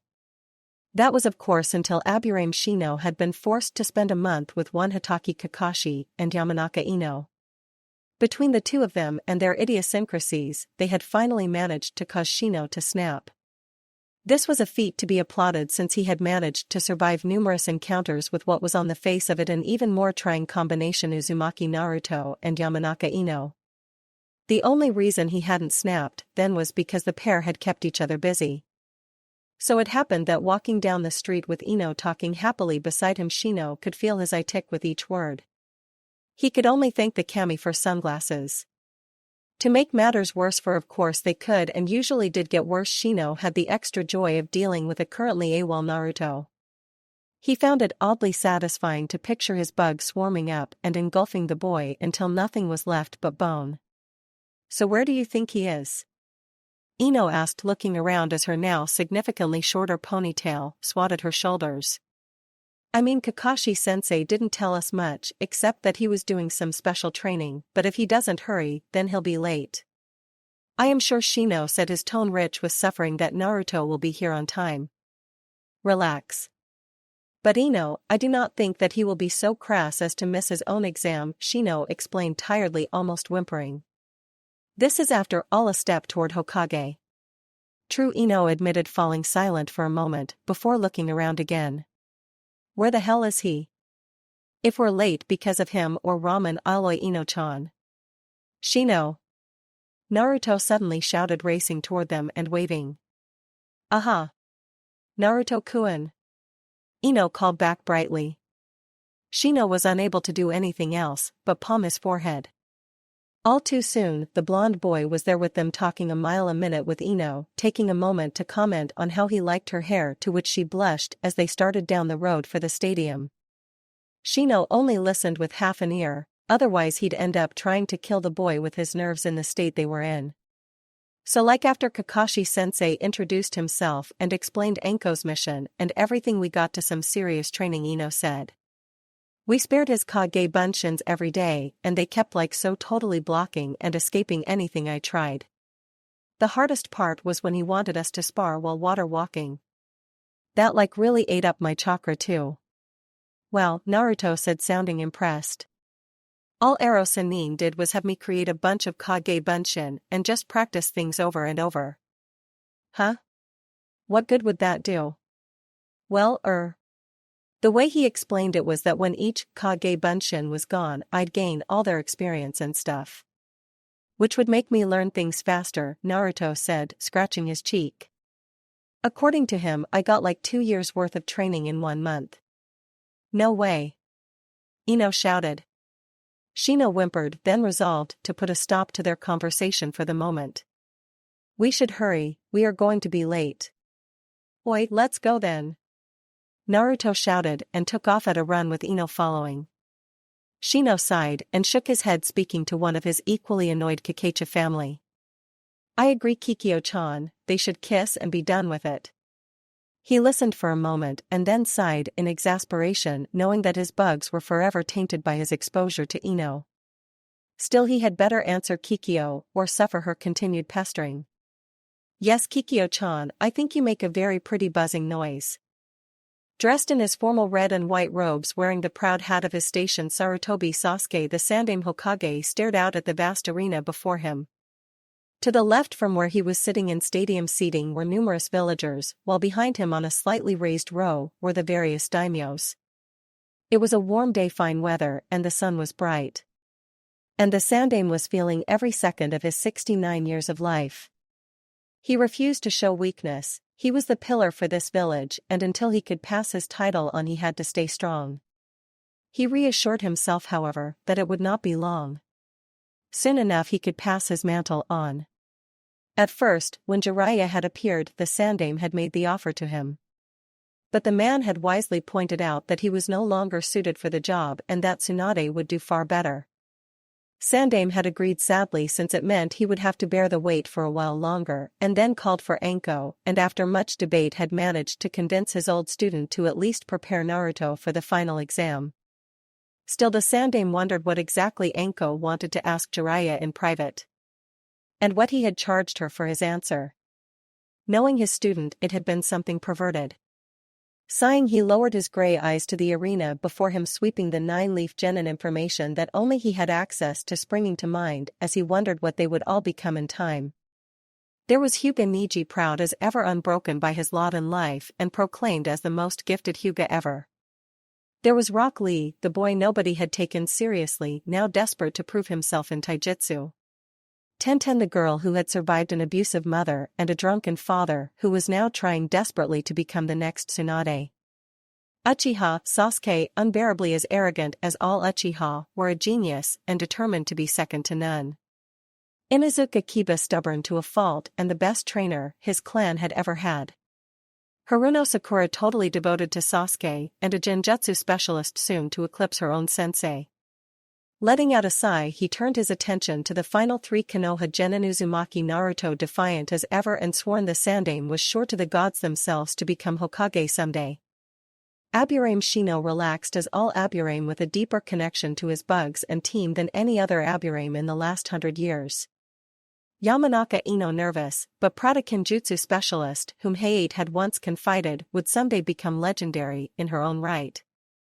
They were all the best that this generation had to offer, and he wondered how many would grow today. He was shaken out of his thoughts by the Umbu, politely touching his shoulder and indicating an approaching figure dressed in white and blue. "Oh. Well, Sandaime said, greeting the other man with a smile. "Kazekage Dano, you made it." "Thankfully there were no sandstorms," the other man said as he sat down on the chair next to the Sandaime. "Yes. Still, I imagine you must be tired from such a long trip." "Not at all, actually. May I once more say that I am pleased that the exams are being held within Konoha this year," the Kazekage said politely. "This way there can be no mistakes or dishonesty. Konoha ninja are far too high-minded for such deceit.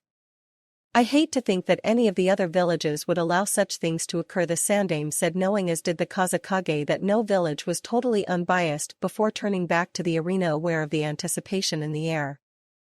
Seeing the eyes on him, he grinned to himself, offering a polite nod to the Kazekage as he started to get up. "On with the shone?" Hands behind his back, the old man smiled benevolently at the examinees, then flicked his eyes over at the section where the Jonin senseis sat watching. Then he settled his gaze on the crowd at large, who had stopped talking to listen to what he had to say. "Thanks to everyone for coming to the Chunin selection exam held this year within the walls of Konoha. We will now begin the matches between the 12 participants who have made it this far. Please stay and watch until the end." Then, amid enthusiastic applause, the Sandaime resumed his seat and watched. Yamanaka Ino was many things: confident of her sword skill, confident of her looks, proud of her family, slightly nervous to be in front of so many people, and she would admit harboring a slight crush on the boy beside her. Still, as she listened to the referee of this exam explain the rules, all of those things, except the nervousness, disappeared. They could kill each other. Ino felt her shoulders tremble slightly as she remembered killing, and the fear that she could die now coursing through her. Her only means of survival were surrendering something she couldn't bring herself to do, being knocked out, or the referee declaring the match over. Glancing nervously at the three Sandines, particularly the red-head with the pale green eyes, she doubted that he would care what the referee said or what she did. He seemed to radiate an air that shouted death, murder, and a dark glee. She prayed to all of her clan's ancestors that she wouldn't have to fight him. Anybody but that boy. "All right, that's all the rules. These are the matches," the referee said, holding out a piece of paper for them, even as a large screen on a far wall flickered to life so that the crowd could see the same thing. Ino scanned it quickly, eyes darting to the familiar names, and then froze as she spotted her name in the first match of the opening round. Yamanaka Ino, Uchiha Sasuke.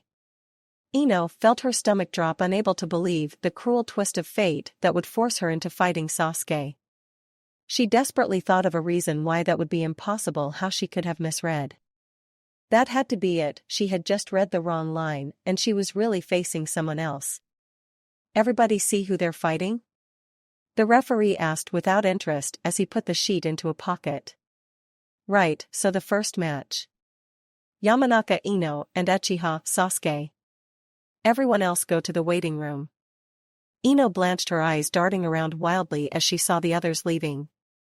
She so did not want to be there just then. Why couldn't she have been fighting Sakura or something?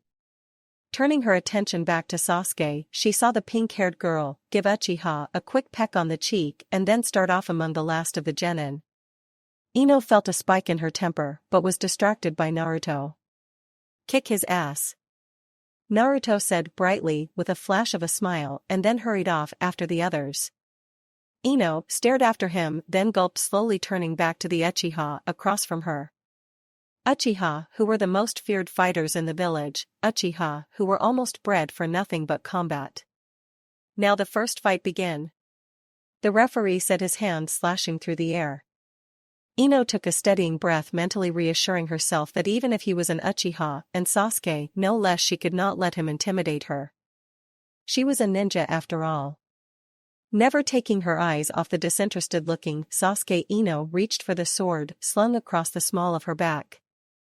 Assuming a reverse grip with her right hand, she hesitated for a moment, then took 3 silent breaths.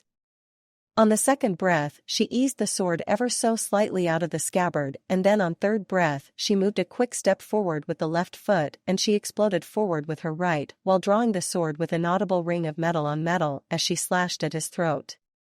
Sasuke took a half step back, allowing the sword to whistle harmlessly through the air before he fired off a kunai.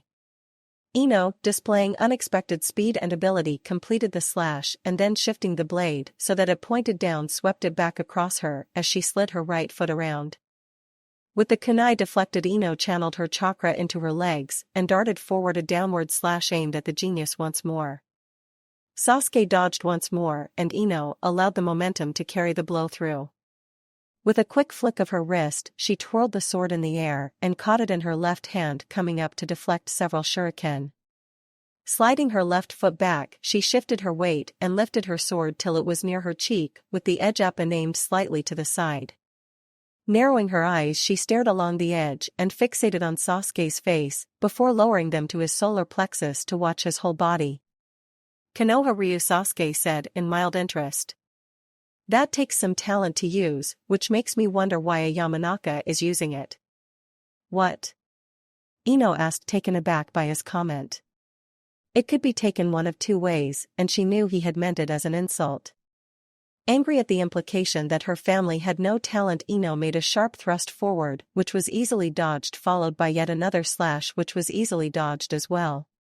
Sasuke, with an annoying casualness, haphazardly threw several shuriken, which she had to backpedal to block. Coming to a stop, back straight and right foot back, she brought her ninja to down near her waist, the tip of her blade angled up toward the charging Sasuke's eyes. Timing it as closely as she could, she made a thrust coming within inches of skewering him. Sasuke, however, twisted aside his charge, temporarily forgotten. Ino released her left hand and twirled the ninja, until it came into a right-hand grip. "A pretty dance," Sasuke remarked, casually. "But then for someone that cares more for their appearance than skill, I'm not surprised." Ino narrowed her eyes. "Just a pretty dance, was it? Someone that cared more about their appearance than skill, eh?" She would show him. She only knew 2 dances, but by all that was holy, she was going to use them to wipe that smirk off his pretty boy face. With one fluid motion, she lifted her sword and twirled it around while channeling the chakra needed along the blade, then dropped to a knee, driving the tip of the blade into the ground. "Dance of the Crashing Dragon."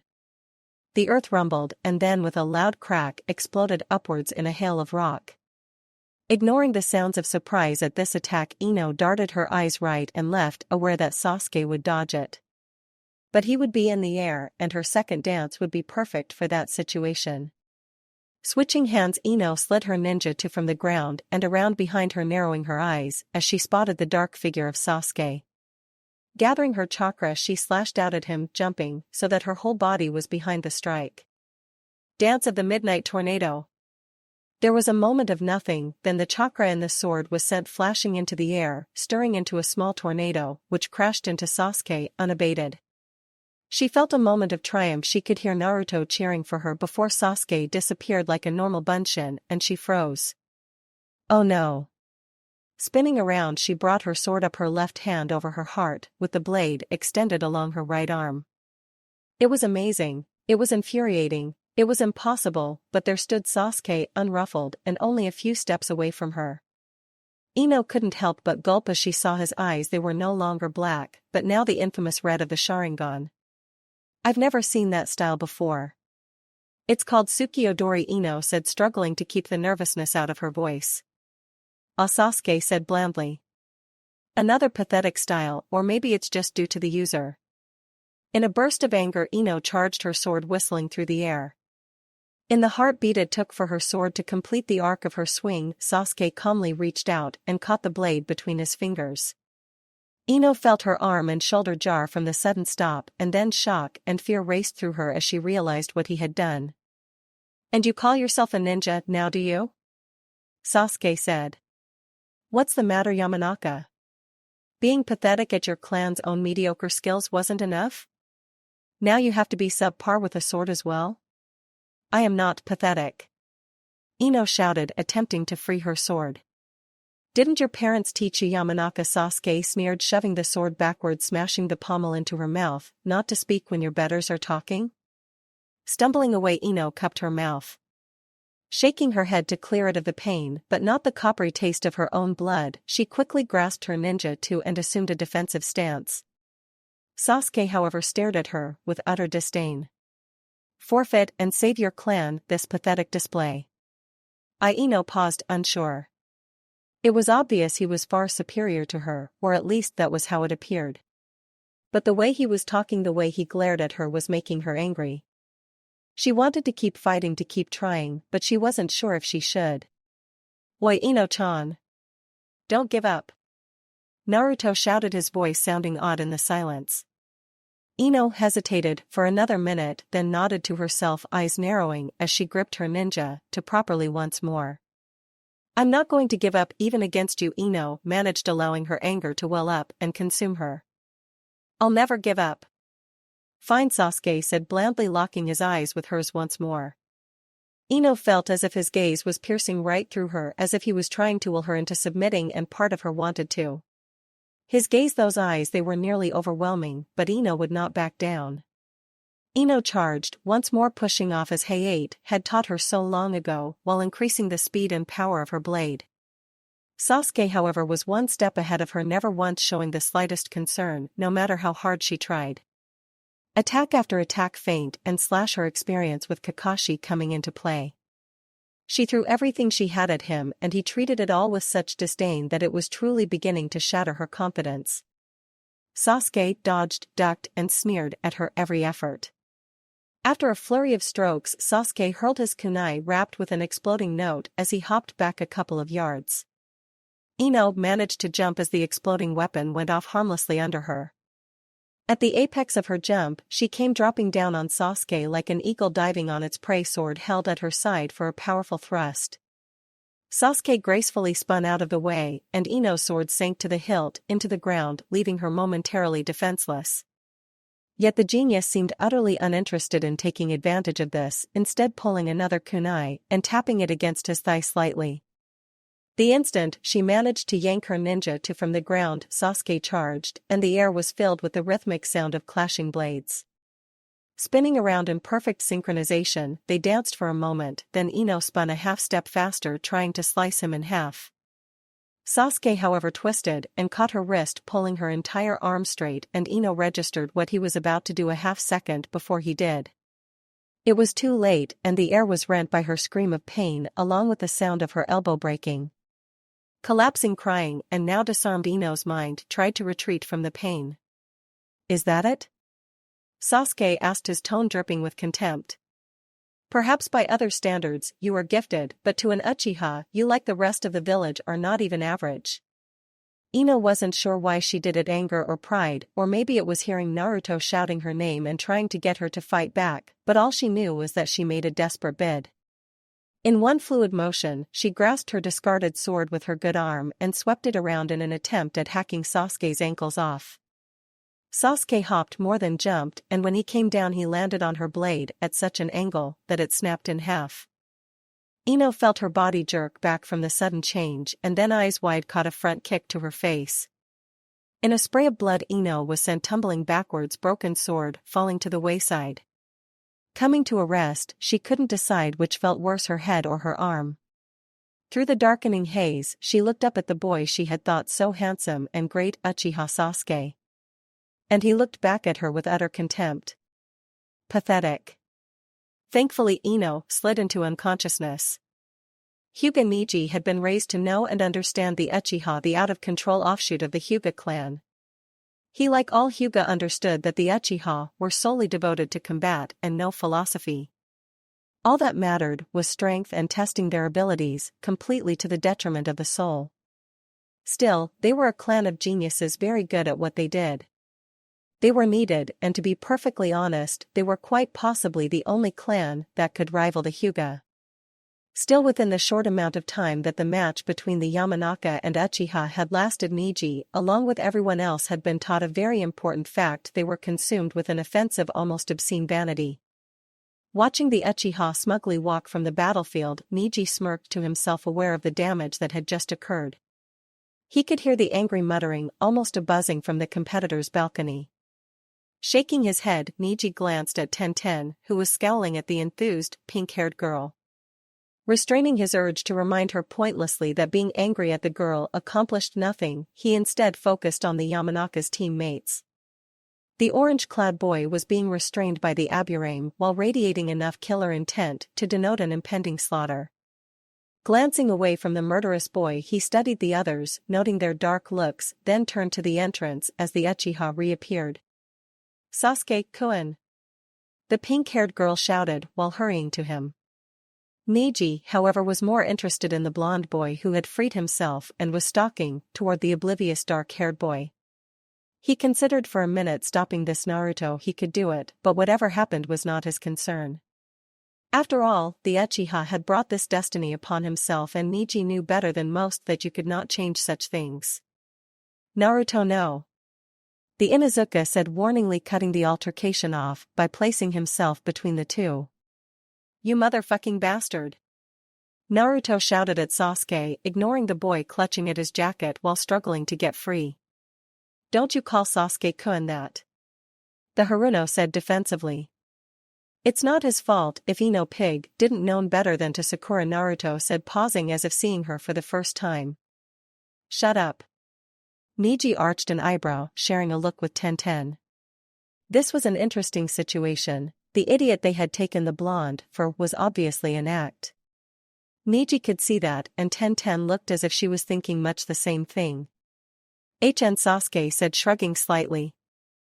"I don't care what you think, bastard, but just because you're an Uchiha doesn't make you better than anyone else. I promise, for everything you said, for humiliating and hurting Ino-chan, I am going to kick your ass." "Whatever, loser," Sasuke said. Neji shook his head, unable to believe how oblivious the Uchiha was. This Naruto was murderous, and Sasuke was treating him like he was nothing to worry about. "Hyuga Neji, get down here, or you're disqualified." "Neji-kun," Tenten said, her voice strained with tension. "I think you're supposed to be fighting now." Neji said with a final look at both boys before approaching the railing and taking the direct route to the battlefield. He barely glanced at the referee and instead focused on his opponent, the red-haired child with the sand gourd. "About time," the referee said, his hand slashing through the air. "Second fight, begin." Neji remained unmoved, as did his opponent, the seconds stretching out into minutes. Opaque eyes stared unflinchingly into cold green ones, as if both were fighting a battle without moving. Which Neji supposed in a way they were, since neither was the type to charge head first into battle against unknown opponents. Still, this was getting them nowhere. Someone was going to have to make the first move, and Neji supposed it would have to be him. His main goal then would be to discover if this other boy had an ultimate defense, as Neji theorized. Activating his Byakugan, he slid his right foot back while lifting his left arm up and keeping his right near his waist. A heartbeat later, he was charging across the battlefield, his eyes noting the sand that was shifting across the ground. Still, the boy didn't move an inch, showed no emotion at all, and Neji frowned even as he came within range to attack with a well-timed Juken strike. The blow was absorbed by a wall of sand which scattered from the chakra-infused blow, only to reform as Neji struck out yet again. The sand seemed utterly impenetrable no matter how much speed or how much chakra Neji attempted to strike with. Dodging to the left to avoid the sand as it formed a spear, then leaping back he spun low and away. Deflecting another attack, with a burst of chakra he came to a stop, realizing now what his eyes had been telling him.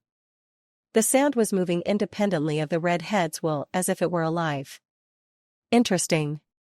Changing yet again, Niji ducked and weaved his way through the lashing sand.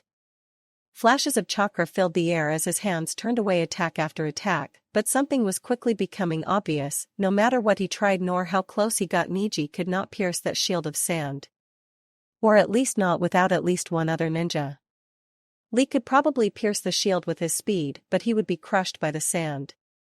Indeed, it was only because of his bloodline ability that Niji was able to continuously avoid and dodge the attacks. Of course, Niji was a genius, and he could see at least one option against what this boy was capable of. Strike. Duck, dodge, twirl. Strike. Dodge, duck, twirl. Strike. Twirl, duck, dodge. Avoiding yet another attack, Niji grasped his shuriken and kunai, firing them off in a rapid pattern. The wall of sand absorbed the weapons effortlessly, which was what Niji wanted. Lifting his fingers he smirked, causing the half-dozen hidden explosive notes to go off. The spray of sand was amazing. Niji was satisfied to see the mild surprise on the other boy's face, but he was already charging through the opening he had created. He saw the sand already regrouping, folding in after him, closing off his retreat. Niji, however, focused entirely on attempting to hit the boy, his right hand whistling through the air as he skidded to a halt. He felt his palm connect with the boy's chin, saw the surprise on his face, and then realized that his blow had had no effect other than knocking the boy off his feet. He didn't have much time. The sand was about to engulf him and Niji spun, emitting as much chakra as he possibly could. Scowling in concentration as he spun, he watched as the sand crashed against his Hakusho Katen ceaselessly. The longer this went on, the more Niji began to doubt his ability to keep this up, but he dug deep and didn't stop until the sand finally came to a stop and fell listlessly to the ground. Coming to a stop, Niji turned to stare at the boy, who was standing upright and seemingly unharmed. He could not attempt that tactic again as he had used up all of his explosive notes. Considering his options, he felt his eyes widen in surprise as he felt the coarse feeling of sand encasing his ankles. Looking down, he almost swore the sand was rapidly climbing his legs, effectively keeping him in place. Looking up at the boy, he saw the glint of madness in those eyes, and realized his fate had never been to win this match. Niji thought briefly about using the sand to attack this Gaara, but discarded that quickly. Suddenly his sixth sense, the one that warned of immediate danger, flared. Niji quickly expelled as much chakra from his body as he could to free himself and backpedaled, avoiding other attempts by the sand to grasp him. Reaching a clear space of ground, he raised his hand. "I forfeit." The referee blinked in surprise, then shouted for Gaara to stop, even as Niji dodged another series of attacks. A moment later, the sand hesitated. Niji wondered if the sand really was alive, then retreated back into the gourd. The winner, Gaara of the desert. Niji, as the crowd applauded, politely considered Gaara silently, then turned his mind to the odds for an upcoming situation. Perhaps it was time to place a bet. Hyuga, for all of their greatness, held a guilty pleasure in betting. Besides, if that Uchiha was so willing to create the fate he now faced, why shouldn't Niji take advantage of it? Yamanaka Inoichi was a great many things: a highly skilled ninja, alarmingly good at flower arranging, a decent man, and a good husband. Most important, though, was that he was a father, a very overprotective father, with a very short temper when it came to his daughter's well-being. So needless to say, as he was pacing in the hallway outside of the treatment room, Inoichi was rather upset. Actually, the correct term would be livid. It had been all his wife could do to keep him from jumping into that arena and slitting that prick of an Uchiha's throat. It was still a very tempting thought, actually. Sasuke might have been able to shoot his mouth off about Ino, but Inoichi had several years' experience on the boy. The only reason he hadn't was because his wife had convinced him that Ino would not appreciate her father being arrested for murder. So as his wife talked with the medical staff and his daughter recovered, Inoichi listened to the distant noise of the match between the Inuzuka and the puppeteer while trying to figure out how best to channel his impotent rage. He briefly considered the fact that since he lived in a village full of ninja, he could always pay someone to assassinate the boy. It would be easy enough. It wouldn't even have to be an official mission either. He knew the right people to get it done without too much fuss. He wouldn't though. That would be wrong. No matter how badly Inoichi wanted to see the boy suffer, he couldn't pay or ask a fellow Konoha ninja to do that to one of their own. It was just too bad that there wasn't someone in this exam that would willingly do it on their own. And then he heard a distant voice whisper that there was someone. Uzumaki Naruto. He was Ino's teammate and friend, had stormed in to check on her, and undoubtedly the boy was now planning Sasuke's murder. Hopefully a painful and bloody murder. Inoichi grinned. They would meet, if not in the second round, then in the final match. Inoichi thought as he ran his fingers through his hair. From what Ino had told him after her training with Kakashi, Naruto was very strong. Which was no surprise really, considering what little was known about the other blonde, including the rumors of what had happened in the Forest of Death. If he was strong enough to fight and hold off an S-ranked criminal, then Naruto should be able to tear Sasuke limb from limb. Suddenly Inoichi grinned. Oh, how stupid of him not to see this chance sooner. Before long, he was hurrying out to the arena and into the streets, heading for the nearest bar that was taking bets. This was as close to a sure thing as he had ever had. Sasuke against Naruto was going to be his payday. It was funny, the Jonin mused to himself. Not even a full month ago, Inoichi had been upset and worried about his daughter being on the same team as that Naruto. Considering the boy's past and the mysteries surrounding his survival, it was understandable. Now though, he was placing his daughter's pride as a shinobi in the boy's hands. If he had stopped long enough to really think about what he was doing, Inoichi would have realized how strange and foolish this idea was, but was not about to stop and think. Reaching the bar, he slipped inside without being noticed, mildly surprised to feel the tension that filled the building. Looking around, he could see off-duty military police officers who were avoiding the rest of the bar, and then everybody else. Inoichi put that to the back of his mind and walked to the bar and ordered his sake before turning to the nervous-looking man who was toying with his pen. "Are you still taking bets, Bakudo-san?" "Inoichi-san?" the man said in surprise, before nodding uneasily. Grabbing the cup and bottle set before him, Inoichi poured himself a drink and then gulped it down. "I take it the odds are heavily in that Uchiha's favor for promotion?" "Yes," Bakudo said, shifting as attention turned to them. "Good," Inoichi said, pouring another drink before quaffing it easily. "I'm putting everything on Uzumaki Naruto for promotion over Uchiha Sasuke." Amid the gasps of surprise, the renewed betting and noise, Inoichi poured himself another drink and then stared up at the closed-circuit TV of the arena. The match between the Inuzuka and Kankuro was coming to a close, apparently in a double KO, but he didn't care. Instead, he gulped down his sake and set his jaw, impatience and anger boiling up inside him. If that Naruto could actually win, Inoichi would never say another bad word about him. Security was tighter than it had been in a long time. Saiden mused silently as he made his lone patrol of the key Umbu points through the surrounding area of the exam arena. There was a little over 150 Umbu within the village. The bulk of the Umbu had been deployed for maneuvers near the borders or field assignments. By normal standards, it would be enough to handle any situation, but Saiden knew this would not hold true today. Coming to a stop in the branches of a dying tree, he frowned behind his mask, studying the Umbu he could see dotting the rooftops. They were unmoving like statues, but aware and ready for an attack from unknown enemies. That would be their mistake. None of them were aware that at this moment key military police and Jonin were planting bombs. That their friends, comrades and lovers were moving into position to deliver in one fell swoop what had not existed since the rise of the shinobi nations. Unity. Saiden felt sick to his stomach, knowing what was coming, feeling it in the air. He could see select captains, members of Unity, motion to those loyal to them into unapproved positions. Those Umbu who noticed were quickly killed in silence. The warning garrowed just as it had begun. He was the only one who knew, the only one who could raise the alarm.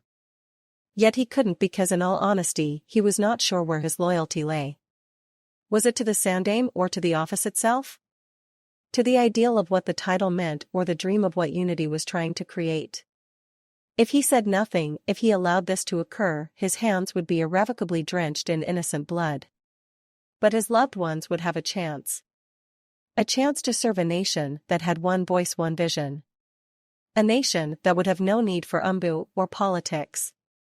But at what cost? Saiden-san status?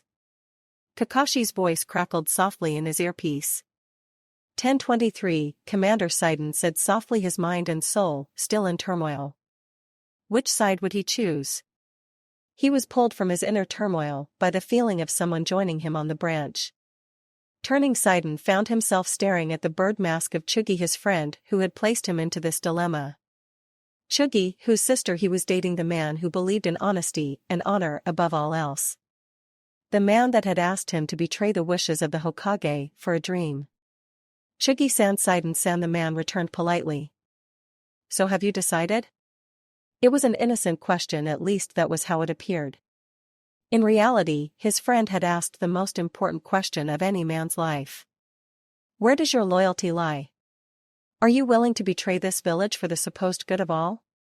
Will you destroy everything you have for this dream? Commander Saiden said, voice wavering, and then he died, his sentence unfinished.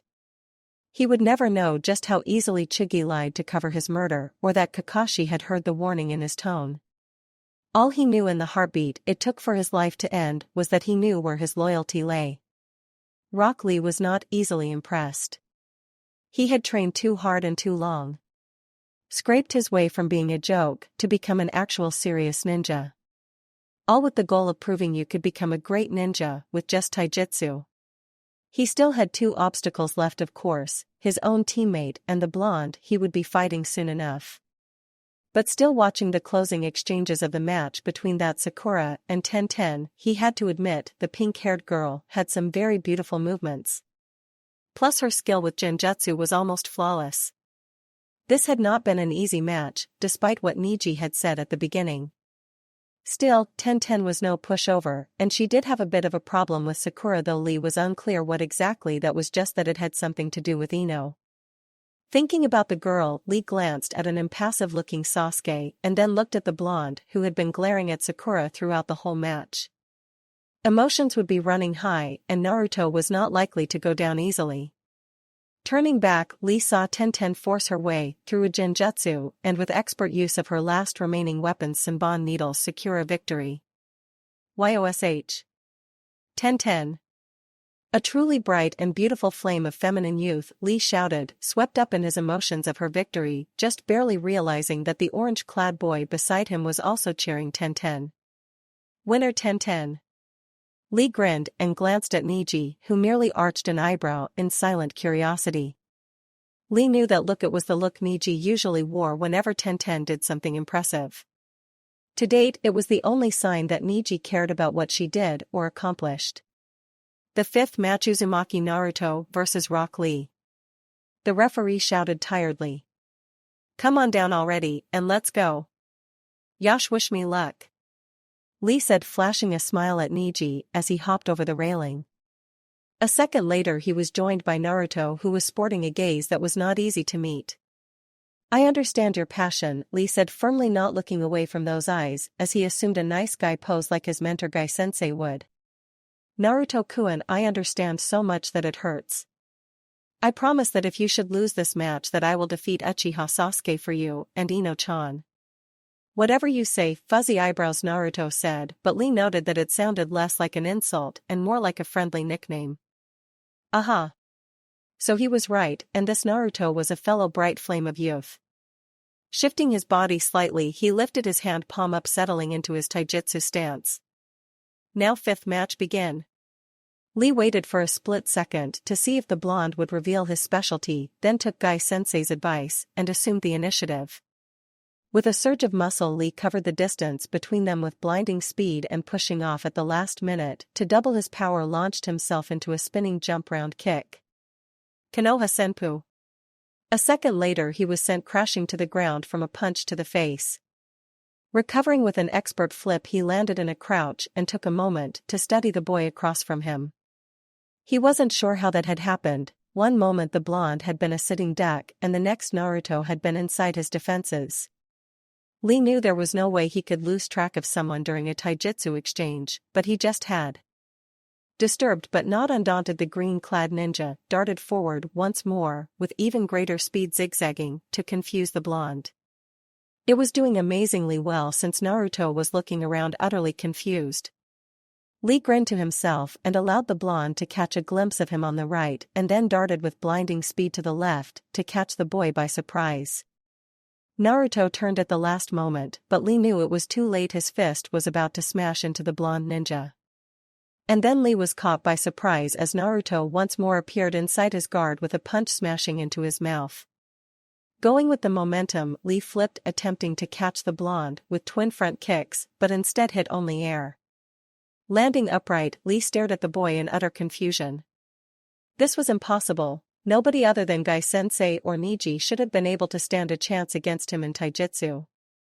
And yet this Uzumaki Naruto was doing just that, and he appeared even to be beating him at it. "You really are strong," Lee said after a moment. "Hee, thanks," the blonde said with a smile. Lee returned the smile and then, turning serious, launched into even greater feats of speed. Yet no matter how fast he moved, the other genin always managed to slip inside his guard and counterattack. It was like trying to hit the wind or playing a game of tag. Still, Lee didn't give up, and finally, after what felt like hours, he managed to nail the blonde with a punch that actually managed to knock the boy off his feet. Skidding to a halt, Lee grinned at his dazed-looking opponent. "Yashirit." Naruto shook his head as if to clear it and then slowly climbed back to his feet, smirking, despite his busted lip. "You wanna play tag?" Lee wondered for a moment about the chill that suddenly raced up his spine, and then he watched in utter fascination as the blonde literally disappeared in a burst of speed. One moment he had been there, and the next he wasn't. It was like seeing Gai-sensei move. Lee was so taken aback by this that he barely managed to register the blonde reappearing in a rising crouch before him, a fist aimed at his midsection. Lee reacted by tensing his stomach muscles a half second before impact, lessening the chance of having the air knocked out of him. It still hurt, but he managed to react, grabbed the arm and, twisting his hips, threw the boy. Naruto flipped through the air, landed in a crouch, and suddenly disappeared yet again. This time, however, Lee was less stunned and waited for the attack he knew was coming, despite being unable to see his opponent. Sensing the attack coming from behind, Lee turned, managing to avoid the punch by a hair's breadth, and then countered with a vertical punch to the boy's ribs. Naruto went crashing backwards into the ground, and Lee paused, frowning in confusion. His experience was telling him something was off in this fight. The boy covered ground with alarming speed, but when it came to his taijutsu speed, he was several steps below Lee. But he remembered the earlier exchange and wondered if maybe the boy specialized in counter-attacking. Deciding to find out for sure, Lee darted forward just as the boy had managed to regain his feet. Lashing out with a vicious right hook, Lee realized how bad an idea this was. A split second later, Naruto, the formerly sitting duck, was inside Lee's guard, slamming a palm heel into his chin, followed by a spinning side kick to the solar plexus.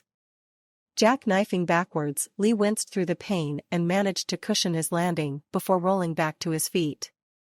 He noted the blonde already missing and managed to avoid the incoming attack, then countered. Naruto moved again with that unusual speed of his, and Lee avoided, countered, and gained the initiative. Right until Naruto slipped through his defenses yet again. Minutes stretched out endlessly as they exchanged blows, and Lee was finally beginning to understand his opponent. Naruto was able to cover ground much faster than Lee could at the moment, but his attacks were standard fare for ninja. It was only in counter-attacking that Naruto became nigh unbeatable. Lee didn't understand how that worked, but he accepted that as long as he didn't attack Naruto directly, he could maintain control of the match. Not that he was ahead by that much. In all honesty, this fight was very even, and Lee seriously considered dropping his weights. However, if Naruto was a taijutsu specialist, not something Lee bought completely, he would be wearing weights as well. So it only stood to reason that if Lee dropped his weights, then Naruto, if he was using them, would drop his, and they'd be right back where they started. Breaking apart after a particularly brutal exchange, Lee used his tongue to check a tooth. Wincing slightly, he saw the blonde panting and clutching his shoulder tightly. Lee felt some satisfaction at that sight, No matter how even they were, Lee could feel that he was dealing much more damage than Naruto was.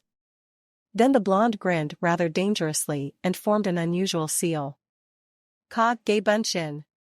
Lee blinked in surprise, realizing that the boy could use ninjutsu. Then his eyes widened in shock as he suddenly found himself surrounded by what appeared to be 20 or 30 Narutos. Somehow he didn't think they were merely illusions. And suddenly this fight didn't seem so even anymore. Geez, why doesn't he drop his weights? Tenten muttered, leaning against the railing, watching the shockingly even fight below. She had never expected to see another boy as fast or even faster than Lee. Because he does not wish for Uzumaki-san to do the same, Niji explained blandly from beside her, his arms crossed and eyes flickering across the battlefield. Which is foolish, since Naruto can go no faster. Huh? But if he's that fast, he has to be using weights. No, Niji said with a shake of his head as Kage Bunshin suddenly appeared on the battlefield. Uzumaki-san is using Shunshin no Jutsu to simulate speed. If Lee would drop the weights, he would gain an advantage. Then we should tell Lee. Tenten said excitedly. He'll have this match in the bag then. I said he would have an advantage, Niji explained calmly. He would not win, however. The more I watch, the more it becomes obvious. Uzumaki-san is not a taijutsu specialist. What he does specialize in, however, I cannot say. Well then, Lee would have the advantage in the hand-to-hand, Niji said, cutting her off. However, Uzumaki-san would fall back onto his own specialty, and since we do not know what that is exactly, we don't know if the balance would remain in Lee's favor. He's our teammate, yes, but this is his fight. Don't worry, he'll notice soon enough, Niji supplied in mild interest. Have you noticed anything strange about the Kage Bunshin? No, Tenten muttered in annoyance, wanting to shout for Lee to lose the weights and not have to wait for the boy to figure it out. Lee is amazingly fast, yet the numbers are still too low for even Lee to have defeated so many in such a short amount of time. A trap? Tenten said in surprise and worry, counting the number of Kage Bunshin present. No, a strategy, Niji explained, slowly activating his Byakugan and weighing his words carefully. A basic strategy, rudimentary at best. But effective. What is it? You'll see soon enough. Lee was on autopilot. There was no time to think about the next move or about how quickly the crowd of Kage Bunshin were dwindling. All there was time for was swift, decisive action. Destroy one Kage Bunshin and move on to the next repeatedly until either they were gone or he was too exhausted. Clearing the field of at least 7 more Kage Bunshins, Lee paused, his chest heaving as he surveyed his remaining obstacles. They were formidable, but he could see the numbers were far too thin to be a threat for much longer. Shaking such thoughts off, the taijutsu specialist focused on the 2 charging Kage Bunshin and rose onto the balls of his feet before exploding into battle. The first one that reached him suffered a sidekick to the stomach, and then as that one doubled over, Lee grasped the back of his head and yanked it harshly against his knee. The Kage Bunshin promptly disappeared in a puff of smoke, and Lee pivoted, leaping into the air, spinning as his leg shot out and nearly separated the second Kage Bunshin's head from his shoulders. Lee landed lightly and watched with a smirk as the copy disappeared, then leaped back and twisted so that he could produce a kunai to parry a blow aimed at him from yet another Kage Bunshin. Twisting to deflect another blow, the boy lashed out with a kick to destroy another Kage Bunshin. Soon it all became a blur, once more deflecting the kunai from the one Kage Bunshin while dealing death to the others that were charging him. Still, no matter how it appeared, Lee knew that he and Naruto were still even. These Kage Bunshin were just to wear him down, and he had to admit they were doing a good job. As the blades clashed together, Lee managed a deft flick and twisted the kunai to one side, striking the Kage Bunshin in the chest. Gra! The Kage Bunshin managed before exploding. Lee, however, was wide open as another Kage Bunshin lunged in, and Lee swung his arm out wildly in surprise. The Bunshin neatly avoided the blow, disappearing in that odd way of his, and then slammed a rapid combo into Lee's body. Punch, kick, elbow, palm, heel. Lee lost track, each blow heavier than the last. Then suddenly he was swept off his feet and he had a moment to register what was happening before the Kage Bunshin pounced on him. Lee reacted a split second faster than the clone, jamming his knees under its body and pushing it off him with a heave. The Kage Bunshin twisted in the air, landed on its feet like a cat and immediately sprang at Lee, who was on his feet once more a second time.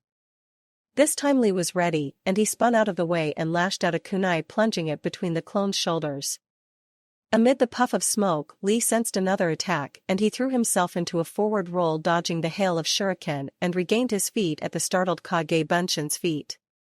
With startling speed, Lee planted a roundhouse kick to the Kage Bunshin's face with his right foot, then reversed in the same motion to slam a heel kick to his opponent's temple. The cracks from the impacts echoed in the still air. The Kage Bunshin cried out, staggering away to disappear in the telltale puff of smoke, and Lee sensed yet another attack from the side. Turning, Lee ducked the incoming round kick and delivered several powerful punches to the ribs, forced the Kage Bunshin to disappear. A second later, Lee blocked a round kick to the stomach, which left his head wide open. A second after that he was sent crashing face first to the ground from another round kick to the side of his head. Recovering quickly, Lee regained his feet, turning to stare at Naruto. Naruto grinned and then darted forward. Lee whirled around and delivered a spinning back kick to Naruto's stomach. Naruto, unprepared for the assault and in no way ready to deal with it, doubled over from lack of air. Lee returned to his defensive stance for only a fraction of a second before firing off a jump front kick to the boy's face. Naruto, already staggering from the first blow, went flying. Lee landed before Naruto did, and he watched in satisfaction as Naruto collapsed on the ground. His joy was short-lived, however, when 10 Kage Bunshins appeared out of thin air. Lee dodged to the left, striking out at the same time, with his right hand driving the punch into the airborne ninja's solar plexus. Before the Kage Bunshin had completely disappeared in a puff of smoke, Lee was already moving, spinning into a butterfly round kick to another Kage Bunshin's head. Landing, he allowed his momentum to carry him around and smash a spinning heel kick into the jaws of yet another 2 Kage Bunshin. Coming to a stop, he paused, eyes darting left then right, 4 down 6 left. Sensing an attack from behind, he shifted his body weight and dodged the punch aimed at his head, then drove his left elbow into the Kage Bunshin's face. Pivoting at the flash of incoming orange on his right, he fired off a front kick round kick combination that destroyed yet another Kage Bunshin. 3 left. Ducking a round kick from the left, Lee spun into a leg sweep, taking the attacking clone off his feet before rising with his momentum to drive a left spinning heel kick into the airborne Kage Bunshin. Coming to a stop, he dropped his leg and pivoted, hammering home without looking a right side kick into the face of the second to last Kage Bunshin lunging at him. 1 left. Dropping to the ground, Lee avoided the last Kage Bunshin, then planting his hand on the ground threw a sidekick to the clone's chin, lifting it into the air. Heaving, he spun, slamming several spinning kicks into the clone before it disappeared in a puff of smoke. Flipping as gravity reasserted itself, Lee landed in a crouch, fingers braced against the ground as he glanced at the battered-looking but now standing Naruto. "Yash, you were truly a worthy opponent, filled with the bright flame of youth," Lee said, giving him a thumbs up in true appreciation before sliding into his fighting stance. "However, I have won this match." "Oi, it ain't over till it's over, fuzzy eyebrows," Naruto shouted back, slipping into his own fighting stance. Lee paused, then allowed himself to grin in appreciation. He could accept the boy's willingness not to give up. He had fought so hard and so desperately to reach this point. To surrender was not an option. Shifting his weight ever so slightly, Lee shot forward with all of his speed, ready to deliver the final blow and thus claim his victory. It happened between heartbeats, the half-second that decides battles. Naruto suddenly darted aside with that false speed, pulling a string taut. The chain reaction was instantaneous, the half-dozen explosive notes that had been covered with dirt suddenly tearing a chunk out of the battlefield. Lee at the last second managed to push off and into the air to avoid being obliterated. He was carried higher than expected by the concussive force, but all that mattered in Lee's mind was that Naruto had mistimed. It had been frighteningly close. Lee knew if he had been a half a second slower, or if Naruto had timed it better, that he would have been ripped apart by that explosion. Twisting in the air, he spotted his opponent, who was staring at him intently while he descended. Lee braced himself as best he could, ready to launch into his attack as soon as he landed, and then realized he couldn't move his body at all. Darting his eyes away from the blonde and to the rushing ground, he clenched his eyes, preparing for the bone-crushing landing. Instead, he felt a pair of arms grasp him and his momentum shifted, prompting him to open his eyes and find that a Kage Bunshin had snatched him from midair. A minute later, he was deposited on the ground by a disappearing Kage Bunshin, but he still couldn't move a muscle. Helpless, he stared up at the sky, amazed to find his blonde opponent hovering over him with a kunai. "Tag," Naruto said, tapping the blade against his forehead. "You're it. Winner Uzumaki Naruto." The referee announced, his voice stunned while the crowd was cheering loudly. Lee tried to convey the impossibility of the situation, but he couldn't move his mouth. Naruto, grinning, crouched down, speaking in a secretive manner. "It's the Kanashibari no Jutsu. It'll wear off in a few more seconds. I thought I'd never hit you with it." Lee blinked, then felt his body relax and was helped to his feet by his new friend. "Yash, impressive." "Thanks," Naruto said, leading the way off the field. "Next time though, let's have a real match where we don't have to hold back." "Of course. And we shall see who burns brightest with the bright flame of youthful power." "Oi, has anyone ever told you you're weird?" Naruto asked thoughtfully as they entered the stairwell to the fighter's balcony. "Cool, but really weird." "Aha," Lee said, allowing himself to smile. "Yash, this is coming from the boy wearing orange? Why does everyone have to disrespect the orange?" The Hokage stifled his groan of discomfort. His back was sore and his neck stiff. He had been sitting in one spot on a stone chair for far too long. He could not, however, just get up and leave. He had to present a strong face to the others, especially after the Uchiha's little rant from earlier. He was definitely going to have a few words with Fugaku about his son. He would stress how important it was that Sasuke did not offend future dignitaries or the villagers that provided ninja with both customers and places to eat and live. He would have to explain exactly how and why Sasuke would have to publicly apologize and admit that he was wrong. Or the Sandaime could just wait for Naruto to get a hold of the Uchiha genius. The Sandaime had to bite back his laugh at the thought. After the match between Lee and Naruto, he wouldn't put much value on the Uchiha's ability to pass in one piece. Hell, even without that match, the Sandaime was going to make sure he didn't pass anyway. The boy needed a lesson in humility, that was obvious.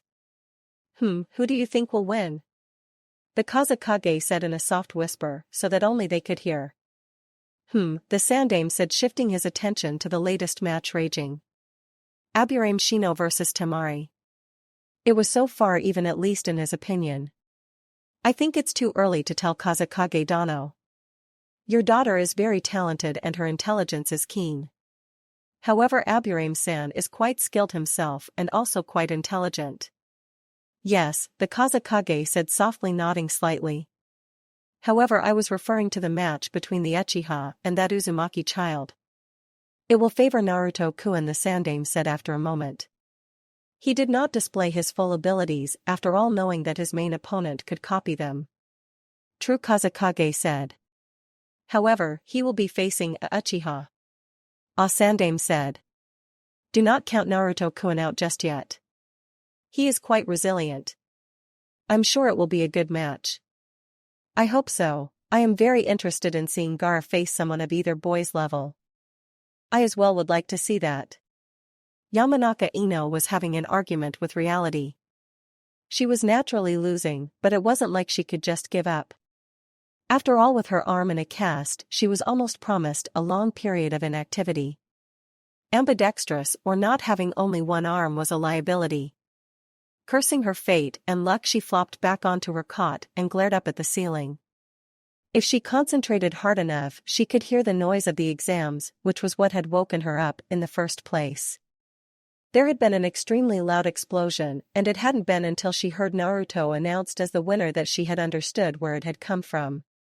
Sighing, she listened absently to the distant noises of a battle between Shino and some other genin. He should win, Ino mused silently in annoyance. She would have gone to cheer him on, but her mother was dead set against letting her out of the bed.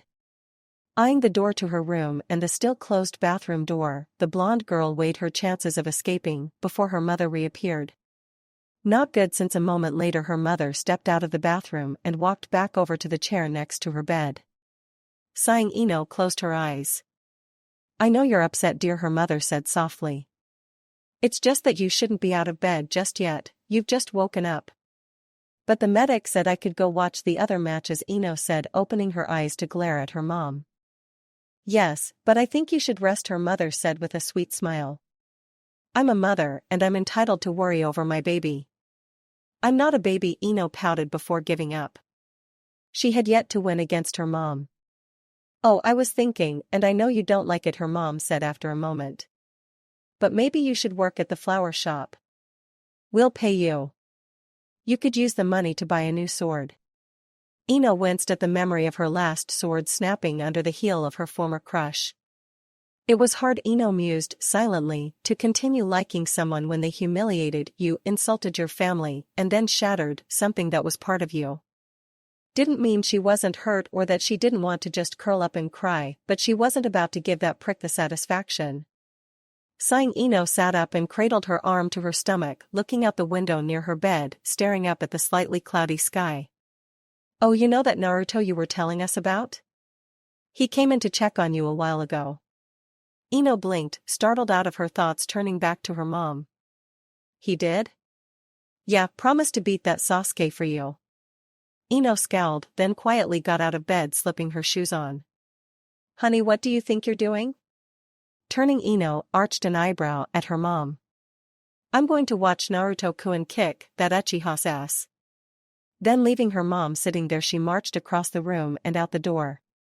Naruto was going to be fighting for her, had promised to win, and she would be there to see it. To cheer him on, just like he had for her. Yamanaka Ino was nothing if not loyal. Yamanaka Inoichi downed his latest shot of sake, eyes flickering to the television, to check on the status of the last match. If he was not mistaken, it looked as if that girl with the fan would manage a win. He just hoped it would be soon. The only match he cared about was the one between Sasuke and Naruto, and the sooner the second round started, the sooner he would know how much longer he had to wait.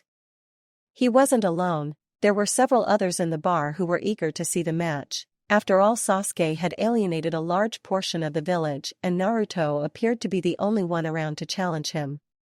The Uchiha present naturally scoffed at this, but said little else. "It's finally over," someone said. "That Temari girl won, which means Bakuto, I get 100 ryu." Inoichi looked up, his fresh cup of sake halfway to his mouth. He watched in silence as they announced Temari as the winner, and then, without realizing it, watched as the names for the second round matches faded into being. He heard the mutters. When the first match was revealed, his hand trembled, and he gulped the sake down and then began to drink straight from the bottle. Finished, he stood and, tossing money on the counter, started for the door. "Inoichi-san, where are you going?" Bakuto asked, surprise in his tone. Inoichi paused and turned back to the man, eyes hard. "Naruto and that Uchiha are going to fight in the first round, and you think I'm going to sit here and watch it? Oh hell no, I'm going to watch that gay little pretty boy of a Uchiha get his ass stomped." That said, he turned and hurried out of the bar, ignoring the glares the Uchiha present shot after him and at those who cheered in agreement. "Second round, first match," the referee shouted, sounding slightly anxious. "Uchiha Sasuke Uzumaki Naruto." Sasuke kept his face emotionless while on the inside he was smiling in satisfaction. Finally, he could face this loser and prove himself superior. Could finally quiet the sense of ill-ease in his soul, knowing that the blonde had been the last genin ever to strike him. "Sasuke-kun, good luck," Sakura offered cheerfully. HN, the raven-haired boy, offered, which was as close to thanks as he got. Then, following his opponent's lead, he preformed a shunshin into the arena. Landing adroitly, he flicked his eyes over the serious-looking idiot he would be fighting, noting the signs of mild fatigue. Naruto, however, was glaring at him with an alarming amount of hostility. You got something to say, loser? Sasuke said after another moment of silent consideration. Yeah, Naruto said, his eyes narrowing. A clan doesn't make you special. Your blood doesn't make you any better than anyone else. You keep on telling yourself that. I promise you, Naruto said dangerously. I'm going to prove it, just like I'm going to be Hokage. I'm going to prove to everyone that just being an Uchiha means jack shit. Sasuke stiffened, then growled, his eyes unconsciously swirling into the feared Sharingan. I'm going to show you the true power of the Sharingan. Oi, I just realized something, Naruto said in mock surprise. Your name has Yuke in it. You're a Yuke. Wha? Sasuke said, startled. Shut up. I am not an Yuke. Sasuke, the Uke. Naruto shouted, grinning maliciously.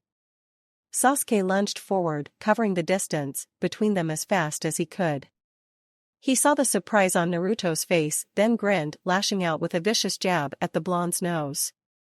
The Sharingan recorded every detail of this moment right up until the blonde somehow dropped from his line of sight. Sasuke felt a jolt of surprise and déjà vu ran through him, then he felt a palm heel strike crashing into his chin. Pain flared through the Uchiha's mind, and he was actually lifted off the ground from the unexpected blow, followed by what felt like a foot crashing into his stomach.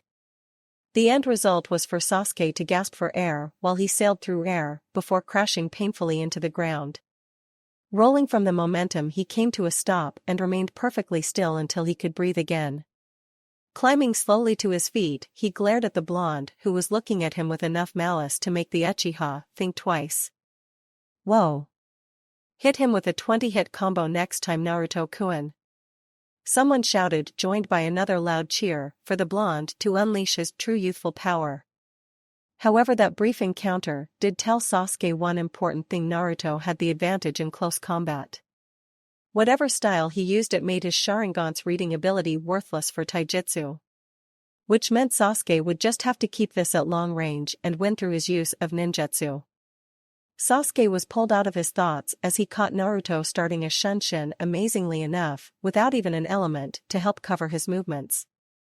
Sharingan swirling to keep up with the high-speed movements, Sasuke watched the boy close the distance and then formed the seal for the Katongakakyu, drawing chakra from his mouth into his chest before exhaling a stream of fire that erupted into a large sphere of flames.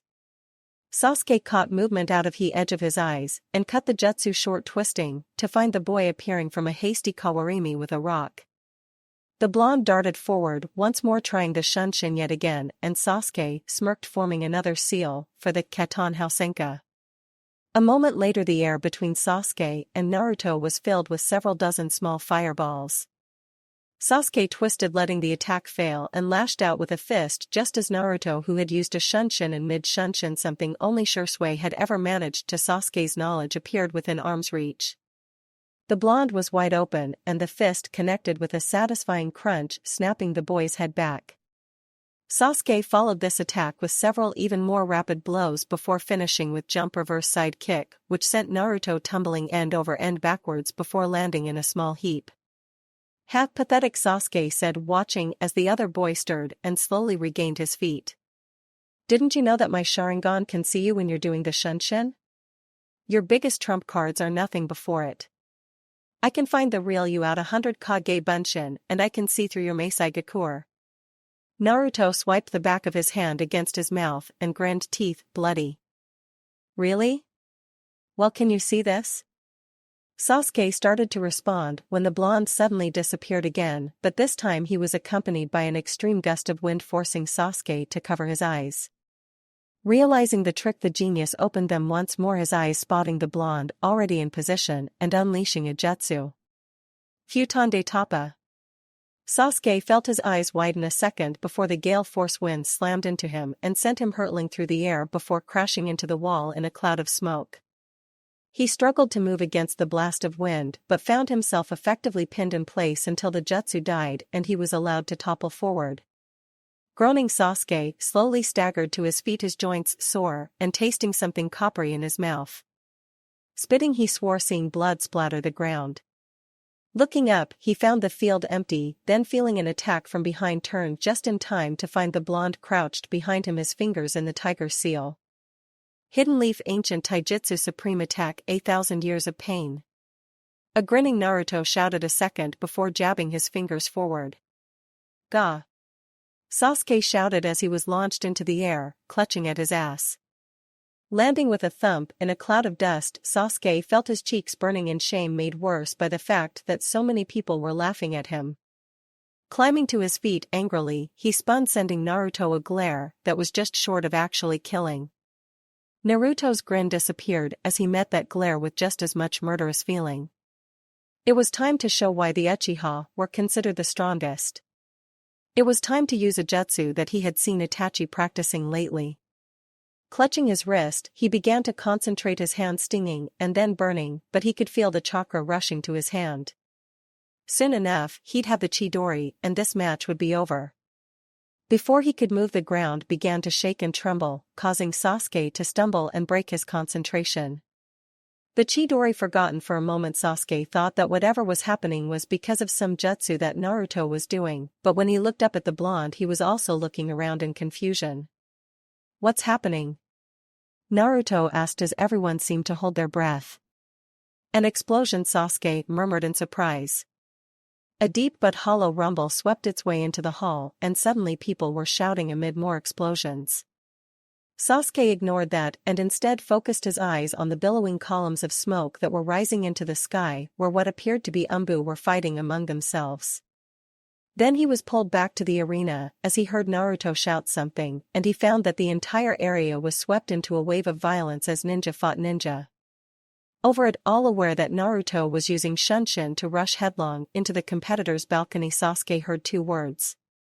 Unity. Gaara. Thank you for your views, likes, subscriptions, and overall support of my ongoing efforts to bring great content to all of you.